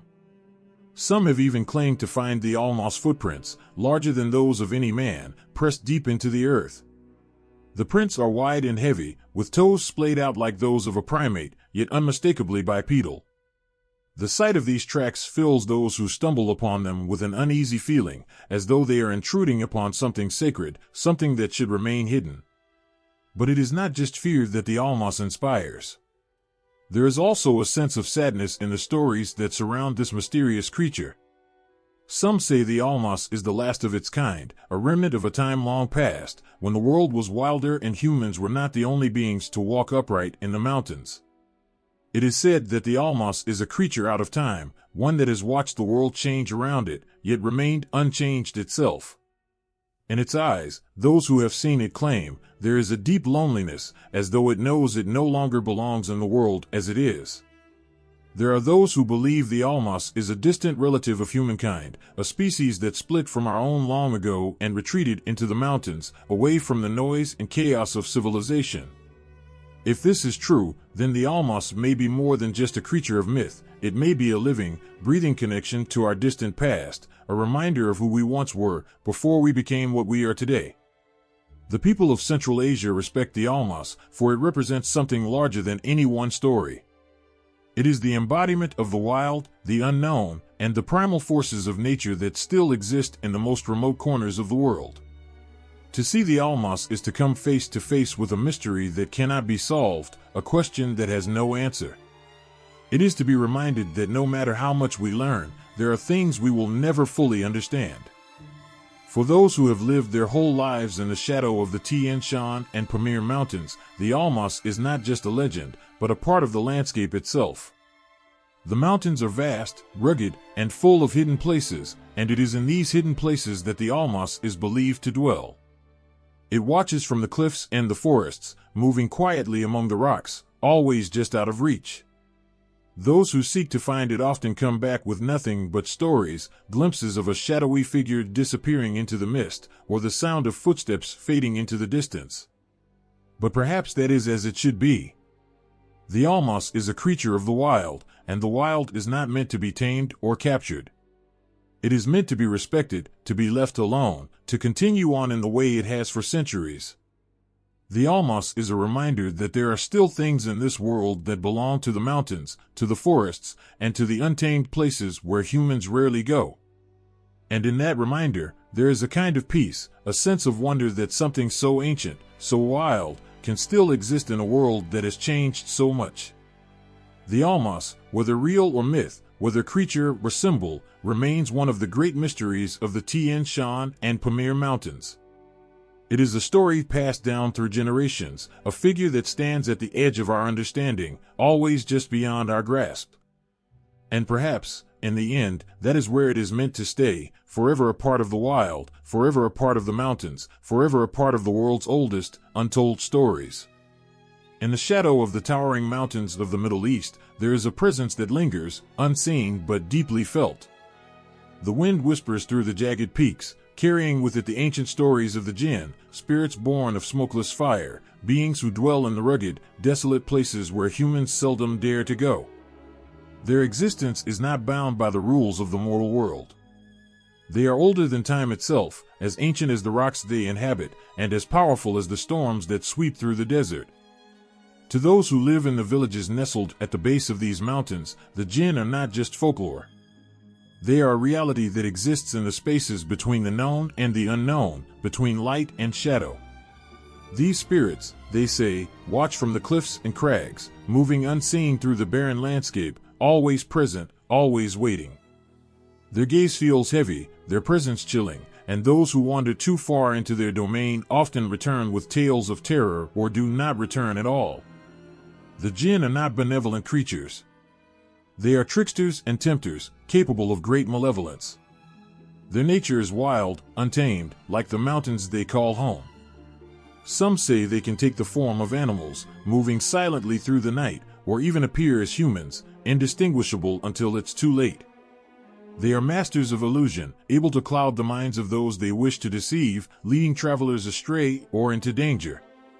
It is said that to meet a jinn in the mountains is to walk the line between life and death, for they can twist fate with a mere thought. In the stillness of the mountain night, when the sky is clear and the moon hangs low over the horizon, the stories of the jinn come alive. The air itself seems to thrum with their presence, a low, almost imperceptible hum that makes the hairs on the back of the neck stand on end. The people who live in these regions tell of encounters, of strange lights flickering in the distance, voices carried on the wind, and footsteps echoing where no human walks. These are the signs that a jinn is near, watching, waiting, and perhaps even deciding whether to reveal itself. One story tells of a man who ventured into the mountains in search of a lost goat. As the sun dipped below the horizon and darkness closed in, he realized he was no longer alone. He felt the air shift, growing heavy with something unseen. A figure appeared, standing just at the edge of his vision, neither fully there nor completely absent. It was tall, its eyes glowing with a faint, unnatural light. The man froze, his heart pounding in his chest. The figure did not speak, but he could feel its presence in his mind, twisting his thoughts, filling him with an overwhelming sense of dread. He fled, running blindly through the rocks until he collapsed, trembling, at the edge of his village. He never spoke of what he saw again. The jinn are believed to have power over the elements. The sudden gusts of wind that whip through the mountain passes, the unexpected storms that descend without warning, these are attributed to their influence. Some say they control the very land itself, shaping the jagged peaks and steep cliffs to their liking, creating a landscape as harsh and unforgiving as they are. In the ancient lore, it is told that the jinn were present long before humans ever set foot in these mountains, and they will remain long after we are gone. Yet, there is more to the jinn than just their terrifying nature. They are complex beings, capable of great intelligence and wisdom. Some believe that they are not inherently evil but are instead a reflection of the world around them, wild, unpredictable, and often dangerous. They are beings of raw energy, shaped by the harsh environment they inhabit. To encounter a jinn is to face the untamed forces of nature itself, and all its beauty and brutality.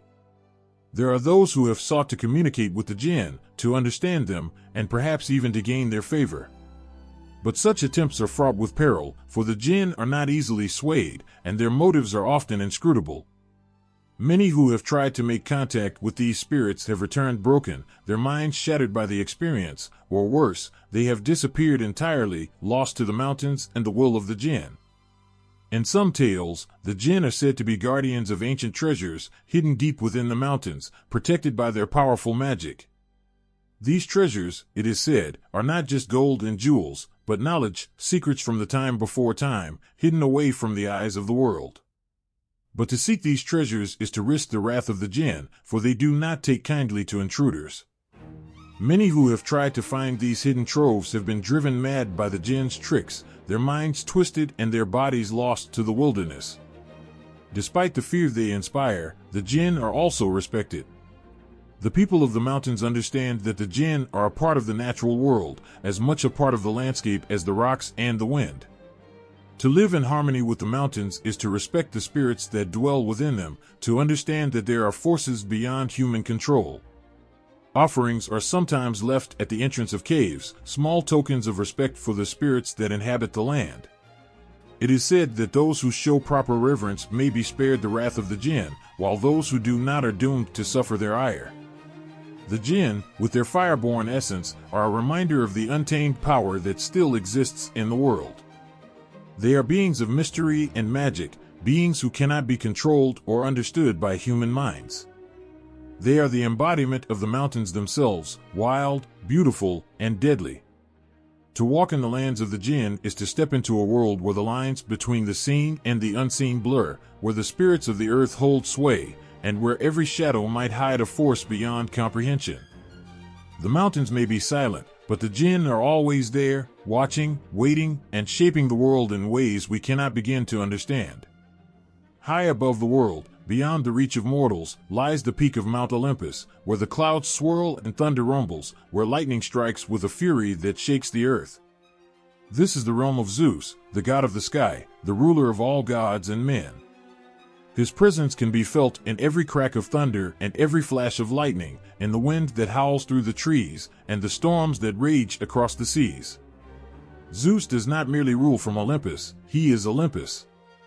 The mountain itself seems to pulse with his power, as if the very stones breathe with his presence. Zeus is more than just a king among gods, he is the force that binds the heavens and the earth.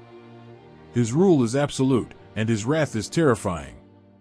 The sky is his domain, and within it, he commands the winds, the storms, and the rain. When he is angered, the world trembles.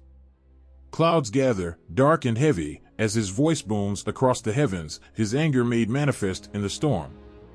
His weapon is the lightning bolt, sharp and deadly, forged by the Cyclopes, and with it, he brings swift justice to those who defy him. The flash of his lightning is a warning, a reminder of his unmatched power. Yet Zeus is not just a god of destruction. He is a protector, a father to gods and men, the one who ensures the balance of the world. From his throne on Olympus, he watches over humanity, guiding them, shaping their fates with a hand that is both firm and just. He is the one who maintains order in the universe, the one who keeps chaos at bay. When the forces of darkness rise, it is Zeus who stands against them, his power as vast as the sky itself. But Zeus is not alone in his rule. The natural world bends to his will, and within it, terrible creatures stir. Monsters born of the earth and the sea, creatures of immense strength and unimaginable terror, all bow before Zeus. It is said that he has battled with the Titans themselves, beings of such power that they once threatened to overthrow the gods. But Zeus, with his unmatched strength, cast them down into the depths of Tartarus, their prison for all eternity. His connection to these monstrous beings runs deep. From the ferocious Typhon, a beast with 100 serpent heads, to the mighty Hydra, whose heads regrow whenever they are severed, Zeus has faced them all. Each battle, a clash between the forces of order and chaos, a fight for the very soul of the world. And each time, Zeus emerges victorious, his lightning striking down his foes, his power undeniable. Even the most fearsome of these creatures, the giants, who rose up in a rebellion against the gods, could not stand against Zeus. The ground shook beneath their feet, and the sky itself seemed to weep as Zeus, with his thunderbolts, struck them down, one by one. Their defeat was a testament to his might, a reminder that no force, no matter how great, could stand against the king of the gods. The elements themselves are Zeus's allies. The wind is his breath, the rain his tears, the thunder his voice. He commands them with a mere thought, bending them to his will, using them to remind both gods and mortals of his presence. When the crops wither in the fields and the rivers run dry, it is because Zeus has withheld the rain. And when the skies open up and the rain falls in torrents, it is because he has willed it so. Yet, despite his power, Zeus is not without mercy. He is a god who listens to the prayers of mortals, who hears their cries and answers them in his own time. He can be kind and generous, a protector of the weak, a champion of justice. But he is also a god who demands respect, and those who forget this, those who challenge his authority, are swiftly reminded of his wrath. The myths tell of mortals who dared to defy him, who thought themselves above the gods. And for their hubris, they were punished. Some were turned into animals, others were struck down by his lightning, their pride burned away in the fire of his judgment. But these stories are not just tales of punishment, they are lessons. They remind us of the balance that Zeus maintains, the delicate line between order and chaos, between life and death. Zeus's connection to Mount Olympus is more than just symbolic. The mountain itself seems to rise up out of the earth, reaching for the heavens, a bridge between the world of men and the world of the gods. And at its peak, shrouded in mist and cloud, is the palace of Zeus, a place where no mortal can tread. From this vantage point, Zeus watches over all of creation, his eyes never closing, his mind ever alert. The mountain is both his fortress and his sanctuary, a place where he can gather his strength, where he can plot his next move in the eternal battle between light and darkness. It is here, among the clouds, that Zeus is truly in his element. The wind whips around him, the clouds swirl at his feet, and the thunder roars in the distance. It is a place of both serenity and power, a place where Zeus can be both ruler and protector. Zeus's connection to the natural world is evident in every aspect of his being. The sky is his canvas, the storms his paint, and with each stroke of his lightning, he shapes the world. The mountains, the seas, the forests, they all bend to his will. But perhaps most importantly, Zeus is a god of balance. He is a god who understands the delicate dance between creation and destruction, between life and death. His rule is not one of tyranny but of wisdom, for he knows that power without control is chaos. And so, he watches, he waits, and when the time comes, he acts, with a force that is both terrifying and awe-inspiring. In the end, Zeus is more than just a god of the sky. He is a god of all things, a protector, a warrior, a king. His presence is felt in every corner of the world, in the wind that blows through the trees, in the rain that falls on the fields, and in the thunder that shakes the earth. He is a reminder that there are forces in this world that are beyond our understanding, forces that shape our lives in ways we can never fully comprehend. And as long as the mountains stand, as long as the storms rage, Zeus will remain, his power eternal, his rule unchallenged.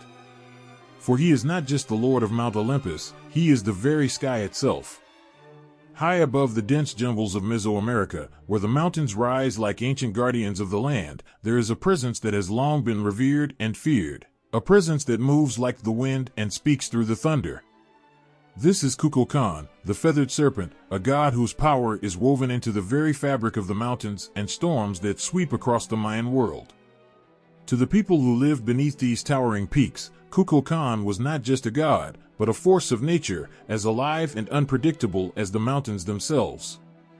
Kukulkan's form, half serpent and half bird, strikes awe into those who glimpse it in their imagination.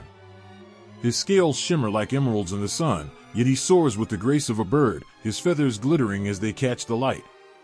It is said that when Kukulkan moves, the wind follows, rushing through the trees and howling over the mountain tops. The very sky seems to bend to his will. His presence is felt in the sudden gusts of wind that send shivers down your spine, and the clouds that gather ominously, thick and dark, before the storm begins to rage.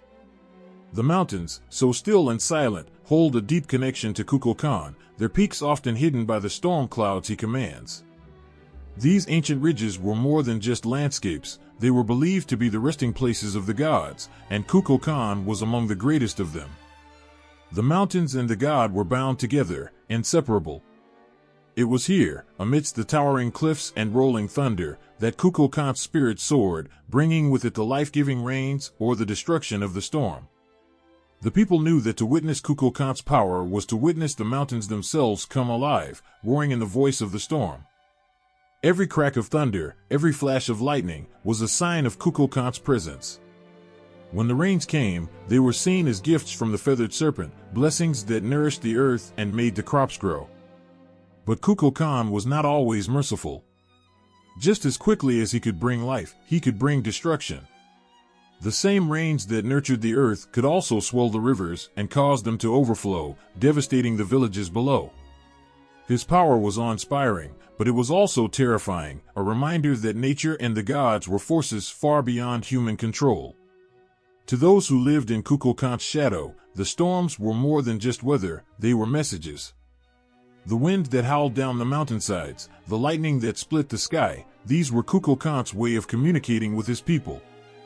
Some said they could hear his voice in the rumbling of the thunder, deep and powerful, vibrating through the earth. It was a sound that shook the very bones, a sound that reminded them of their place in the world. They were small, mortal, and fragile, living in the mercy of a god whose moods could change like the shifting wind. The connection between Kukulkan and the mountains went beyond mere geography. The mountains themselves were sacred, believed to be the very bones of the earth, and Kukulkan was their living spirit. His movement across the sky mirrored the rise and fall of the mountains, his serpentine body twisting and turning like the winding paths that led to their peaks. To climb these mountains was to enter Kukulkan's domain, to stand in the presence of a god who could bring both salvation and destruction with the beat of his wings. For the Mayan people, Kukulkan was a god of great wisdom and power, a being who understood the balance between life and death, creation and destruction. The storms he brought were not random, they were part of a larger cycle, a cosmic dance that kept the world in balance. The rains that poured down from the heavens were as necessary as the sun that shone upon the fields. The thunder that rolled through the mountains was as essential as the silence that followed in its wake. In Kukulkan, the people saw the embodiment of this balance, a god who gave life but also took it away when necessary. It was said that Kukulkan could be seen at times, riding the winds over the mountains, his massive wings outstretched, his body coiled and ready to strike. To see him was both a blessing and a curse, a sign that the rains were coming, but also a warning that the storm could turn violent at any moment. His eyes, glowing like burning coals, pierced through the darkness, watching over the land with a gaze that saw all. And when he spoke, it was through the roar of the wind, a voice that could not be ignored. The temples that rose in honor of Kukulkan were built high, as close to the sky as possible, their stone steps reaching up toward the heavens. These temples were places of worship, but they were also places of fear, where offerings were made to appease the feathered serpent and ensure his favor. The priests, who acted as intermediaries between the people and the god, would climb these steps, their hearts filled with reverence and terror, knowing that they stood in the presence of a power far greater than themselves. Kukulkan's connection to the mountains was also a connection to the cosmos. The storms he brought were seen as reflections of the celestial battles that took place in the heavens, battles between light and darkness, order and chaos.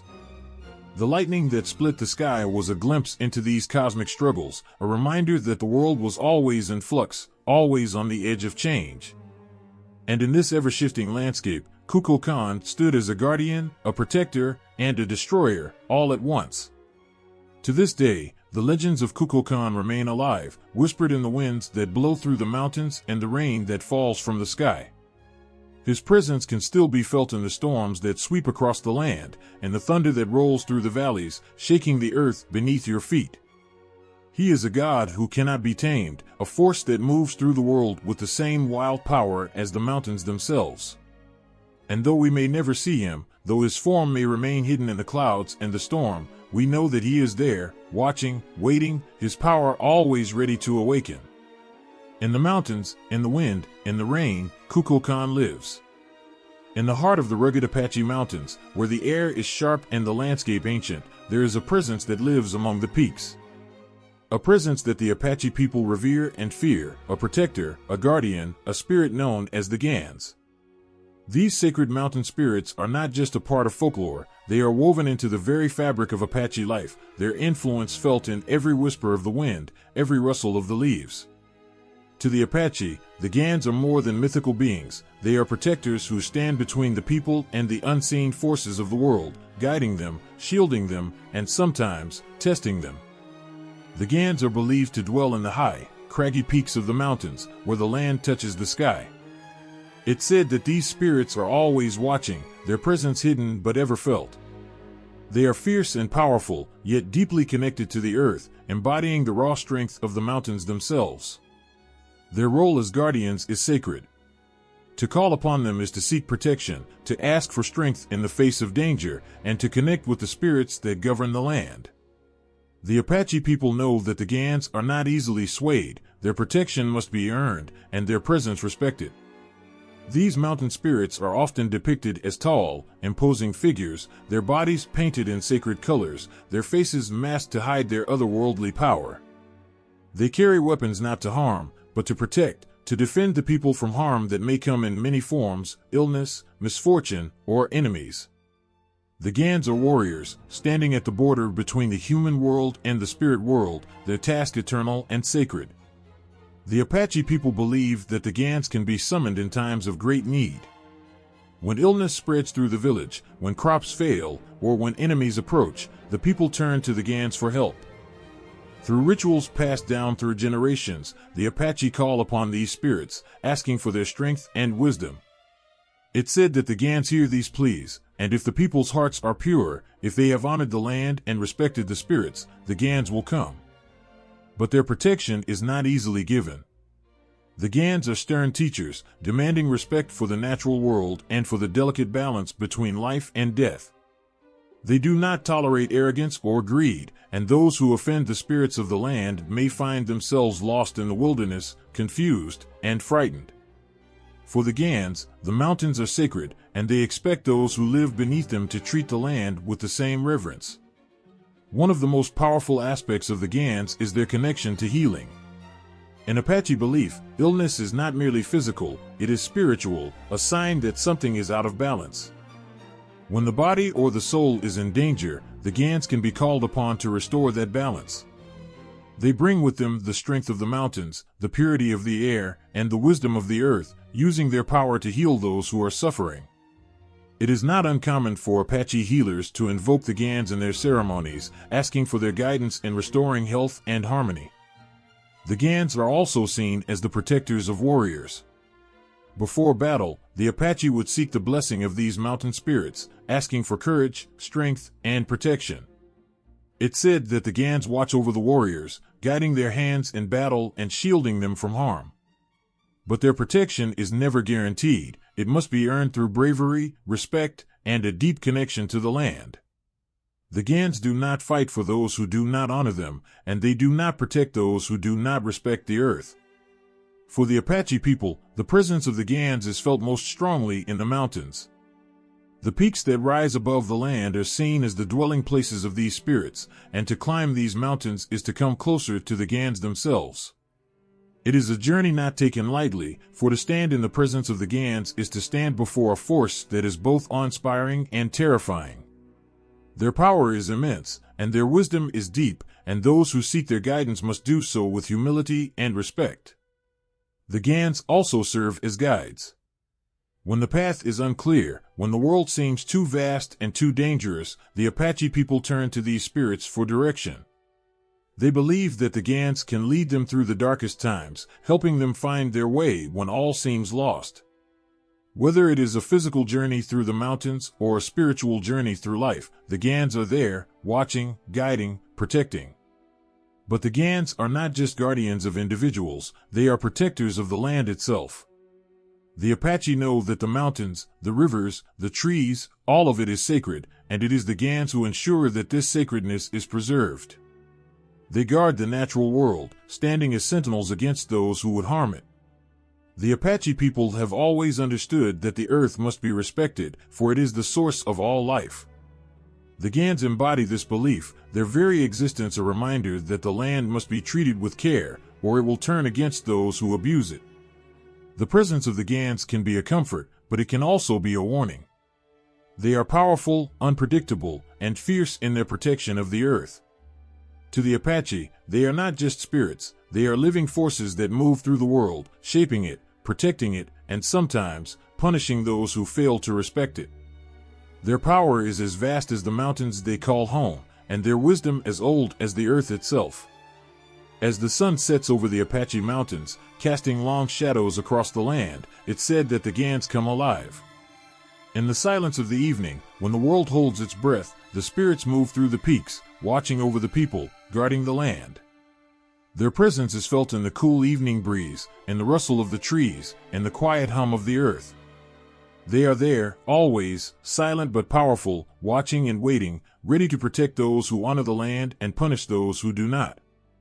The Gans are eternal, as ancient and unyielding as the mountains themselves, and their power, like the mountains, will never fade. In the distant echoes of ancient Greece, where the mountains tower over the land like timeless sentinels, there were beings so vast and terrifying that even the gods themselves trembled in their wake.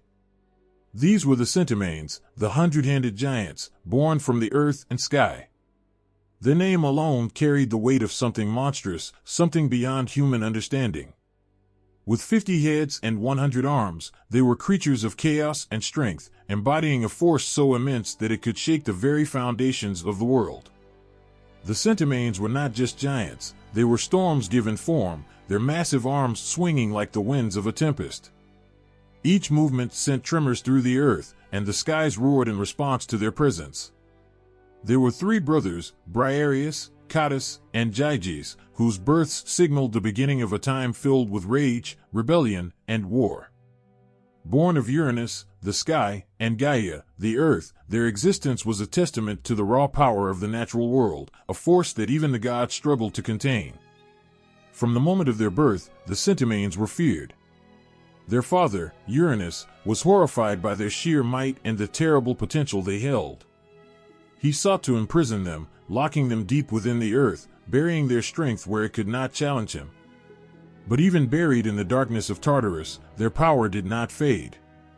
Their anger grew, boiling like magma beneath the surface, waiting for the moment when they would rise again. And rise they did. In the heart of the Titanomachy, the great war between the Olympian gods and the Titans, the Centimanes played a crucial role. The war raged for 10 years, the earth trembling under the weight of the battle. Zeus, the king of the gods, knew that victory would not come without the help of the hundred-handed giants. He descended into the depths of Tartarus, where the brothers were imprisoned, and offered them freedom in exchange for their strength. The Centimanes, filled with a hatred for their captors and a thirst for revenge, accepted. When the Centimanes entered the battlefield, the world seemed to hold its breath. Their massive hands hurled boulders as if they were mere pebbles, and their roars shook the heavens. The Titans, once so mighty and indomitable, now found themselves faced with a power they could not match. The earth split beneath the weight of their fury, and the sky darkened with the dust of their destruction. In their hands, the mountains themselves became weapons, their jagged peaks turned into projectiles that shattered the ranks of the Titans. It was not just their strength that made the Centimanes so fearsome, it was their connection to the earth and sky. They were born of both, and in battle, it seemed as though the elements themselves answered to them. The wind howled in their favor, the mountains crumbled at their touch, and the very ground beneath their feet rose up in rebellion against their enemies. They were not mere warriors, they were forces of nature unleashed upon the world. As the battle raged on, it was clear that the tide had turned.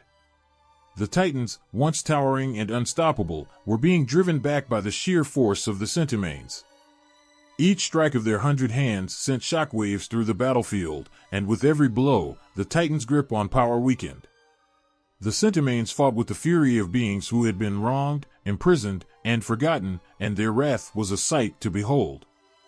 In the end, it was the Centimanes who helped secure the victory for the Olympians. The Titans, defeated and broken, were cast into the very prison where the 100-handed giants had once been held. But the Centimanes did not seek revenge. Instead, they took up their new role as the guardians of Tartarus, standing watch over the prison that had once been their tomb.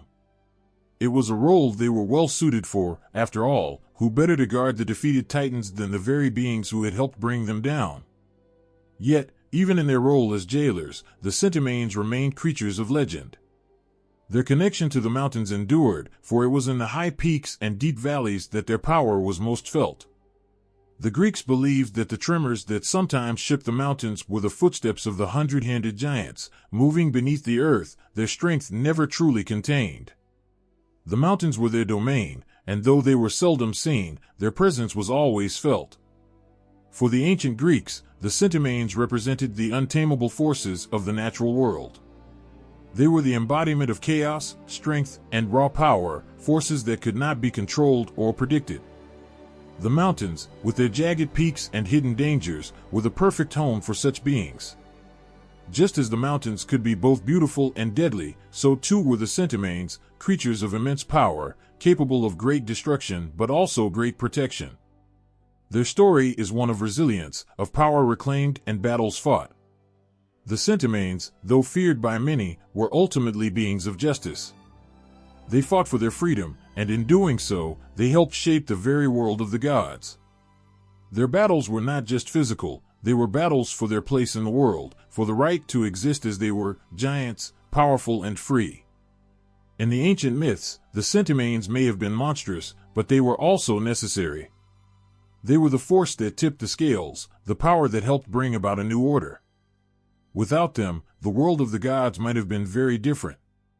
And though their story is one of violence and destruction, it is also a story of redemption, of strength used not for revenge, but for the greater good. The mountains of Greece still echo with their presence. In the silence of the high peaks, where the wind whistles through the rocks and the earth seems to hum with ancient power, the memory of the Centimanes lives on.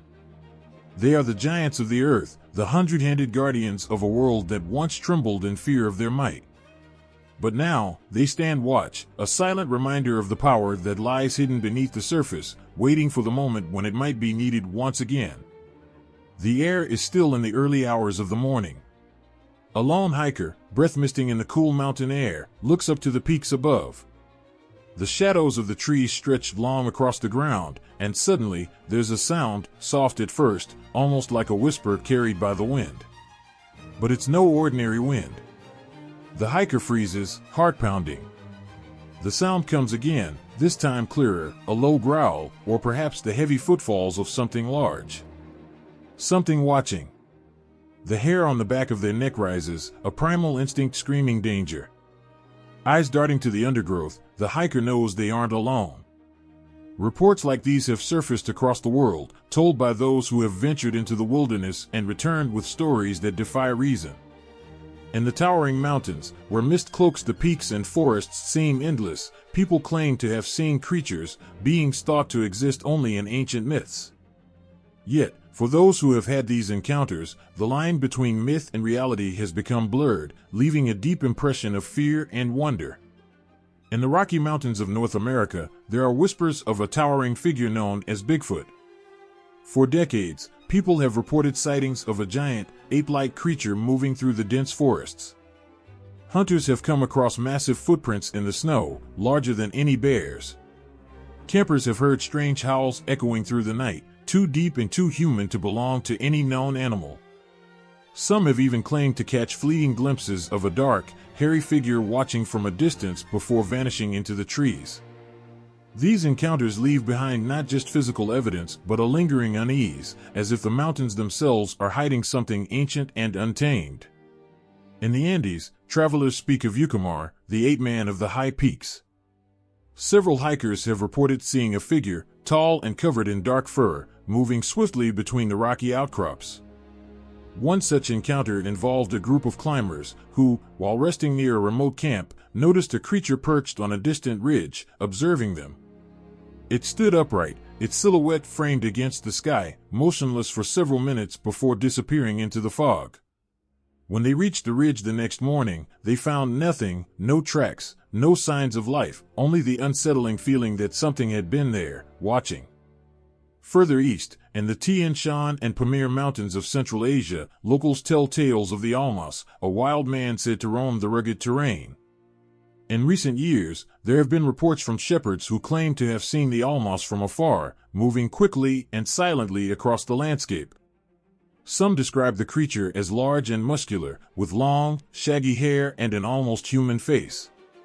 These sightings, though rare, often leave those who witness them shaken, questioning the reality of what they've seen.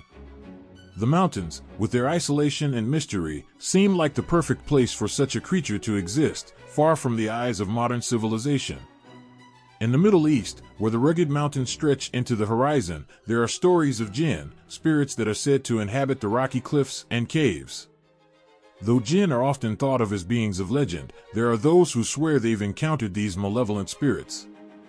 In one account, a group of travelers in the mountains of Oman recounted strange occurrences during their expedition, unseen forces knocking over supplies, chilling winds blowing through their camp on otherwise still nights, and the overwhelming feeling of being watched. One night, they heard whispers, faint, distant voices carried on the wind, speaking in a language none of them understood. Though they never saw anything, the terror they felt was palpable, as if the jinn were lurking just beyond the veil of sight, unseen but undeniably present. In Russia, the dense forests and mountains are said to be home to the leshy, a woodland spirit known to lead travelers astray. A hiker, trekking through the Ural Mountains, reported an encounter that still haunts him. While exploring a remote area, he became disoriented despite having a map and GPS. For hours, he wandered, feeling increasingly lost as the forest seemed to shift around him. No matter which direction he went, he ended up back at the same clearing. Exhausted and panicked, he eventually stumbled upon a path leading back to safety, but the experience left him with an unshakable sense of having been toyed with, as if some unseen force had been manipulating his way through the woods. Even in the remote corners of South America, there are tales of encounters with beings that defy explanation. In the Peruvian Andes, locals speak of El Tunchi, a spirit said to haunt the forests with its eerie whistle. A group of backpackers, camping deep in the mountains, reported hearing the sound one evening, soft at first, then growing louder, echoing through the trees. They described it as a high-pitched whistle, piercing and unsettling. As they sat around their fire, the whistling seemed to circle their camp, coming from all directions at once. One of the hikers ventured into the darkness to investigate, but returned pale and shaken, claiming to have seen a shadowy figure standing just beyond the light of the fire. The group left the camp early the next morning, too unnerved to stay another night. These sightings, scattered across the globe, suggest more than just isolated incidents of overactive imaginations or tricks of the light. They point to a lingering belief in the supernatural, a belief that, even in today's world of science and technology, there are things we cannot explain. The mountains, with their vast and often unreachable landscapes, seem to hold onto these ancient mysteries, as if the creatures of legend still walk among them, hidden in the shadows, glimpsed only by those who dare to venture too far. For many, these encounters serve as a reminder of how little we truly know about the world. The stories passed down through generations about creatures like Bigfoot, the Jinn, or the Leshy are not merely relics of the past, they continue to shape how we view the unknown. Whether these sightings are real or not, the emotions they evoke, fear, awe, wonder, are undeniably powerful.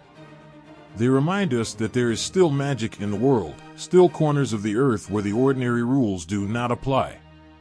And as long as there are mountains, as long as there are forests that stretch beyond the horizon, there will be stories of the things that live there, just out of sight, waiting to be found. In the silence of the mountains, where the mist clings to the peaks and the winds carry ancient whispers, something stirs. It's not just the wild animals that roam the remote regions or the rustling of leaves underfoot. There's something more, something elusive that seems to exist at the very edge of human perception. Cryptozoology, the study of creatures whose existence is rumored but not proven, walks the fine line between folklore and science. And in the world's mountains, this line becomes ever more blurred. For centuries, people have told stories of strange, unknown creatures lurking in the highlands. Whether it's the Yeti of the Himalayas, Bigfoot in the Rockies, or the Almas in Central Asia, these beings have captured the human imagination in ways that no ordinary wildlife could. Skeptics might dismiss them as mere myth, products of overactive imaginations or fear of the unknown. But for some, the belief runs deeper, fueled by centuries of folklore, eyewitness accounts, and strange, unexplainable signs left behind in the wilderness. Cryptozoologists are the ones who refuse to let these stories fade into obscurity. They search for the unknown, not as dreamers, but as people determined to uncover what might lie beneath the veil of legend.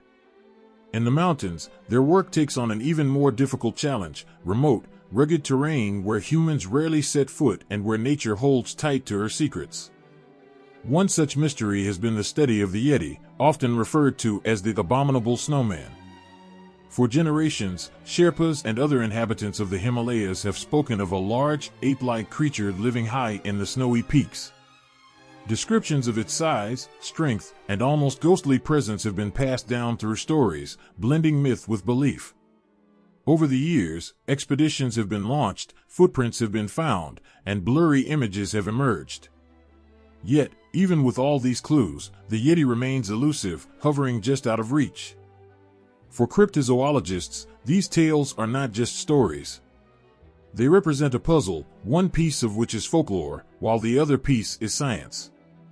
Some have collected hair samples or analyzed footprints, hoping to find DNA evidence that might confirm the existence of such creatures. What they find is often inconclusive, sometimes linked to known species, but always wrapped in mystery.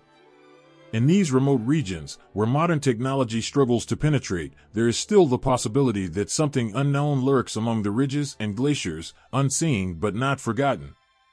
The mountains offer a perfect hiding place for such creatures. Vast, isolated, and often inhospitable, they are regions where humanity's reach is limited. Here, the creatures that roam the peaks and valleys can remain hidden, out of sight and out of mind, only appearing briefly to those who wander too far into the wilderness. When a hiker stumbles upon a set of tracks too large to belong to any known animal, or when they hear a cry echoing through the trees that sends shivers down their spine, it's easy to see how folklore intertwines with reality. For many indigenous communities living in mountain regions, these creatures are not just myths, they are part of the world they inhabit. The stories passed down through generations are woven into the fabric of their culture. In the Andes, for example, the Yucamar, a Sasquatch-like creature, has long been part of local lore. Farmers and shepherds have reported encounters with a being that walks on two legs, covered in fur, resembling a human yet distinctly otherworldly. These stories are told with a sincerity that is hard to dismiss, especially when they come from people who have lived in these regions their entire lives, knowing the land and its creatures like the back of their hands. Cryptozoologists respect these traditions. They understand that in many cases, what science cannot yet prove, folklore has preserved for centuries. It is in this intersection, where ancient tales meet modern investigation, that the heart of cryptozoology lies. It is not just about finding evidence, but about understanding why these stories endure, why people believe in these creatures, and what it says about our relationship with the natural world. In some cases, science and folklore have worked together to uncover new species. There have been instances where animals once thought to be mythical were eventually discovered by biologists. The okapi, for instance, was once regarded as a cryptid, a creature of rumor in the dense African forests. Yet, today, it is a well-known species, proving that there is still so much left to discover. This gives hope to cryptozoologists that the creatures of the mountains, those spoken of in hushed tones and late-night campfire stories, might one day be proven real. But it's not just about the creatures themselves. The mountains hold a sense of mystery that amplifies these legends. The jagged peaks, the dense forests, the icy winds, they create an atmosphere of isolation and awe. When people venture into these places, they are stepping into an ancient, untamed world. It is here, in the silence of the high altitudes, that the human mind begins to wonder about what might be watching from the shadows. And sometimes, there are sightings that science struggles to explain. A hiker in the Caucasus might report seeing a towering figure, not quite human, disappearing into the trees. A mountaineer in the Rockies might swear they heard strange vocalizations echoing from a nearby ridge. These encounters are often fleeting, over in the blink of an eye, but they leave behind a sense of unease, a nagging feeling that perhaps, just perhaps, the old stories are true. Cryptozoology does not claim to have all the answers. It walks a fine line between belief and skepticism, between science and the unknown. But in the mountains, where nature still reigns supreme and humanity's presence is but a small, fleeting shadow, the possibility that creatures like Bigfoot, the Yeti, or the Almas exist feels more real. These legends persist because they tap into something deep within us, a desire to believe that the world is still full of mystery, that there are still things out there waiting to be discovered. The mountains, with their towering cliffs and misty valleys, hold onto their secrets tightly. Whether these creatures are real or simply figments of folklore, cryptozoologists continue to search.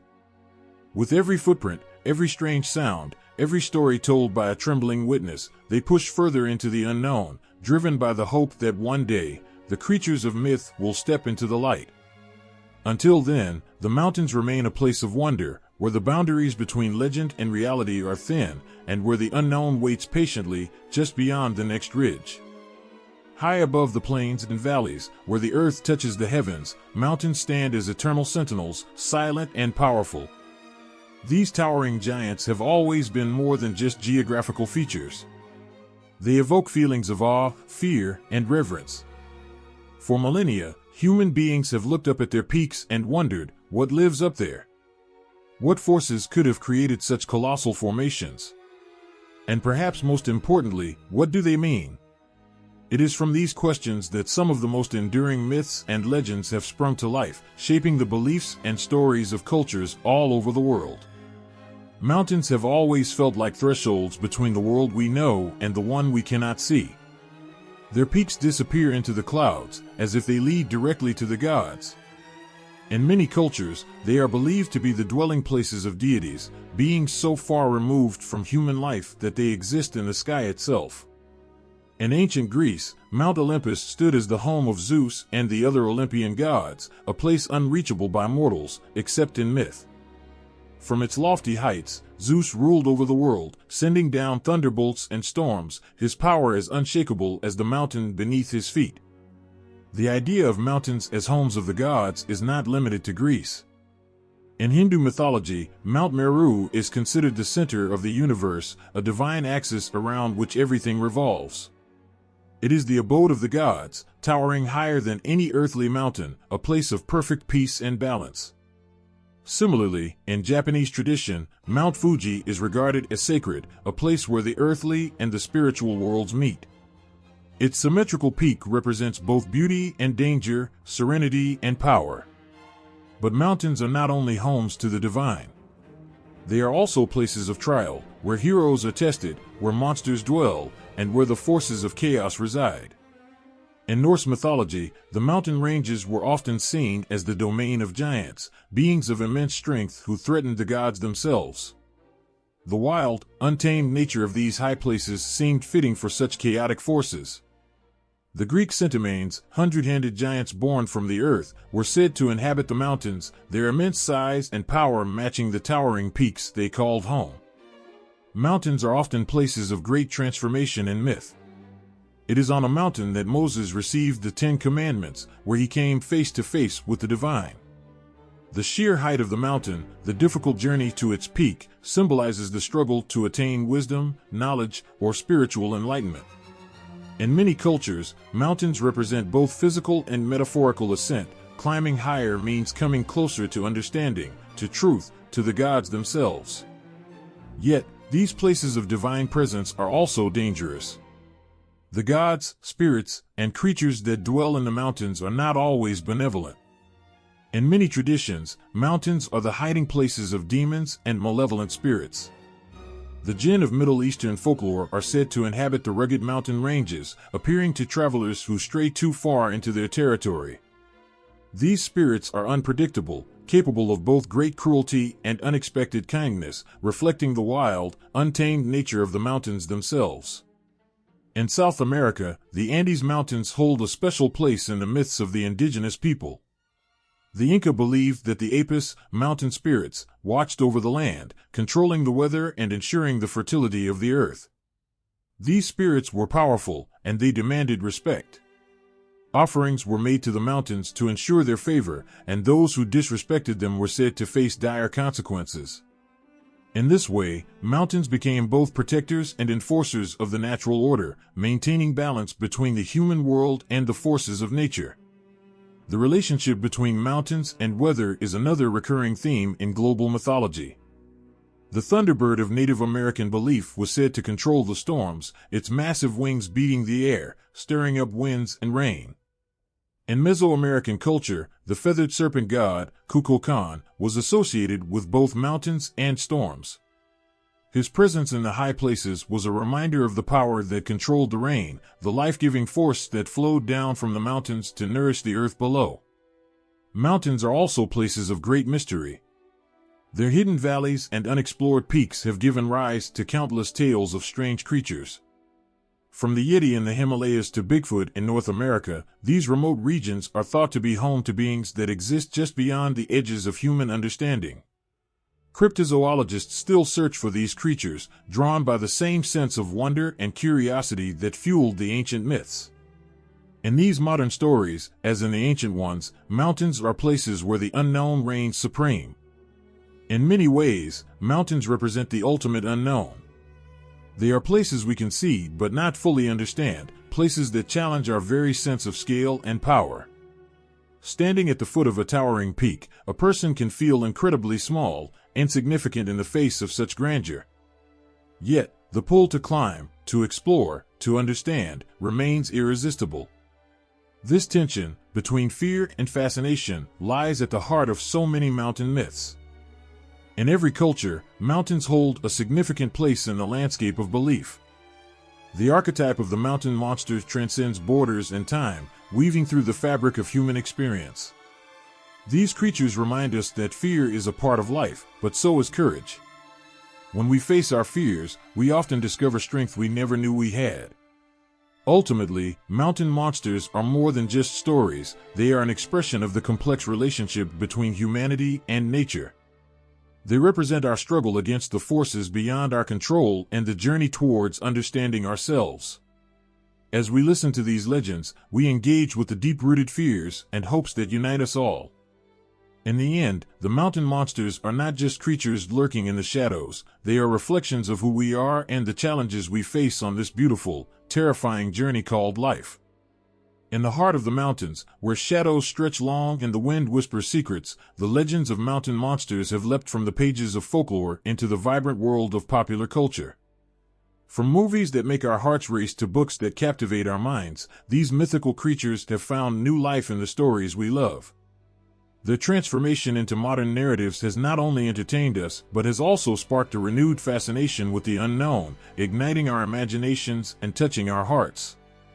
The allure of mountain monsters, like Bigfoot and the Yeti, has inspired countless films, capturing the essence of fear and wonder.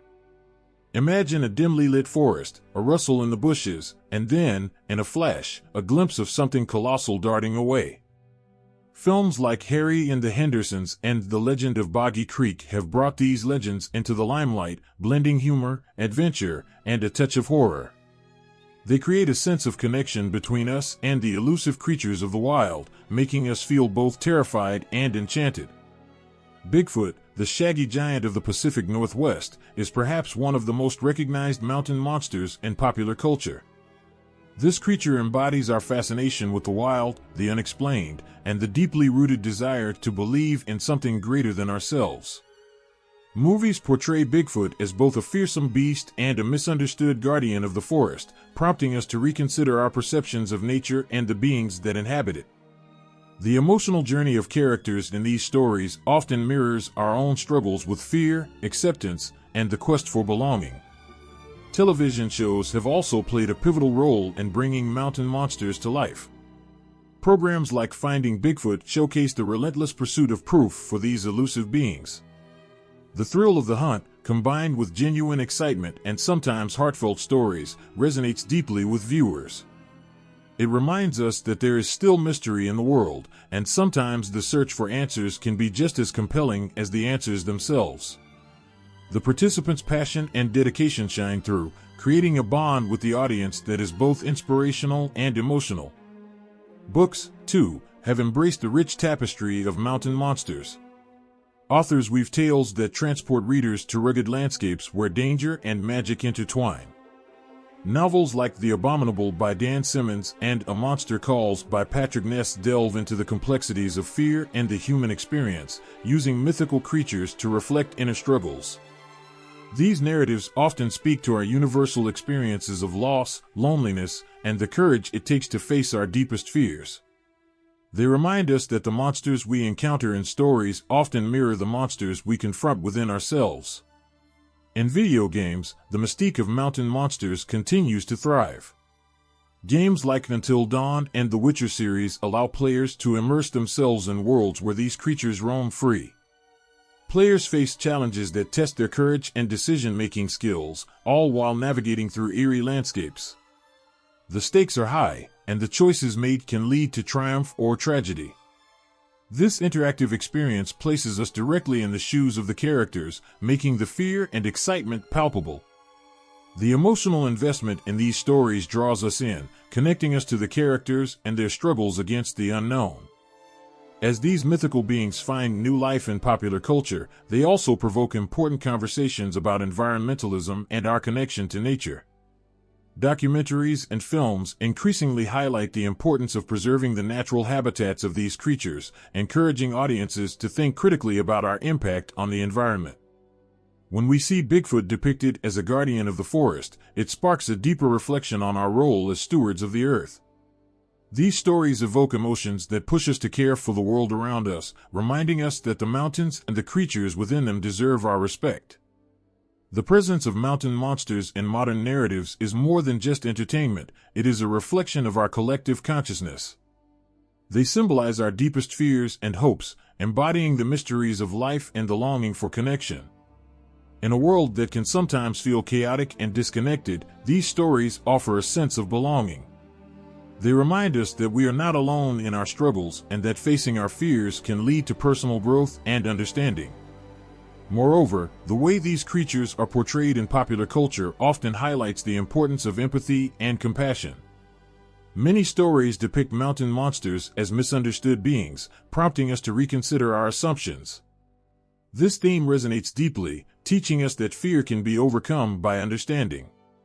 It encourages us to look beyond appearances and to find the humanity within the monstrous. As we relate to these characters, we learn valuable lessons about acceptance and kindness. The mountain monsters that have captured our hearts and imaginations have become symbols of our shared experiences. They represent the primal fears we all face and the courage it takes to confront the unknown. Through film, television, literature, and gaming, we engage with these creatures in ways that resonate deeply with our emotions and experiences. Each story adds another layer to the rich tapestry of folklore, bridging the gap between the past and the present, the mythical and the real. In every corner of popular culture, mountain monsters live on, their tales inviting us to explore the wild, the unknown, and the depths of our hearts. As we share these stories, we continue to celebrate the magic of the mountains and the creatures that dwell within them, reminding us that there is beauty in both the seen and the unseen. Whether through laughter, fear, or awe, these narratives connect us to one another and to the mysterious world that lies beyond the horizon. The mountain air is crisp and filled with stories, old tales of creatures that roam the peaks and valleys, their legends echoing through time. As the world changes, so too do these myths. The future of mountain monster myths is a canvas waiting to be painted, a rich tapestry of evolution shaped by our hopes, fears, and the ever-changing landscape of our lives. In a world where technology connects us instantly, the mysteries of the mountains remain a beacon of intrigue. The smartphone in our pockets can capture every moment, yet we still crave the thrill of the unknown. Mountains are also places of refuge.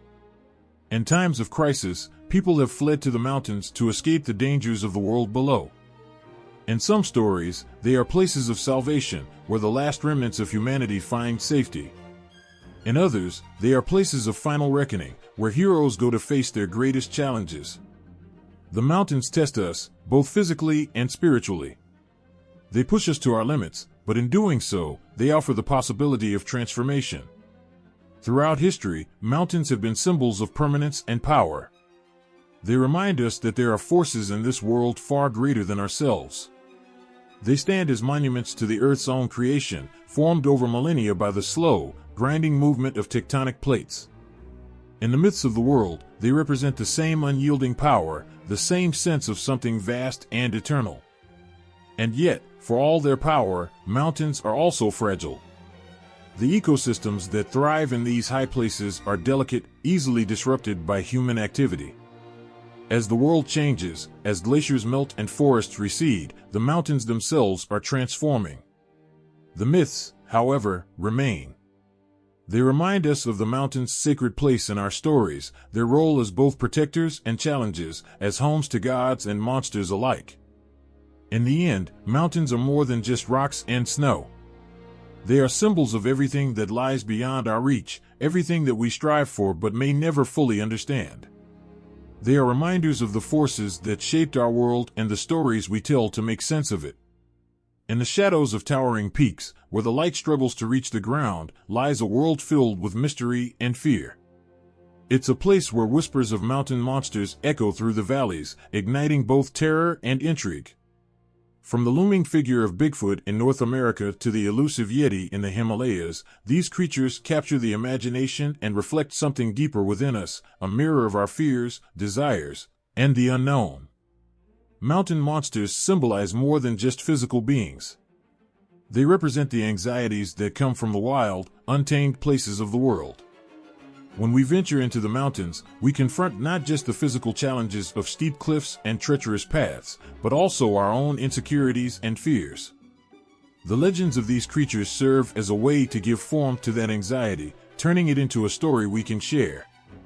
In many cultures, mountain monsters embody the fear of the unknown. When early explorers set foot in uncharted territory, they often spoke of strange encounters and shadowy figures lurking just beyond the tree line.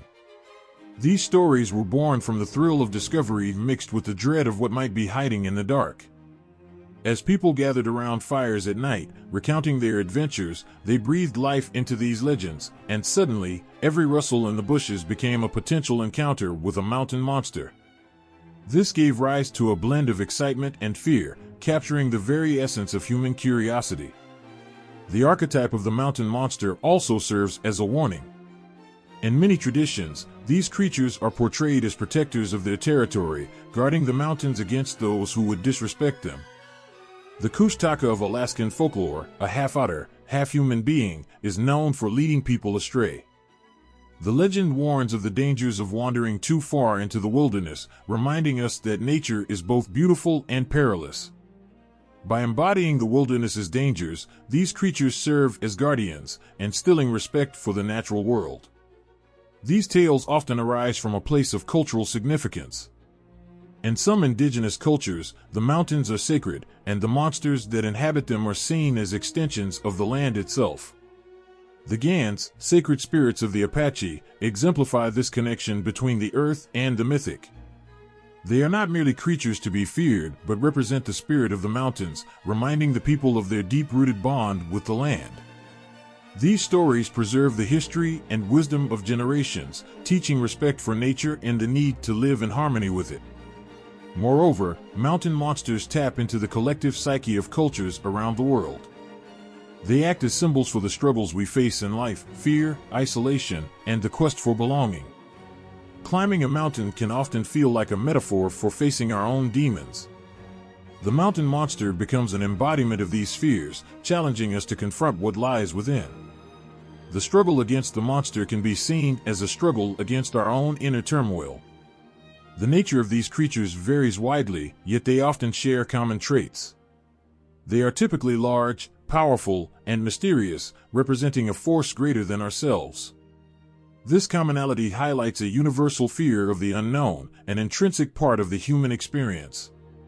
When we hear stories of the Sasquatch or the Yeti, we are reminded of our vulnerability in the face of nature's grandeur. It is both humbling and frightening to acknowledge that there are forces out there we cannot control or fully understand. The mountain monsters serve a dual purpose in storytelling. They are both terrifying and fascinating, allowing us to explore our fears while also challenging them. In folklore, they might be defeated by the brave hero, symbolizing the triumph of humanity over nature's chaos. These narratives inspire us to overcome our own challenges, urging us to face the mountains in our lives, both literal and metaphorical. Yet, the existence of these creatures remains ambiguous. As much as they symbolize fear, they also evoke a sense of wonder. They remind us that there are still mysteries in the world, things that defy explanation. In a time when everything seems knowable, the allure of the mountain monster captivates our imagination. We long to believe in the extraordinary, to hold on to the magic that exists beyond our understanding. As these stories continue to circulate, they evolve and adapt to new contexts. Modern sightings and encounters feed into the mythos, keeping the legends alive. People still share their experiences in the wilderness, igniting discussions about what may be lurking in the shadows. This ongoing dialogue reflects our innate desire to connect with the unknown and our need to share these experiences, strengthening the bond between generations. As urban life encroaches upon the wild, the tales of creatures like Bigfoot, the Yeti, and other mythical beings may evolve into symbols of what we have lost and what we yearn to protect. The mountains, once thought to be full of danger and wonder, might shift from mere settings for these stories to characters themselves, representing nature's resilience and fragility. Imagine children huddled around a campfire, the flames flickering against their wide eyes as they hear about the elusive Sasquatch.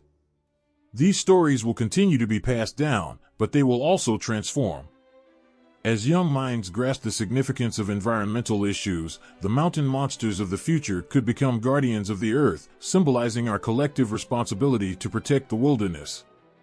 Instead of beings to fear, they may become the embodiment of our connection to nature, a reminder that we are all part of a larger ecosystem, bound by shared existence.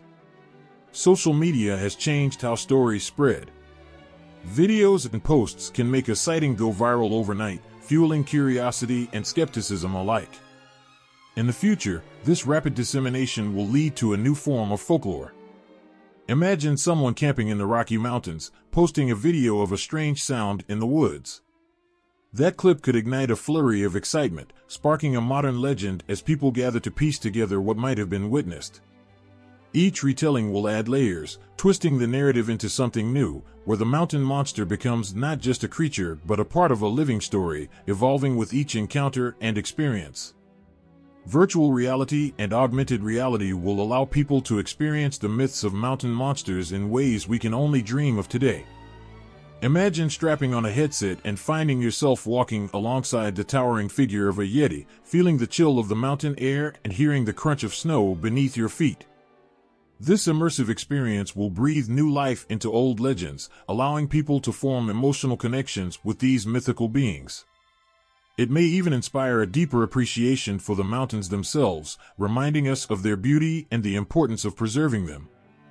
As climate change reshapes our planet, the future of mountain monster myths will also reflect our fears about the environment. The loss of habitats and species will give rise to stories filled with urgency and purpose. Mountain monsters may embody the consequences of our actions, serving as a stark reminder of what is at stake. The tale of a great, lonely creature wandering a barren landscape could symbolize the plight of many animals facing extinction. It could inspire movements, art, and activism, sparking conversations about conservation and respect for our planet. These creatures will not just haunt the pages of folklore, they will become rallying cries for those who wish to protect the earth. As technology continues to advance, the lines between fact and fiction will blur even further. Drones equipped with cameras might capture images of shadows moving through dense forests, leading people to speculate whether these could be the very creatures of legend. The excitement surrounding these discoveries will ignite imaginations, and the mountain monsters of the past will evolve into something that feels tangible and real. People may begin to hold a belief in the possibility of coexistence with these beings, bridging the gap between science and myth. Moreover, the mountain monsters will adapt to the cultural shifts happening around the globe. Stories may emerge that reflect the struggles of modern life, with creatures representing the fears and challenges people face today. In urban settings, these monsters might become symbols of resilience against adversity. Characters and stories may take on the qualities of the mountain monsters, embodying strength and courage as they navigate their own battles. The evolution of these myths will serve as a source of inspiration, showing us that, like the creatures of the mountains, we too can rise above our challenges. Art and literature will play a crucial role in shaping the future of mountain monster myths. Writers and artists will continue to draw upon these legends, weaving them into contemporary narratives that resonate with audiences. Graphic novels and animated films could portray these creatures in fresh and exciting ways, sparking a resurgence of interest. The monsters will be reimagined as heroes, guardians of the mountains, encouraging younger generations to respect and cherish nature. As we look ahead, the mountain monsters will become a reflection of who we are and what we aspire to be. They will remind us of our humanity, our connection to nature, and the power of storytelling. The myths of tomorrow will serve as both cautionary tales and symbols of hope, urging us to protect the fragile beauty of the mountains that have captured our hearts for generations. In the end, the future of mountain monster myths is a reminder that while the world may change, the stories we tell will always hold a special place in our hearts. These creatures, with their haunting presence, will continue to inspire awe, curiosity, and a deep emotional connection to the natural world. They will forever be a part of the landscape of our imaginations, echoing through the valleys and peaks, inviting us to listen to their stories and to honor the mysteries they represent. As we venture into the unknown, we will carry these tales with us, keeping the spirit of the mountain monsters alive for generations to come. The fire crackles softly, casting flickering shadows that dance across the walls, and the air buzzes with the energy of untold stories waiting to be shared. In this moment, the heartbeats of ancient legends echo around us, weaving together a tapestry of creatures that have roamed mountains, forests, and valleys. Each monster, spirit, and being has a tale, a unique essence that makes them both terrifying and beautiful. Here lies a comprehensive bestiary, a collection that invites us to meet these incredible beings and understand their significance in our lives. First, there's Bigfoot, the legendary giant that lurks in the shadows of the great forests. With towering height and a coat of shaggy hair, he embodies the wild, a reminder of the untamed beauty of nature. Many claim to have seen him, catching a fleeting glimpse through the trees, a rustle in the underbrush. Bigfoot is not just a monster, he represents the unknown and the mysteries that lie just beyond our reach. His existence stirs a sense of wonder and fear, reminding us that some secrets of the natural world remain unsolved. Then, we encounter the Yeti, the elusive creature of the Himalayas. The snow-capped peaks cradle this being, often described as a massive, furry giant that leaves only fleeting tracks in the snow. Stories of the Yeti bring a chill to our bones, not just because of the cold mountain air, but because of the allure of the mysterious. Those who seek him often come away transformed, touched by the magic of the mountains and the stories whispered among the icy winds. His presence in folklore serves as a bridge between cultures, connecting adventurers and dreamers across the globe. The thunderbird soars above, a magnificent creature that controls storms and thunder. With feathers like a stormy sky and eyes that flash with lightning, the thunderbird embodies the raw power of nature. In the tales of Native American tribes, this mighty being is a guardian, a protector of the earth and its creatures. Its wings, when they flap, bring forth thunder, a reminder of the forces that shape our world. To witness the flight of a thunderbird is to feel the heartbeat of the earth beneath you, to understand the connection we share with all living things. The Kushtaka, half otter and half human, dances along the icy rivers of Alaska. These shapeshifters are both playful and dangerous, often leading travelers astray. Their laughter echoes through the mountains, mingling with the sounds of rushing water. Yet beneath their charming exterior lies a lesson in caution, reminding us to respect nature and its unpredictable ways.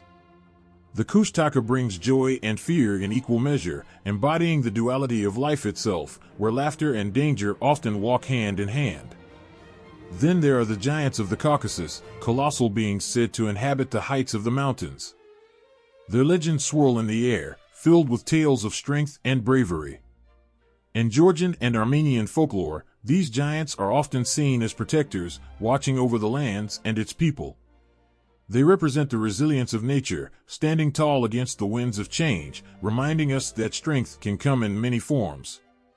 The Leshy, the woodland spirit of Russian mountains, plays with travelers' minds. With a mischievous spirit and the ability to confuse, the Leshy serves as a guardian of the forest. His presence is both comforting and unnerving, teaching us to navigate the complexities of nature.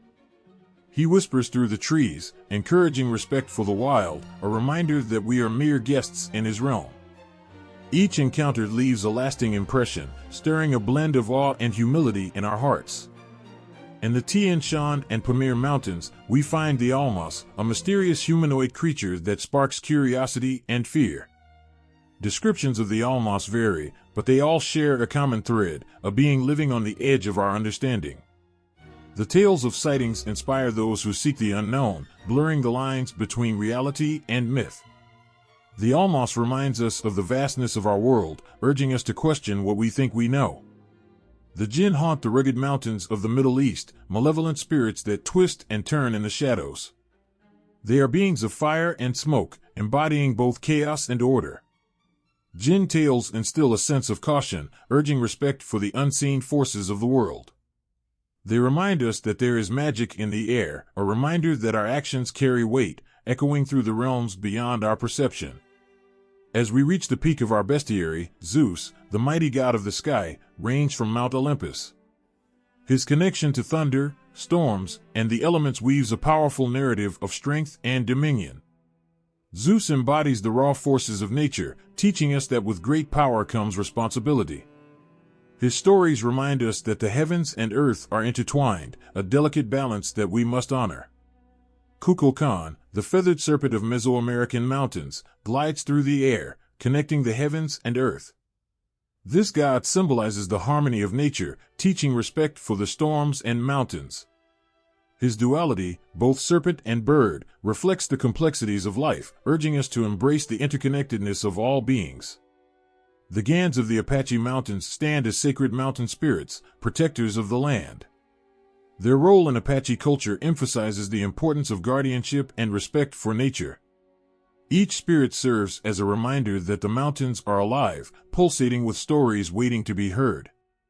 They urge us to honor our ancestors and the land we walk upon, instilling a sense of duty in our hearts. The Centimanes, the hundred-handed giants, emerge from Greek mythology, a symbol of overwhelming power and chaos. They fought in the mythic landscape, their countless arms representing the struggle of forces within us. Their stories resonate with the human experience, reflecting our battles against adversity and the strength found in unity. Through these pages, a vivid tapestry of beings unfolds, each creature carrying its own essence, its own lessons.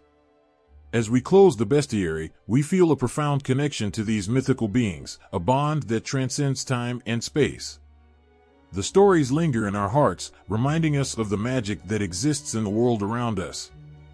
Each creature teaches us about ourselves, about our relationship with nature, and about the enduring power of myth.